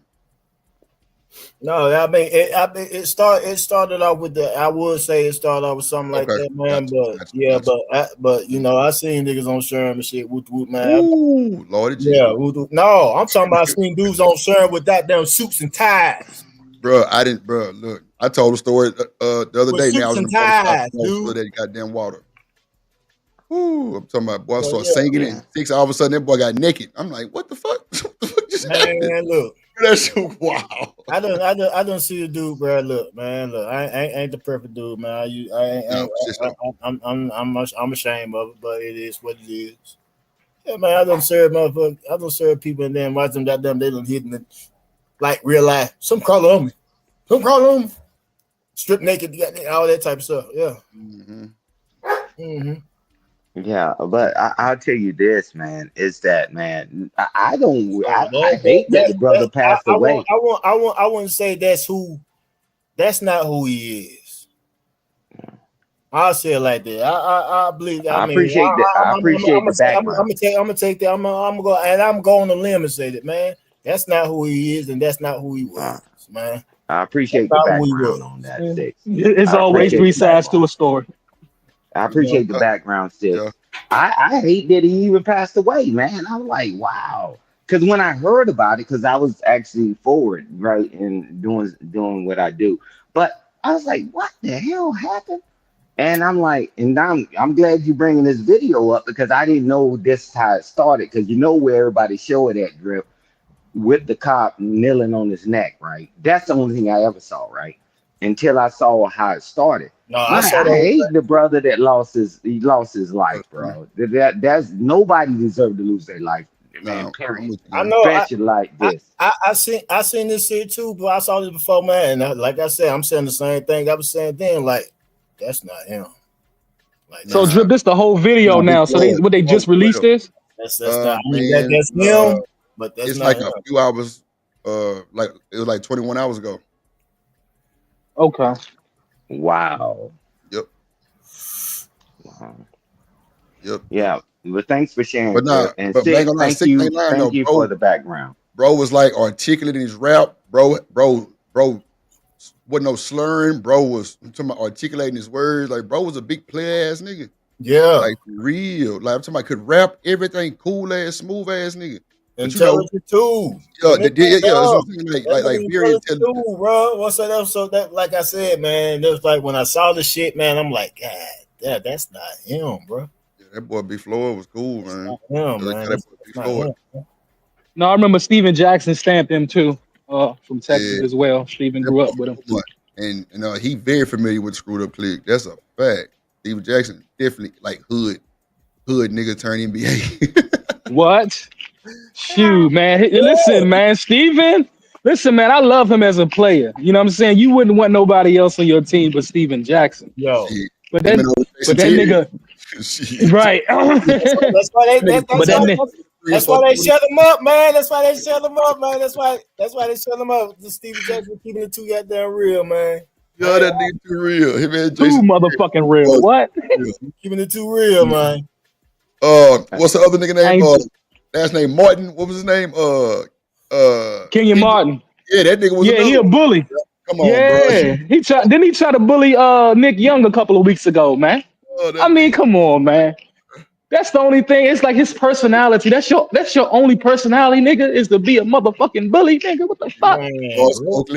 Grow up, nigga. I can't say grow up. I mean, goddamn, nigga. I mean, shit. But hey, but hey, man, don't get it twisted, man. He do that to motherfucker. He know. That too. I believe that. He only do that. He only do that to folks he know. You know. I believe he from Cincinnati. I believe they got them. You know, them hard nosed guys up there. I don't give a damn. Nah, that's that right one. That right one gonna give them keys. And see, those are the dudes that you want. Like you say, those are the dudes you want on your team. But if they not on your team, see, I ain't gonna lie, yo. I'm an agitating nigga, yo. If I see you bullying my teammates, yo, I gotta go at you, yo. Bruh, and somehow I gotta get you, brother. When I tell you, I'm just that nigga, Drip. Don't go after my teammates, man. Shit, I'd be like, yeah, I'm gonna slap the shit out of this nigga real quick. Watch. Yeah. Man, I don't know why I had that mindset, bro, but that shit was like, yeah, you idiot. That nigga shoot your dumb ass. Your ass gonna be that bullshit. Oh, ain't nobody gonna. Yeah. Hey, Drip, let me get off that tired of balling. By Hey, Drip. Hey, Drip, can I give a public announcement for Drip Nation? PSA. Hey, just comply and we'll get the bail money up. We already proved that we can crowdfund money and get you the hell out, because I don't want none of us that's rocking with Drip and Drip Nation that just lose our life, man. I'm telling you, yeah, the system is screwed up and we can be tough or whatever. Let us crowdfund the money. Y'all know how to reach at least one of us. And just let people know what's going on. We'll get the bail money up. We'll get you a real attorney, not a public pretender. Because on that street. Go ahead and put me on big screen right now. Because I'm going to tell you right now. Let's go, bro. Put me up there where I can be seen right now. Because I'm going to let you know right now. Let's go, bro. It's been real. He said I'm not a crook like Tricky Dick. It's been real. That's all I'm saying. It's been real. It's been real. It's been real. God damn it. Salute to everybody, but it's been real. All right, Sid. All right, it's been real. been real. Let's remember this day right now.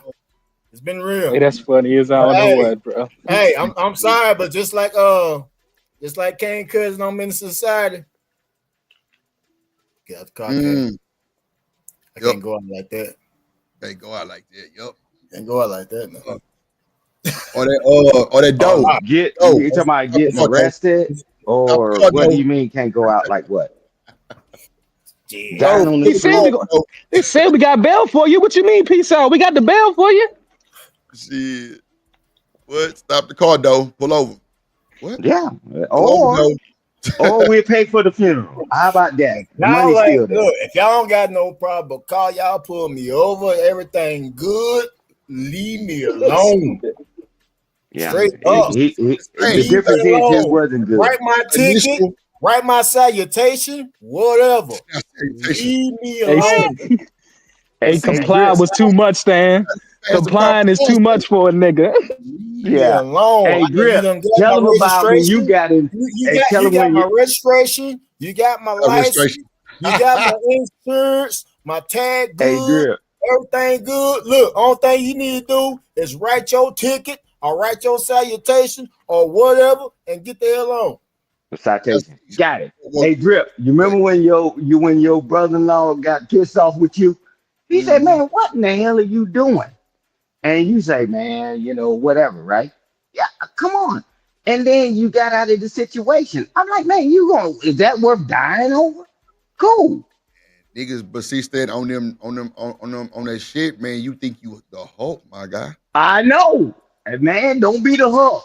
Be the baby Hulk. And then, just see how, bro, Floyd is towering these boys. Yes.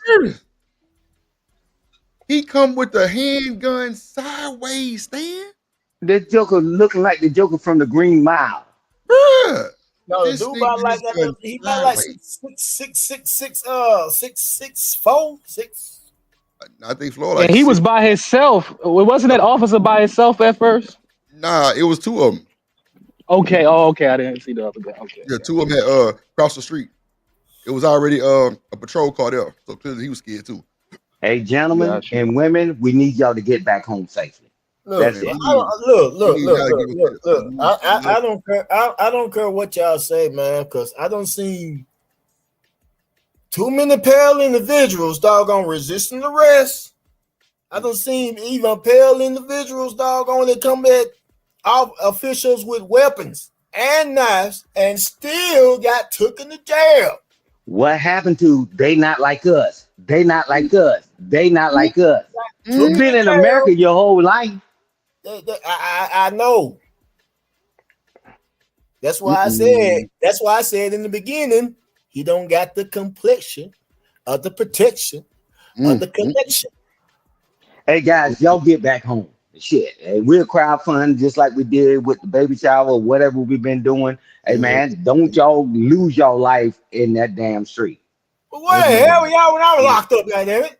Man, I didn't know you. Been there, see, we should have been there for you, goddamn. I didn't know you were. Man, shit, Drip, you ain't know I got them in that can, boy. Yeah, no.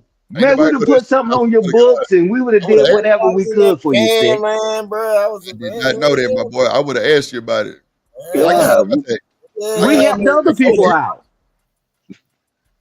I mean, everything dropped now. Everything dropped. Everything good. Shit. Hey, congratulations, brother. But nah, man, if we know, man, we've been there for other people that's been in situations. I mean, I can't read tea leaves. And it ain't that. I know 6 will take a motherfucking break and dip, and shit, it'll be 6 weeks before you see 6 again, and she. Yeah. It'd be like 6 weeks, exactly. 6 weeks. I be, man. Yo, you feel me? Drip, why the hell, man? Look, Drip. Look, stop telling my secrets, man. Damn, only you peep that shit out. Only you peep that out. Oh, I just feel like 6 weeks. Yeah. Or everybody 6 days. Or some with a 6. Mm-hmm. Yeah, but watch this, Drip is the only one that actually peeped that shit, though, man. Man, hey, Drip. I told your ass last time. Remember, I'm like, shit, nigga, you good? You like, yeah. You know what I'm saying? I'm on this month. I'm like, okay, baby. Hey, Drip, that's how it's hard to find a missing person, right? But I'll tell you this: let me be gone for more than a day or two. Drip be calling every number. He know he got my brother up there and all that. He said, "Hey, what's going on with Stan?" Right? But people that come in and out, it's hard to track, right? You know, I mean, we don't try to Drip get in got people's my number business. too. Yeah, So yeah. I called his ass last time when he went on this little vacation. Hiatus, a sabbatical. Like, No, so yeah, nah, man. 6 is always good to see you, though, brother. Hey, man, I Oh, man, miss you, man, always, because you man. come with the commentary. You Look, come man. with the commentary, Look, bro. man. I love it. Likewise, man. Let's check this out, man. And this to everybody, man. It's all love to everybody. Even when I cuss you out, even when I fuss or whatever, bro, man. Look, hey, it's because I love you, man. Yeah, because if we didn't care, we wouldn't say nothing. We wouldn't say anything. We I like, actually watched Six get cussed out and didn't say nothing. yeah, Six to sit back. I was really praying in the background, like I hope Six don't this motherfucker. Boy, Lordy Jesus, and they kept tweeting him. I'm like, what the fuck?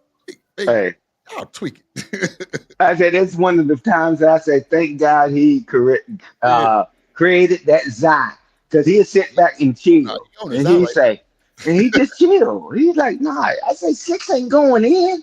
6 and I'm cool. I'm cooling. That's just Six. Look, that's his whole demeanor though. Bro can come off to where it'll scare like the normal most lame ass scary ass person, but shit, hey, don't threaten me with a good time. I like that type of shit because all my niggas just like them niggas is aggressive and live at 5 all the time. So shit, it ain't nothing to me. I love it. Yeah, because when he said something earlier, I didn't go off on it. I said, nah, bro, I'm talking about the case. He said, all right, bro. All right. Man, we chilling, bro. And you know, we cool. Man, we ain't got the time to be fighting each other. Look. Hey, that's part of my look. Popping off is my personality. I'm sorry. Nah, man, I pop off too. You ain't been around since. No, cancel that. I'm not sorry. Hey, Stan. I pop off sometimes. He not. I don't think he Reese from Philly, Stan. That's the one that's wild. Reese from Philly. Oh my God, his personality off the charts. Oh my God, Lord. You ain't seen Six go there though. Yeah, man. Right. I ain't lying. That boy go get the going. Shit. Good luck with stopping that one. He loading up both barrels. It's like I got different sides to it, man. I ain't gonna lie. It's about 6 levels to it, man. It depends what level you reach. Shit.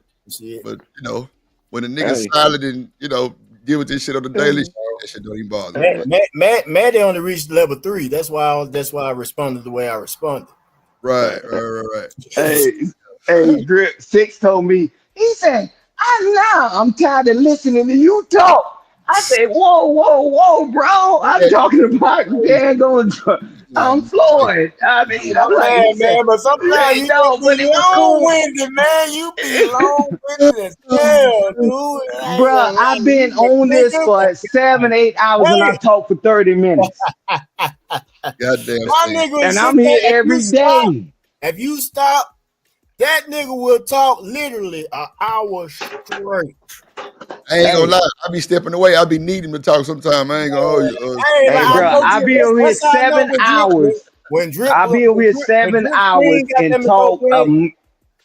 Come on, bro. I'll be over here 7 hours and I talk 30 minutes. I already know. I'll be over here 7 hours and I only talk 30 minutes. You do the math on that. Bullshit. You just came today, and I'm talking about times when we was doing the baby shower. I mean, the thing for Daryl and Gently. Man, I was sitting here for 3.5 hours, and I said 3 minutes worth of something. Wait for. Yeah, Daryl. Yeah, man, he just welcomed his new son. Shit, man.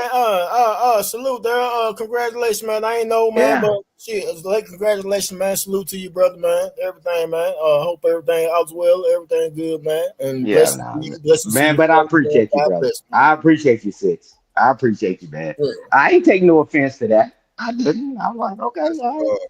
Let's see what happened to this shit. Hold on. so we can get a This shit gonna get crazy. Stop moving. I'm not doing nothing. Put your hands behind your back then. I'm not gonna do nothing. Face in the floor. Jim, go home. Hey, you come back. Stay in the car. I'm sorry, but I was rocking on my knees, whatever. The people in the car telling the nigga, stop resisting. Stop resisting. Come on, Floyd. You supposed to listen to your folks. Stop resisting, man. I'm not. Yes, you are. I want to nothing wrong, man. So wait, if your arm don't go that far back, because they got this boy like bent over, goddamn, like, is that resisting? Now we know he trying to get, he tensed up. We know that. But if you don't put your arm behind naturally, they got to take it from a natural position. No. Stand up. Please, man. Stand up for me. I want to go back. Stand up. I want to go back, man. I ain't gonna do nothing that's wrong, man. Come on, walk with me. Walk with me. Walk with me. My feet, man. God damn, man. Stand up. Why you doing me like that? Stand up. God damn, Come on. Man. I just want to stop doing it. We're trying to get out of the street here so you don't get hit by a car. That's it, man. I was looking, man. But I ain't doing anything wrong. That's all I was saying. Take a seat. Sit down for me. Thank you, man. Thank you, Mr. Yep, sit down. Thank you, man. God. Sit all the way down. Flatten your feet out. Yes, sir. I will. Please, man. Please, man. You got an ID on you? I got one at home. All right, what's your name? George. George? George Perry Floyd. I don't know what's going on. Man, that's it. Spell it for me. G-E-O. Yep. R-G-E. Last name? Floyd. Yes, man. F-L-O-Y-D. F-L-O-Y-D? Yes. Date of birth? And that's I'm gonna October 14th. October 14th? 73. Man, I got shot last time. Same way, man. If you mind doing me a favor, just run this Nah, back for me. George Floyd. Thank you. Man, you was looking at me, I don't want no problem. I ain't even do nothing. Man, do you know why we're here? Why? We're here because it sounds like you gave a fake bill to the individuals in there. Yeah. You understand that? Yes. And do you know why we pulled you out of the car? Because you was not listening to anything we told you. Right, I didn't know what was going on. You listened to us and we will tell you what's going on, all right? When you're moving around like that, that makes us think way more is going on than we need to know. Right. And that's all I had was officer. Gotcha, all right. We're gonna put you in the back of a squad, all right? So, can I talk to you? Yeah, we're gonna sort all this out, all right? Please, man. That's your car key? It's my sister. Key fob right there? Yes, sir. Man, I got one problem. Yeah, I'm gonna hold on to that for you, all right? Stand up. Please, man. All right. Can I give you? Because I was so messing with me. So I was like, right now, I'm like, what's going on? Yeah, and look at you still able to reach your side. You're making me nervous. What I tell you, nervous. Nigga been nervous. Well, your ass was shaking in your space. That's why I was feeling. I was looking at my wrist. Look at it. Yeah, I got you. We'll fix all that. We'll fix all that, but you gotta watch. See, heat, bro. Ooh. Boy, doing too much, bro. Boy, didn't turn. Ooh, man. Lord. I'm like, this. No, I ain't. Okay, let me just play. Ouchie, What man. are you on something right now? I'm not on nothing. Because you acting real erratic. Man, I'm scared, man. Let's go. God, Yeah, bro. That's. Ooh. Drip out and told him I'm hiding a Georgia mule. I'm talking about. Get me the ambulance out here now. Somebody and give me some milk. Yeah, bro. It ain't even funny, but bro, let me tell you, I'm in the hood one day, and we in these apartments off of this street called Gessner. Man, this little nigga was running through the apartments. You know what I'm saying? This boy, big old ass rocking his mouth. But the Laos caught the boy trying to jump the fence, slammed his ass back on the floor. It's a stove right across the street from the apartment stand. The Laos knew what time it was. They knew he had something in his mouth. They go get some milk from the stove stand and come back and drown him in it. Nigga, the throwing up and boy, big old ass. Ooh, big old rock body shit. I'm like, this nigga crazy. You trying to delete yourself? Swallow that pill. Yeah, because if it goes down in your system, Drip, that's threw. instant. He threw. Yeah. Oh, he threw. Lord Jesus. Around your mouth too? Yes. Yes, I was just moving earlier. Let's go. Man, all right, let me calm down now. It's feeling a little better now. Keep walking. Right, okay, stop. Do me one favor, man. No, We're going to talk about that. Let's We're get going to to get to the car, man. Come on. Stop moving around. Dang, man. Oh, man. God, don't leave me, man. Please, man, don't leave me, man. Here. I want to watch that car too, so yeah, just unlock the door for me. I don't need anything. Stand up, stop falling down. I'm claustrophobic, man. Stand up. I'm claustrophobic. Stay on your feet and face the car door. Man. You get a Please. No. Please, Not yet. get out the door, man. Keep the door open. I just want to talk to you, man. Please. Man, bro, this sad, bro. This boy is tripping. This is sad. Yeah, stop that shit, man. Yeah, Yeah, man. It's tragic. Yeah, stop this shit. One thing you can say, he ain't acting. I tell you that much. And video footage, man, just gives a different perspective than, because the video footage is definitely a different perspective than, the actual, police report and what actually what I'm saying, the cop got charged for. So that's crazy. Bro. Bro, my sister husband is a chief of police, right? Bro, remember saying what I told you? He say they never really show when you first get pulled over on the body cam. They always show when you did something, and it makes it look real bad. This is what he talking about right here, Stan.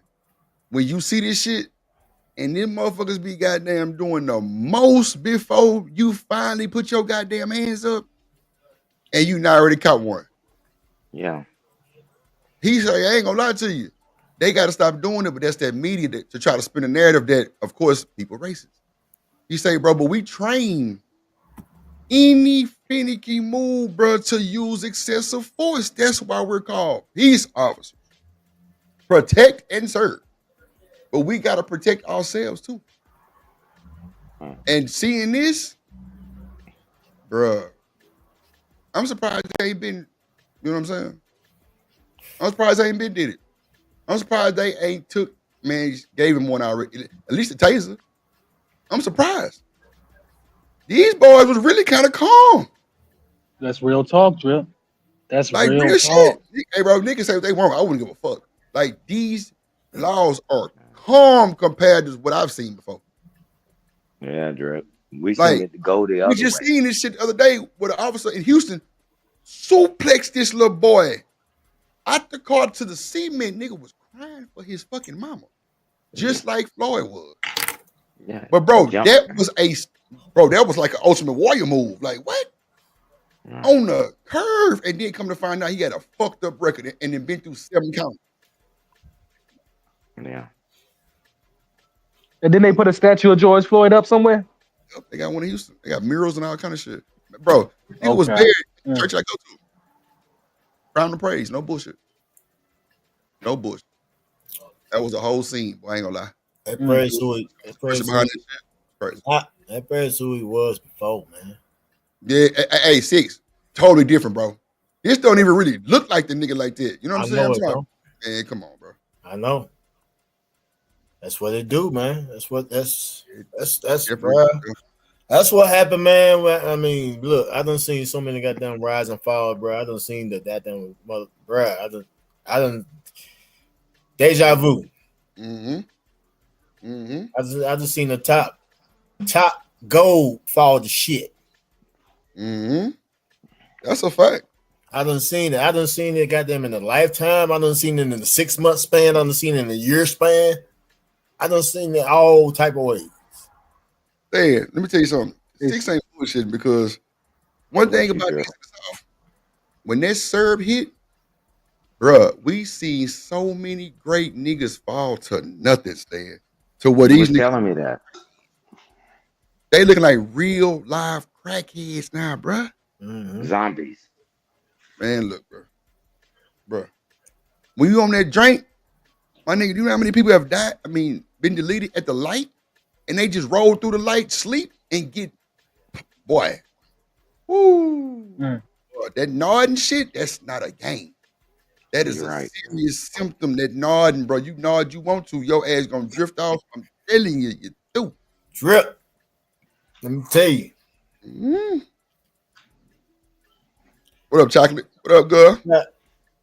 Bruh. Shit, you talking about something? You don't know how many done left here. You talked to one that almost left here. Jeez, we talked about this. I ain't want to, but yeah. No, man, it is what it is what it is in my life, man. Look, check this out, man. I don't know what the hell I was going through at the damn time. I don't know what the hell I was going through. Honestly. I got so damn leaned out, man. Check this out. I walk in the damn house, laid on the couch. I remember that story. Sweating throughout all pores in my body. I mean, sweating like a motherfucker. And it's like I'm comatose. I'm just there. I'm woke, but I'm asleep. And shit. My brother came in and he looked down at me. He knows I'm sweating and shit. I kid you not. This is where Screw came from. Screw music came from. Lean. I was so gone on that damn drink that how I'm talking right now, everything's all right here. That's how everything sounds. Everything sounds like a dot on the pig. Everything sounds like this. That's how everything was sounding. I'm on the couch. My brother got them came in. I kid you not. This is what I heard. Hey, boy, what's wrong with you? Hey, I feel him touch my chest, shake my chest. Hey, mama. You know. Good move. Yeah. You know. Shit. That shit liquid heroin, bro.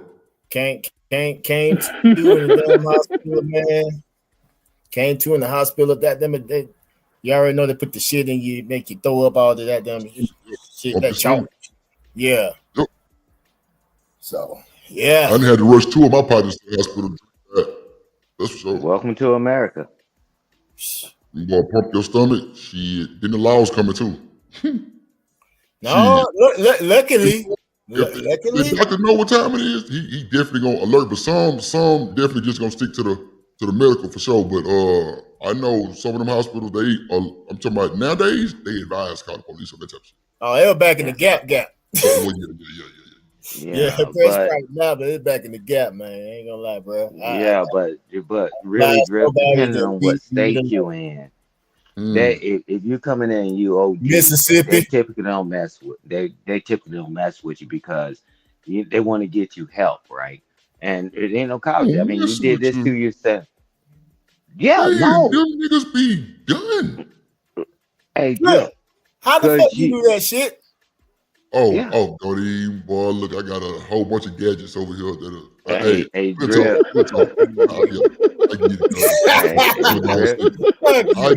It's too funny as shit. It's like 200 different people I can turn into.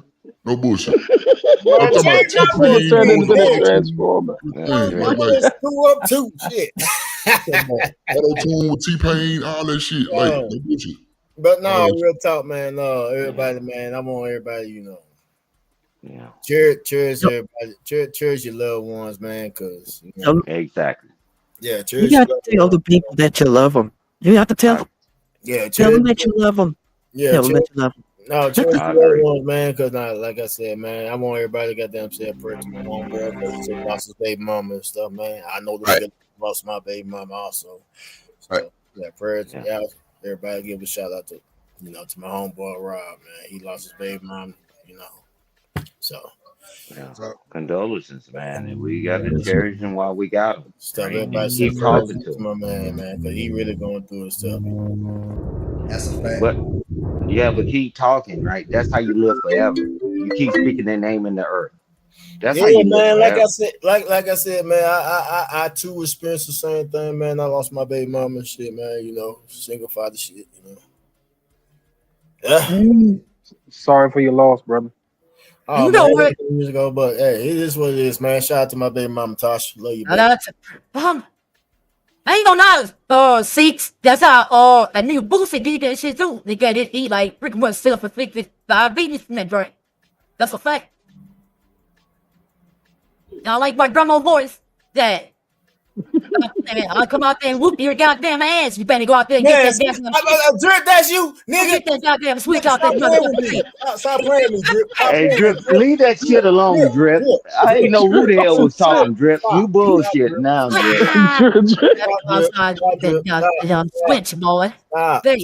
Stop. strong as shit. Nigga, stop. Nigga, stop. You got them spooking the shit out of me now, Yeah, nigga. bring That Drip sounds back. strong He as thought a you came back. motherfucker. I Hey, thought that Drip, was bring Drip Shanika up back. here talking shit. I'm back, bro. I'm back. He thought that was her talking to him from the other side. He That was say, "What the Shanika talking. hell?" I ain't lying. I thought that was Shanika. Oh shit. Stupid as Bro, it's shit, like dog. 252 voices of like real characters. Like I'm talking about all kind of shit. It's crazy. Nigga, you better not got my goddamn voice on there, nigga. Nah, hell nah. But see, the thing is, I got one for Pimp C. I ain't really got it mastered yet, but it sound damn near just like it, bro. But I'm still kind of tweaking it. But bro, you can record yourself for like I don't need no. 24 hours, and that motherfucker will adapt to that shit. I don't need no voice talk for Pimp C. No, I can goddamn talk like that nigga all goddamn day. No, Oh shit. Hell nah, nigga, you know I'm crazy. Nah, that shit cool though. You know, for like oh, I can people impersonate Pimp C all day. Man, come on. Especially goddamn with my freestyle. Ah, shit. Come on. That's really why I'm fucking with it, really for like the, you know, like a pre-recorded type shit and do some shit like that. You know, fuck I'm gonna let y'all know Texas is stamped across the nation. DC, my area, we love Scarface. Scarface is like number one. Scarface and Tupac. Oh, we put them at a high regard up here. Shit, I can see This why. is what y'all don't know. There was 3 UGK, Pimp C, Bun B, and Smoke D. Oh, D. That's the nigga who I was telling y'all about who was in Smoke 6. D. He about the car? Smoke D is from Jackson, Mississippi. Bro, talk your shit. Stan, when I was telling y'all, when I told you Bun B and them wake up, hit Sherm, and go ride and rob niggas. Smoke D was driving. He said, I got 30 seconds to grab the steering wheel because I'm finna go to sleep, bro. Full of that Sherm. Bro, Bun them had a major accident on I-10, bro. Nigga, let the steering wheel go. And Bun had to jump off of the seat and grab the steering wheel. Bro, come on, bro. I can't make this shit up, bro. You told us that, Drip. I can't make this shit up. I can't make this shit up. And 6 just confirmed it. Come on, man. You know. Oh, no, 6 know what the fuck he talking about. That's for sure. Yeah, that's what I'm saying. I mean, Drip, you told us that months ago, and 6 just confirmed it. The whole time, see, what y'all don't understand, riding dirty, dude talking in the pen, that was Smoke D. Yep. Nigga choking on the bone. On that Smino. Yeah, man. Stop that was Smoke D. In the pen. See, I'm giving y'all history lessons and stuff. Ain't bullshitting. Ain't bullshitting. Also, give us the history. Pimp C been plugged in with Mississippi. This is what y'all don't know. Oh yeah, hell yeah. We love the hell out of Pimp C, man. Yeah, we love Pimp. I mean, no cap, Bun. We love Bun too, but Pimp actually came to Mississippi. Pimp with us in Mississippi. That's a fact. If Bun wouldn't go everywhere, that's a fact, bro. Pimp would go to small towns and shit like that. That's a fact. That's a fact. Pimp produced Crooked Leather's first hit. Actually, Crooked Leathers is David Banner and Kamikaze when there was a group and shit, which they had their first hit single, "Get Crunk," produced by Pimp C. Yep. See, that's another thing. 6 ain't no Pimp was a producer. Featuring Pimp C. Yep. Pimp C was a choir director. No bullshit. Bro played the organ. Nah, I ain't bullshit. Last time, dead ass. Bro. Nah, that's believable, Drip. Nah, bro. You don't hear them organs? You don't hear them organs in his beats and shit? And him, bro, that's him singing on a lot of them songs too. That's Pimp C. Yeah. Bullshit. Mm-hmm. Man, that's what they don't know, man. Pimp C was so goddamn talented, man. That dude made beats, sing, and man, Pimp C was the first one actually doing it. I told y'all first time I met Pimp C, bro, was in Showtime, no shirt on with a fur, charging women to snort coke off of him, bruh. I ain't bullshitting. And I got my autograph. That's a fact. Shit. Boy, I'm like, everybody got that. Boy, everybody running into Oh, that. he was a straight pimp, huh? I ain't getting no autograph or nothing like that, but shit, I got that that motherfucker. shit, you know. You showed me That love nigga and shit. Pimp C was Recipe wild. Pimp C, man. Pimp C show. I got love from Pimp C, man. Yeah. Yeah. Six. That boy say, when I get off the plane in Atlanta, what time is it? What time zone I'm in? Y'all letting the boys press off in your back? I'm like, oh my God, not press off in your back. What? I ain't gonna lie, man. I heard goddamn Pimp C was there, man. Pimp C gonna be at the goddamn spot, man. I said, fuck that, man. I got that guy fresh, man. I got that sugar head. Oh, fly boy right here. Yeah, man, fly boy. He's one of a kind, bro. I ain't gonna lie, he different. I ain't lying. I sugar head. Oh, fly boy right here. That's what I'm talking about. Yeah. That nigga different. And y'all know what's crazy? Shit. I showed y'all that pre-recorded I did like a few months ago, bro. The nigga who they saying, old buddy, that's his name. Why he finna marry Pimp C wife? Who? The dude they say allegedly did what he did. He finna marry Pimp C wife. That's a fact. They engaged. Break that down. I'm lost. Yeah, bro. Yeah, I me did too. pre-recorded. I can just put them all pre-recorded, but dog, that nigga, they say, you know, everybody say that he had sleep apnea and all that, or like he was served out, bro. They had No, that's not what happened. Wait. Hold on, sis. They got 10 autopsies on this young man. Who gets 10 autopsies? His mama paid for one, Bun them paid for one, his wife paid for one, and like a lot of more partners from PA, big time niggas, paid for some too to make sure that what really happened. Bro, Too Short had just picked this nigga up, bro. Juicy J brother. They went to the studio, bro. No, it was DJ Paul. DJ Paul. I said Juicy J brother. Ain't that DJ Paul? No, Project Pat is his brother. Pat is Juicy J brother. Oh, my bad. It's Oh, like yeah, this. you're right, Lord, Juicy J and Project Pat brothers, and Lord Infamous, rest in peace, and DJ Paul brother. DJ Paul, Lord Infamous. Yeah, you're right, sis. My bad.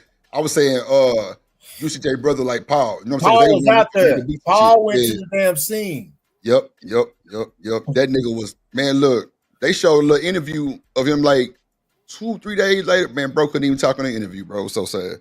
That boy crying, tears. I'm talking about, bro, it was so sad to see this shit, bro. Man, everybody was fucked up about him, man. Bro. I was fucked up about him. Yeah, I was fucked up about him. Diddy was almost bigger than damn Tupac.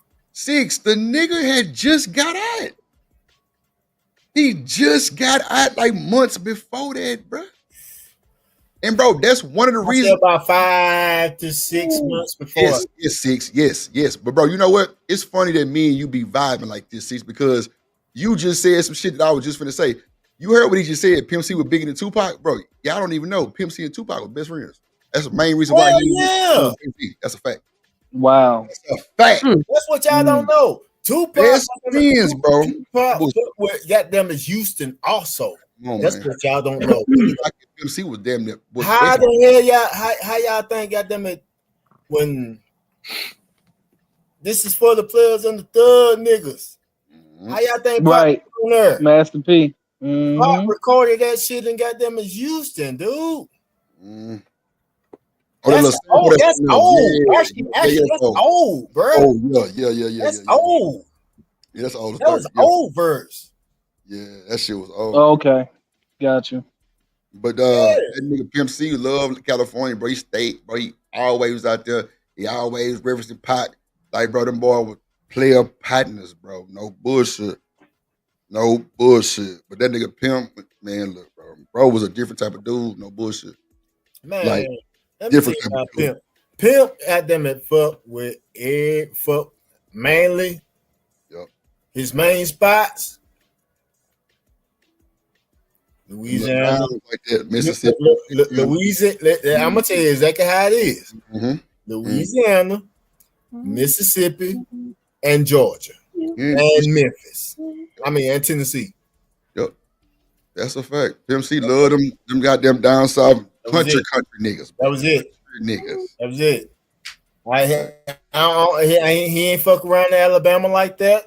He ain't fuck around in Florida like that. Georgia, the sticks of Louisiana. I know. Georgia, Tennessee, Louisiana, and motherfucking Mississippi. Main four. I keep telling y'all, Beyonce wanted Pimp C for her.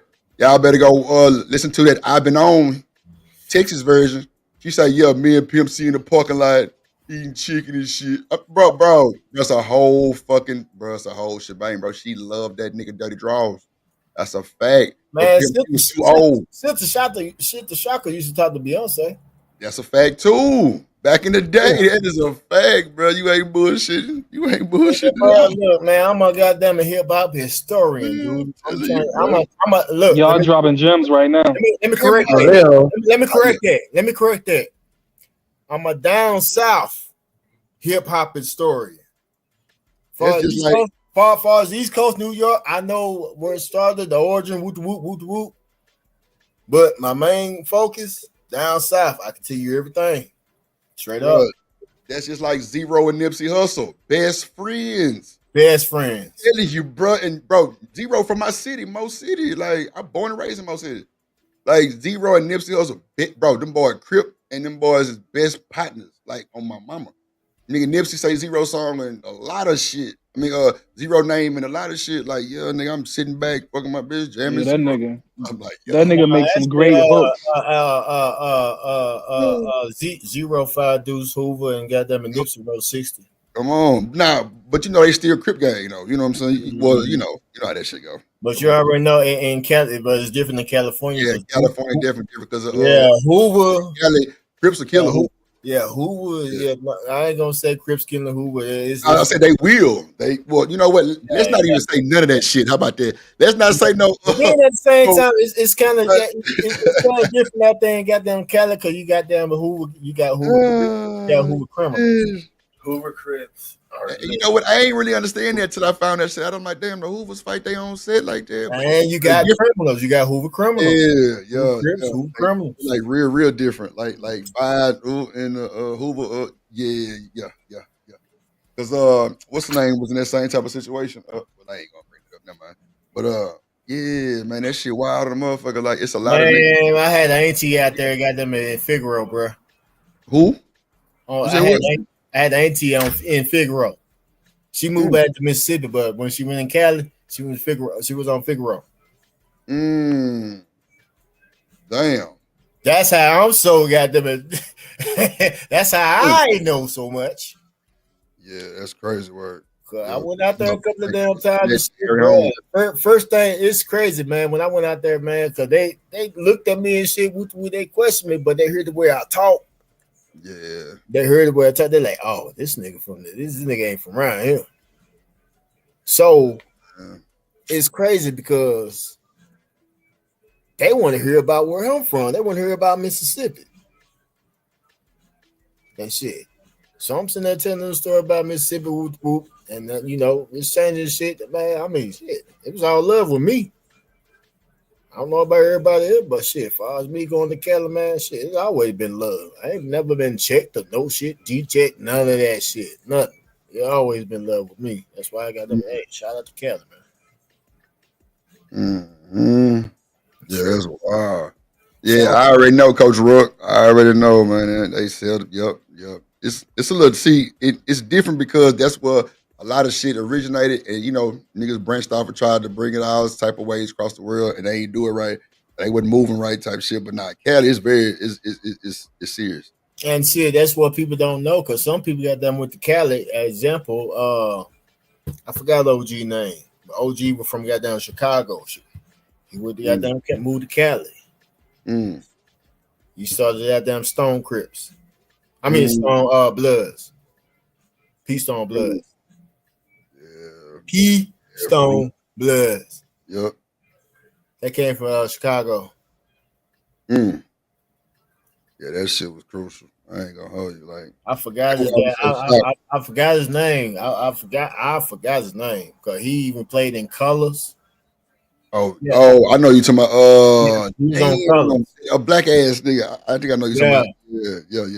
That dude from Chicago. That's one thing. Bloods got that. The way Blood was an alliance. It was different sets that came together. That's when niggas was getting their ass in the game. Shit. That was, it was real. Brian Owens was Come on, bro. Orange, Orange was a seat color.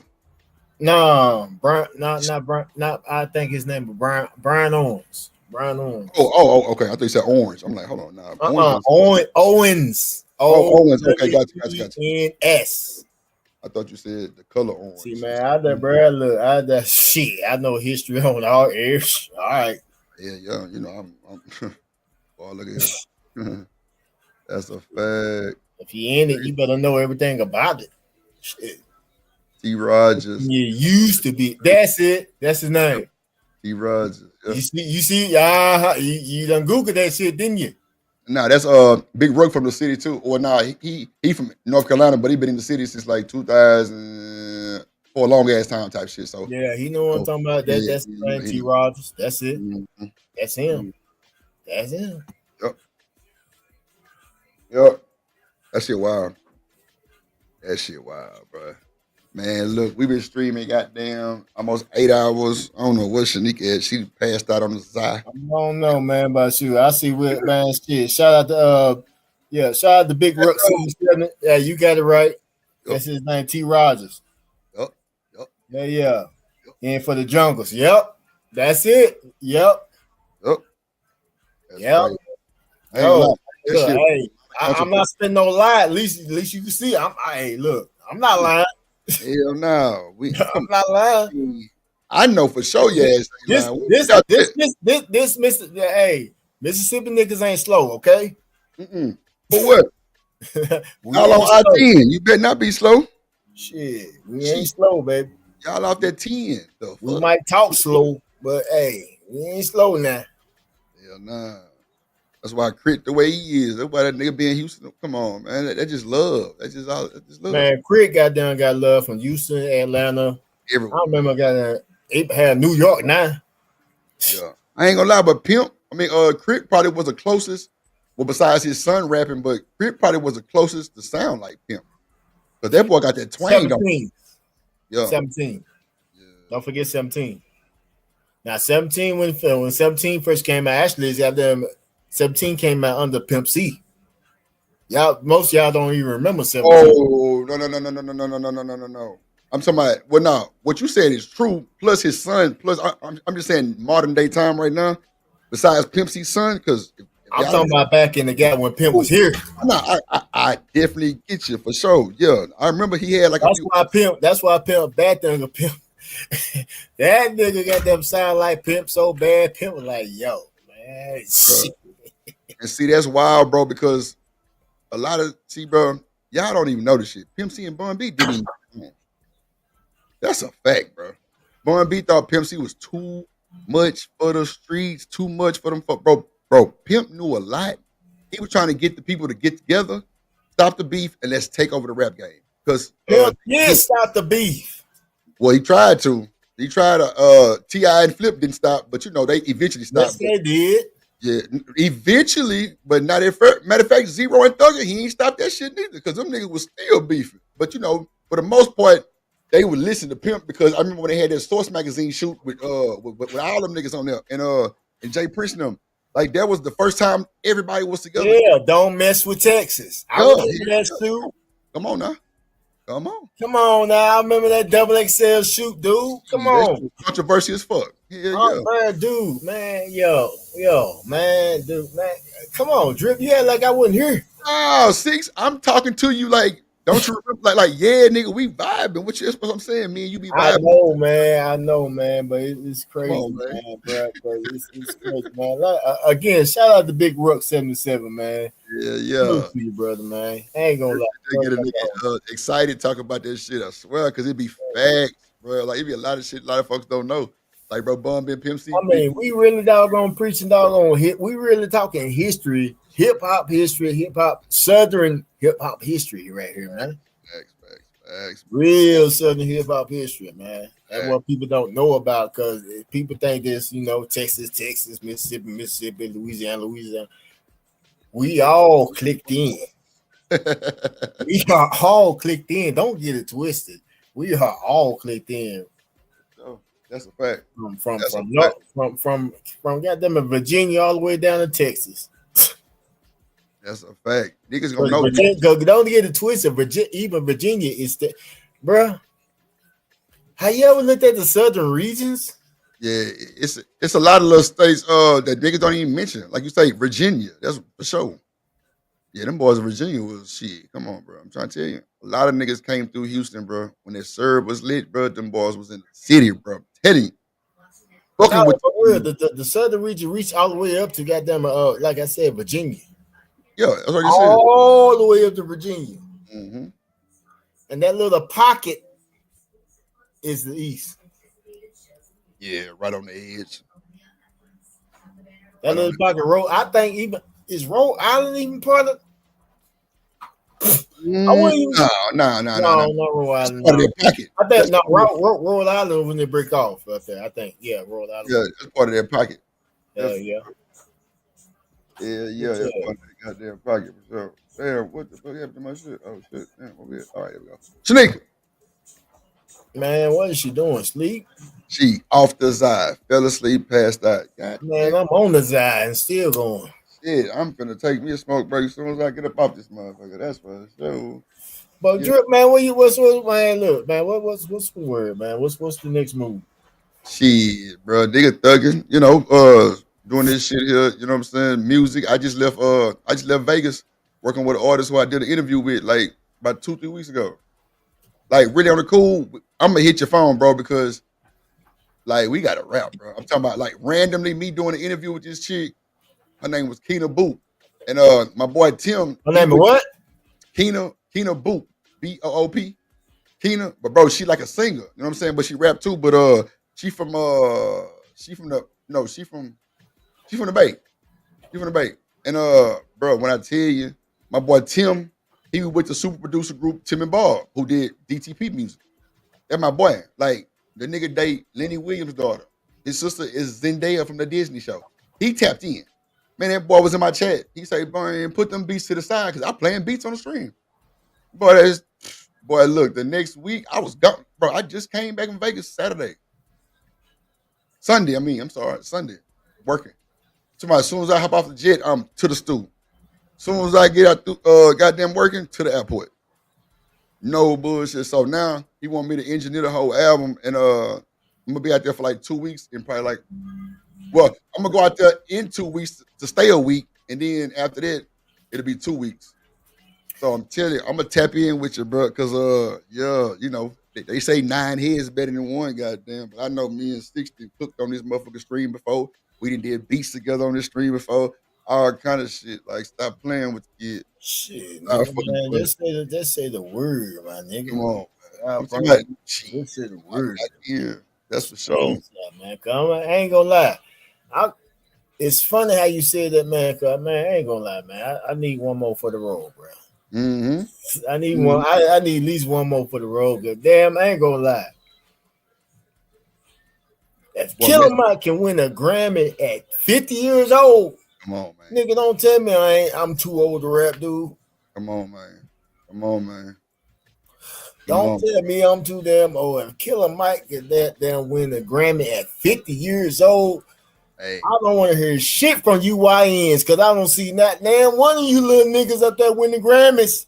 It shook the world, bro, when he did that shit. That shit shook the world. Niggas was like, who the fuck is Killer Mike? Who is Killer Mike? That's what they was saying for shit show. They was like, who? They even Kendrick Lamar mentioned Killer Mike. Nah, but you know how like the nigga real talk, even look. I remember this line specifically. Kendrick Lamar said in Hood Politics, the name of the song is Hood Politics. Kendrick Lamar said, motherfuckers talking about that miss what hip hop was happening. Motherfucker, if you did, Killer Mike will be platinum. Mm-hmm. They did admit it. And if I come with it like years later, Killer Mike win a Grammy off of Michael. Mm-hmm. At 50 years old. That's a fact. That is a fact. Well, don't tell me, man. I'm way younger than Killer Mike. No bullshit. I'm way younger than Killer Mike, man. Killer Mike got me by years and years. Yeah, that's for sure. But nah, bro, but they just show you it ain't. It's all about if it's in you and not on you, bro. Straight up, it can't never get off you. When that I ain't shit, gonna lie, that shit kind of ain't gonna lie, man, because that shit kind of got down dispersed because I kind of question myself because I got shit unreleased because I'm still like, am I too old? man, you know, everybody gonna have that doubt. I mean, that's just like a nigga playing in the league that's 39, 40 years old and he moving and grooving on niggas. Like, yeah, you gonna Man, bro, at this point, then at the same time, I sit there and look like this nigga got something to say. He definitely. Hey, they said he had something to say. Shit. These motherfuckers just got. I don't. My bad, Drip. No, go ahead. You got it. These little these YNs are just saying stuff. You just getting doped up and just getting in the studio.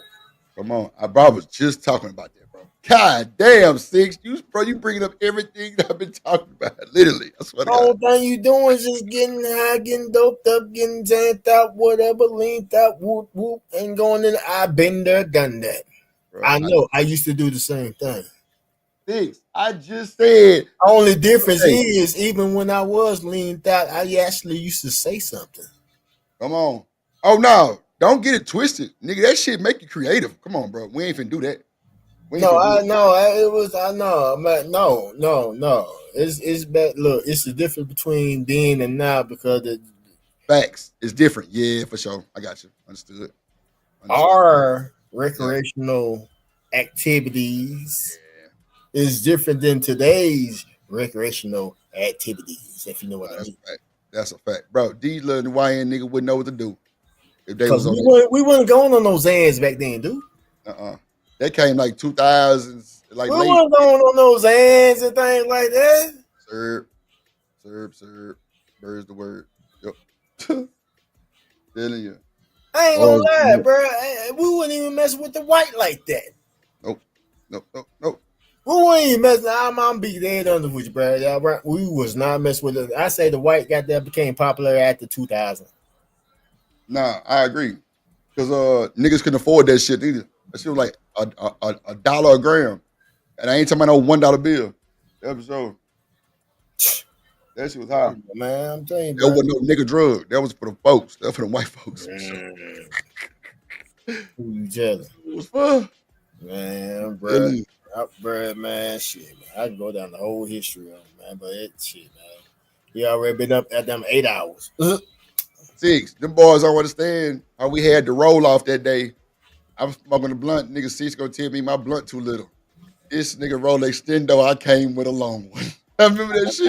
Man, you already know I roll back since I'm rolling it right now. You already know. Man. You already know, man. I roll pinkies. I swear, we be on some more shit. Like, I got two ready to go. I'm finna go step outside and smoke the motherfucker as soon as I get out this motherfucker. I ain't like shit, man. Look, man, I ain't gonna hold you up, my brother, man. I just appreciate you having me, man. It's good, goddamn, talk to you again, man. And shit, yeah, boy. You already know, man. You know, shit. Shout out to that boy, Six in man, the goddamn. Shout out to Drip Nation, man. Shout out to everybody, man. Shout out to YouTube, my nigga, man. It is what it is, bro. You know Shout out to the game. Shout out to everybody trying to make it happen, man. Everybody trying to make it happen. I ain't no hate. I'm a congratulator, man. Oh no, it ain't never been there for shit show. Ain't no hate. I'm a congratulator. If you ain't got them congratulating, then you hate, man. Straight up. I'm just here so I don't get fired. Smoke some Zy. No, Six, but it's all love though, bro. You know, as always, prayers up for your fam. You know what I'm saying? We here all the time at 2:00. Goddamn, you know, we contact phone number. I'm gonna tap in with you as soon as I shut this stream down in about 5 minutes, bro. Cause if we can make that shit right, or at least like resource you, yeah, we gonna definitely make that right, bro. Because just seeing some of the shit that I was, we'll talk on the phone, man. We'll definitely get it done, man. But I appreciate you, Six. I'm finna shut this motherfucker down. I'm finna drop everybody down. Shout out to that boy Six coming through with the come through, man. Appreciate you, my boy.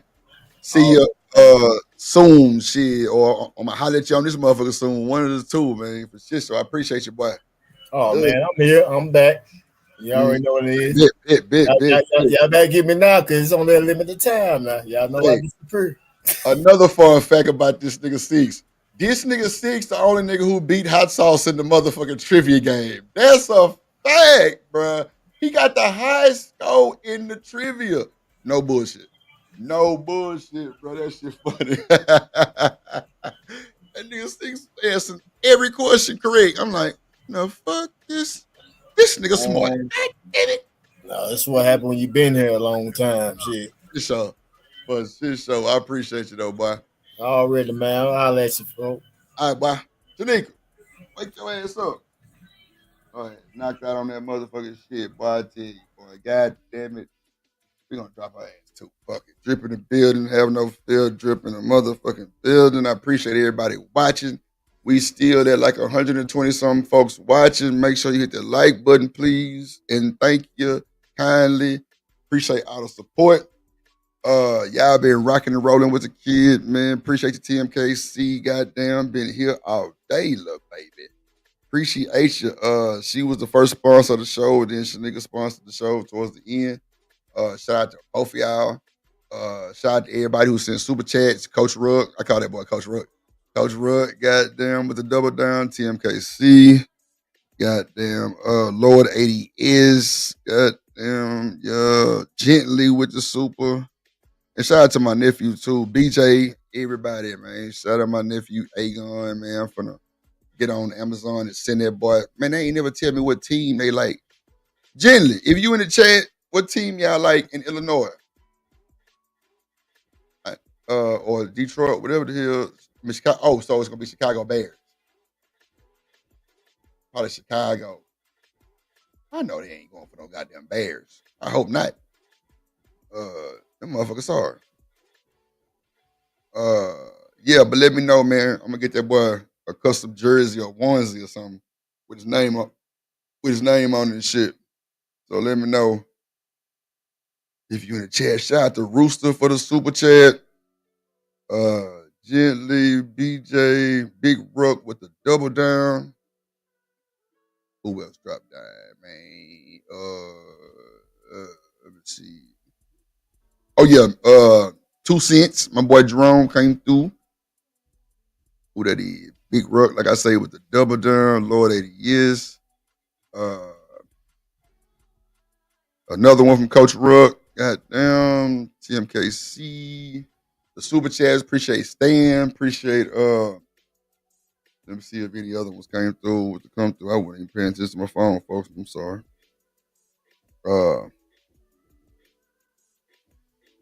Yeah, I think that was. Let me see.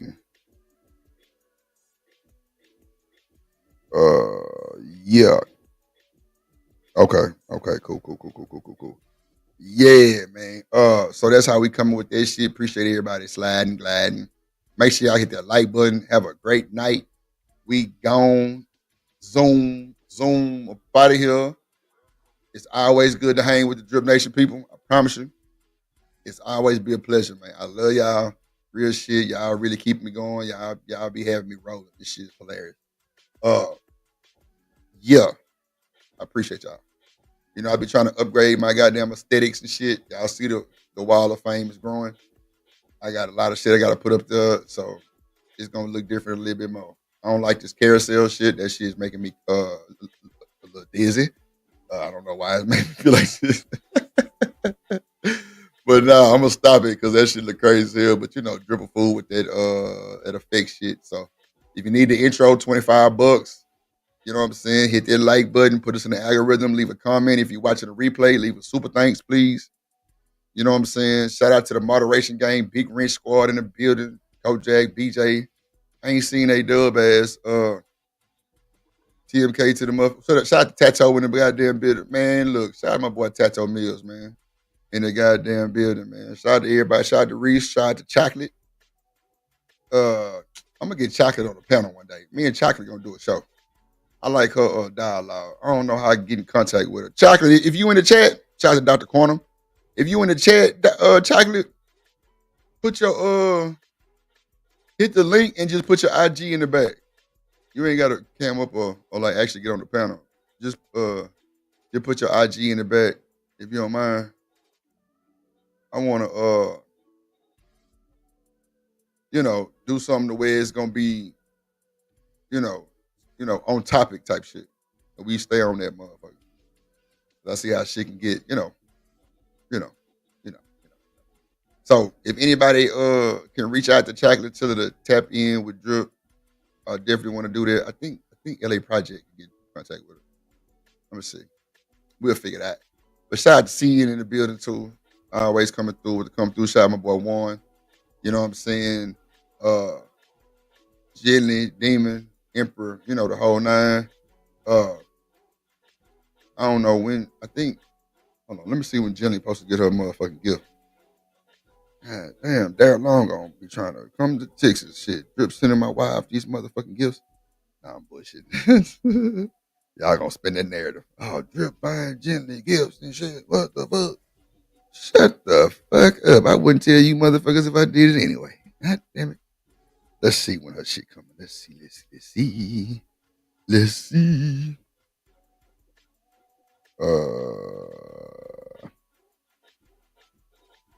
Damn. Okay, is that it right here? Is it right here? Okay, yeah, her shit has been ordered. It will be there.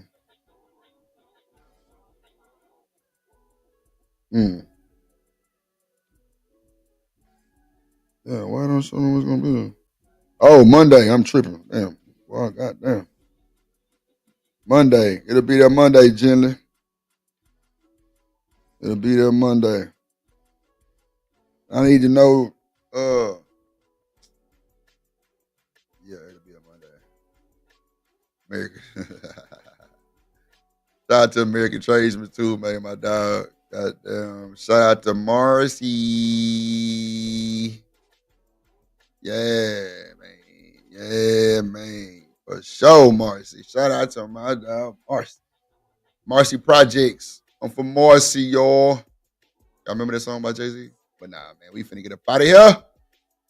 My final thoughts is I appreciate the love, Creed. Everything, Creed. Okay. Cool. Tim, can you put it in the back chat real quick, Tim Casey? This ain't gonna let me click on it. Oh, you know what? I can go to the YouTube. I'm tripping. Hold on. I can go to the YouTube. Okay. I got it. I can go to the YouTube. Okay, that's the BET. It's the BET.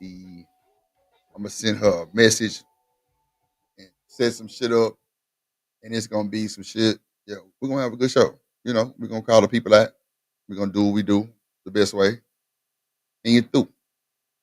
Shout out to her. Shout out to everybody. Shout out to everybody watching on Twitter, Twitch, and YouTube. We had up to 169. I'm sorry, 172. 172 people watching. So yeah. That was cool. Twitter showed out today. X, I'm sorry. X showed out today. Shout out to my folks at X. That nigga Sharon had to go get sign in over there. He was like, yeah, it's lit over here. I'm like, yo, we lit. We gonna get the kick going, the kick platform and the Rumble. I don't know why Rumble don't want to let me do this without my VPN, bro. They really giving me a hard time. Like, I didn't try to send messages and break the code, all kind of shit. They just don't want to give me my little custom link. I'm going to get it, though, watch. They got me fucked up. They got Drip fucked up. I got to get it. But Twitter, I'm already, Twitter got the blue check. Yeah, man, we blue check over there. We certified. I'm definitely finna get monetized on Twitter. That's for sure. We finna get monetized on X and Twitch. Watch my check. And the plug channel is finna be, matter of fact, I think the plug channel could get super chats. I ain't gonna hold you. I gotta go check it. But I think my plug channel is able to get super chats. That's a fact. Oh shit. Yo, I'm tweaking. I need to go check that. I think I'm able to get super chats on the plug already. Huh? I'm telling you. Boy, y'all better take heed. Man, I ain't playing. I told y'all I wasn't playing when I started the channel. All these motherfuckers shoulda, woulda, coulda. I'm gonna bypass everybody. Watch. And guess what's finna happen? Bypass everybody. Yeah, y'all don't want to listen to Drip. Told y'all. My top tier membership guarantees monetization. You just gotta move like I tell you to move and do what I tell you and work towards the goddamn goal. And we got it. That's it. Simulcasting is the easiest way to build your watch hours. I promise. It don't take number 2 or 3 people over there. It'll run up quick. Quick. I don't want to listen. Cool. Don't say I ain't tell you nothing. But I'm finna go smoke this Zato. I had a good day. Everybody hit me on the cash app. Yup. I'm building this Ultra PC. You know what I'm saying? Shout out to the good folks at Ray-Ban Meta. They got me with these exclusive goddamn Ray-Ban Meta glasses. I be talking to the AI for information when I'm on stream. That's kind of cool too, but I don't really like them that much because I can't stream with them. So it is what it is. I'm gonna figure something out. I might end up getting some different ones on. I seen some shit on Amazon that was too hard. I ain't gonna lie, like too hard. But hey, appreciate y'all. What's today? Thursday. I might do tomorrow morning. But if y'all like this two spot, I stay right here. I like this 2 spot actually. I actually like this 2 o'clock spot actually. That morning should be it be too much going on. Plus I be late as hell. Nah. So yeah. I think I'm gonna keep this 2 o'clock spot. You know what I'm saying? It's pretty open. What up, the King Hitter in the building? What did it do?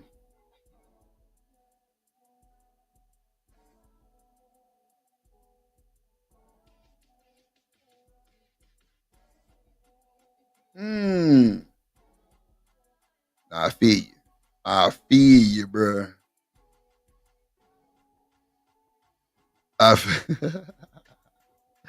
Hey, we know you the king, bro. We know you the king, bro. We know you the king. I'm just here so I don't get fired, goddamn. And you through.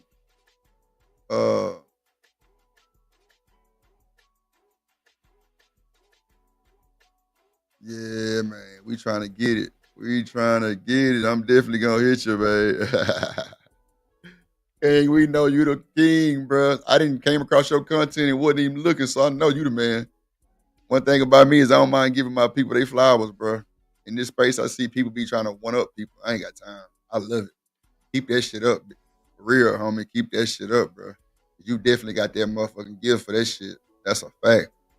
That is a fact. Yeah, man. That's a fact, bro. I'm definitely with you. TMKC, man, I'm telling you. Shit, you see Kane Hitter, that boy moving. I'm definitely on the way to the subs, man. I gotta find a way to because it's like I had a little process I was doing, and I was going to like forums and shit and dropping my link in a lot of spots, and it really blew my plug page up. For some odd reason, it ain't really blowing the Drip Show page up like that. I don't know.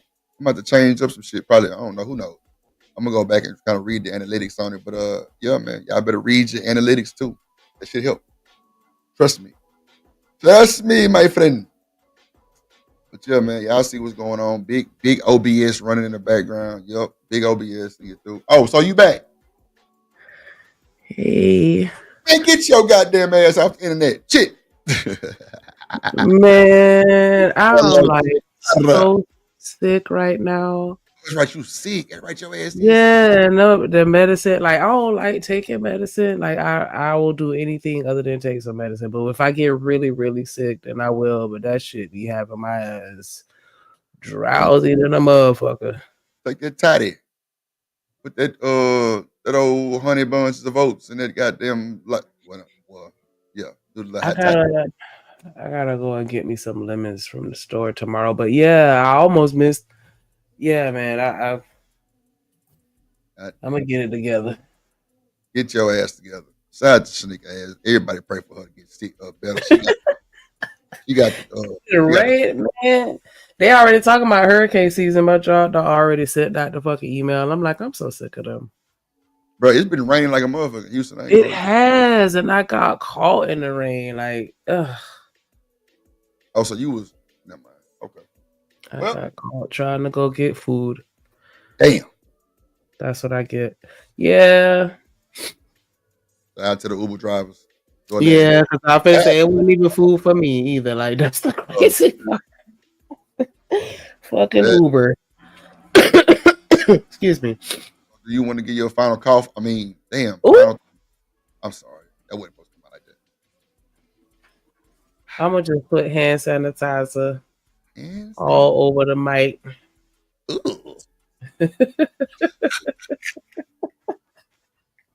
And then spray it with disinfectant. You go fuck the mic up. No bullshit. You go fuck that motherfucker up. Let me tell you what you do. It should have came with like a pop filter, like the little black part that go over top. I don't know if yours came with one, but if not, let me know it. Or just tell me what kind of microphone you got. That shit will save you from getting germs too, or from like, speaking and then you catching this shit. It do have a little thing in front of it, like a little shield type shit. Yeah, wipe that motherfucker down. You ain't gotta worry about the microphone. Because if it's behind it, then you should be good. But yeah, just wipe that motherfucker down. Good. Yeah, most of the time I catch it with that elbow. So it's just, every now and again you just, whatever, have a little slip up, cough, slip out. But yeah, I'd be all right. Yeah, we still at it, Chanel. You know how we do, but we getting ready to wrap it on up. Unless somebody want to top me as the sponsor of the show. Shout out to me. Shout out to who? She is your queen to be. Yeah. Oh, my bad. I'm sorry. Can you hear me? Yeah. Child, my camera just went out. I don't know what's going on with my computer. I need a new one. Ooh. Y'all saw me glitching out earlier. Now I just got a message saying that the browser lost connection to my camera. Like, I don't got time for this. It's real ghetto over here. We gotta set up Shanika with a new PC. We gotta get us some shit going. Yeah. Struggle life with the PC. Well, we gonna get it together. Yeah, we gonna get it together. But shout out to everybody. It's 115 watching. Shout out to everybody on YouTube, everybody on Twitch, everybody on Twitter. Make sure y'all come over here to the YouTube side. Come and find Drip Show TV. Come and find Content Plug 93, and you're through. Hit that like button. Definitely appreciate everybody that hit the panel, everybody that sent the cash app, everybody that hit the super chat. Shout out to Big Ruck, Lord ADS, 2 cents, TMKC, baby, King Rooster, BJ, Big Wrench. Yeah. Oh, and Gently.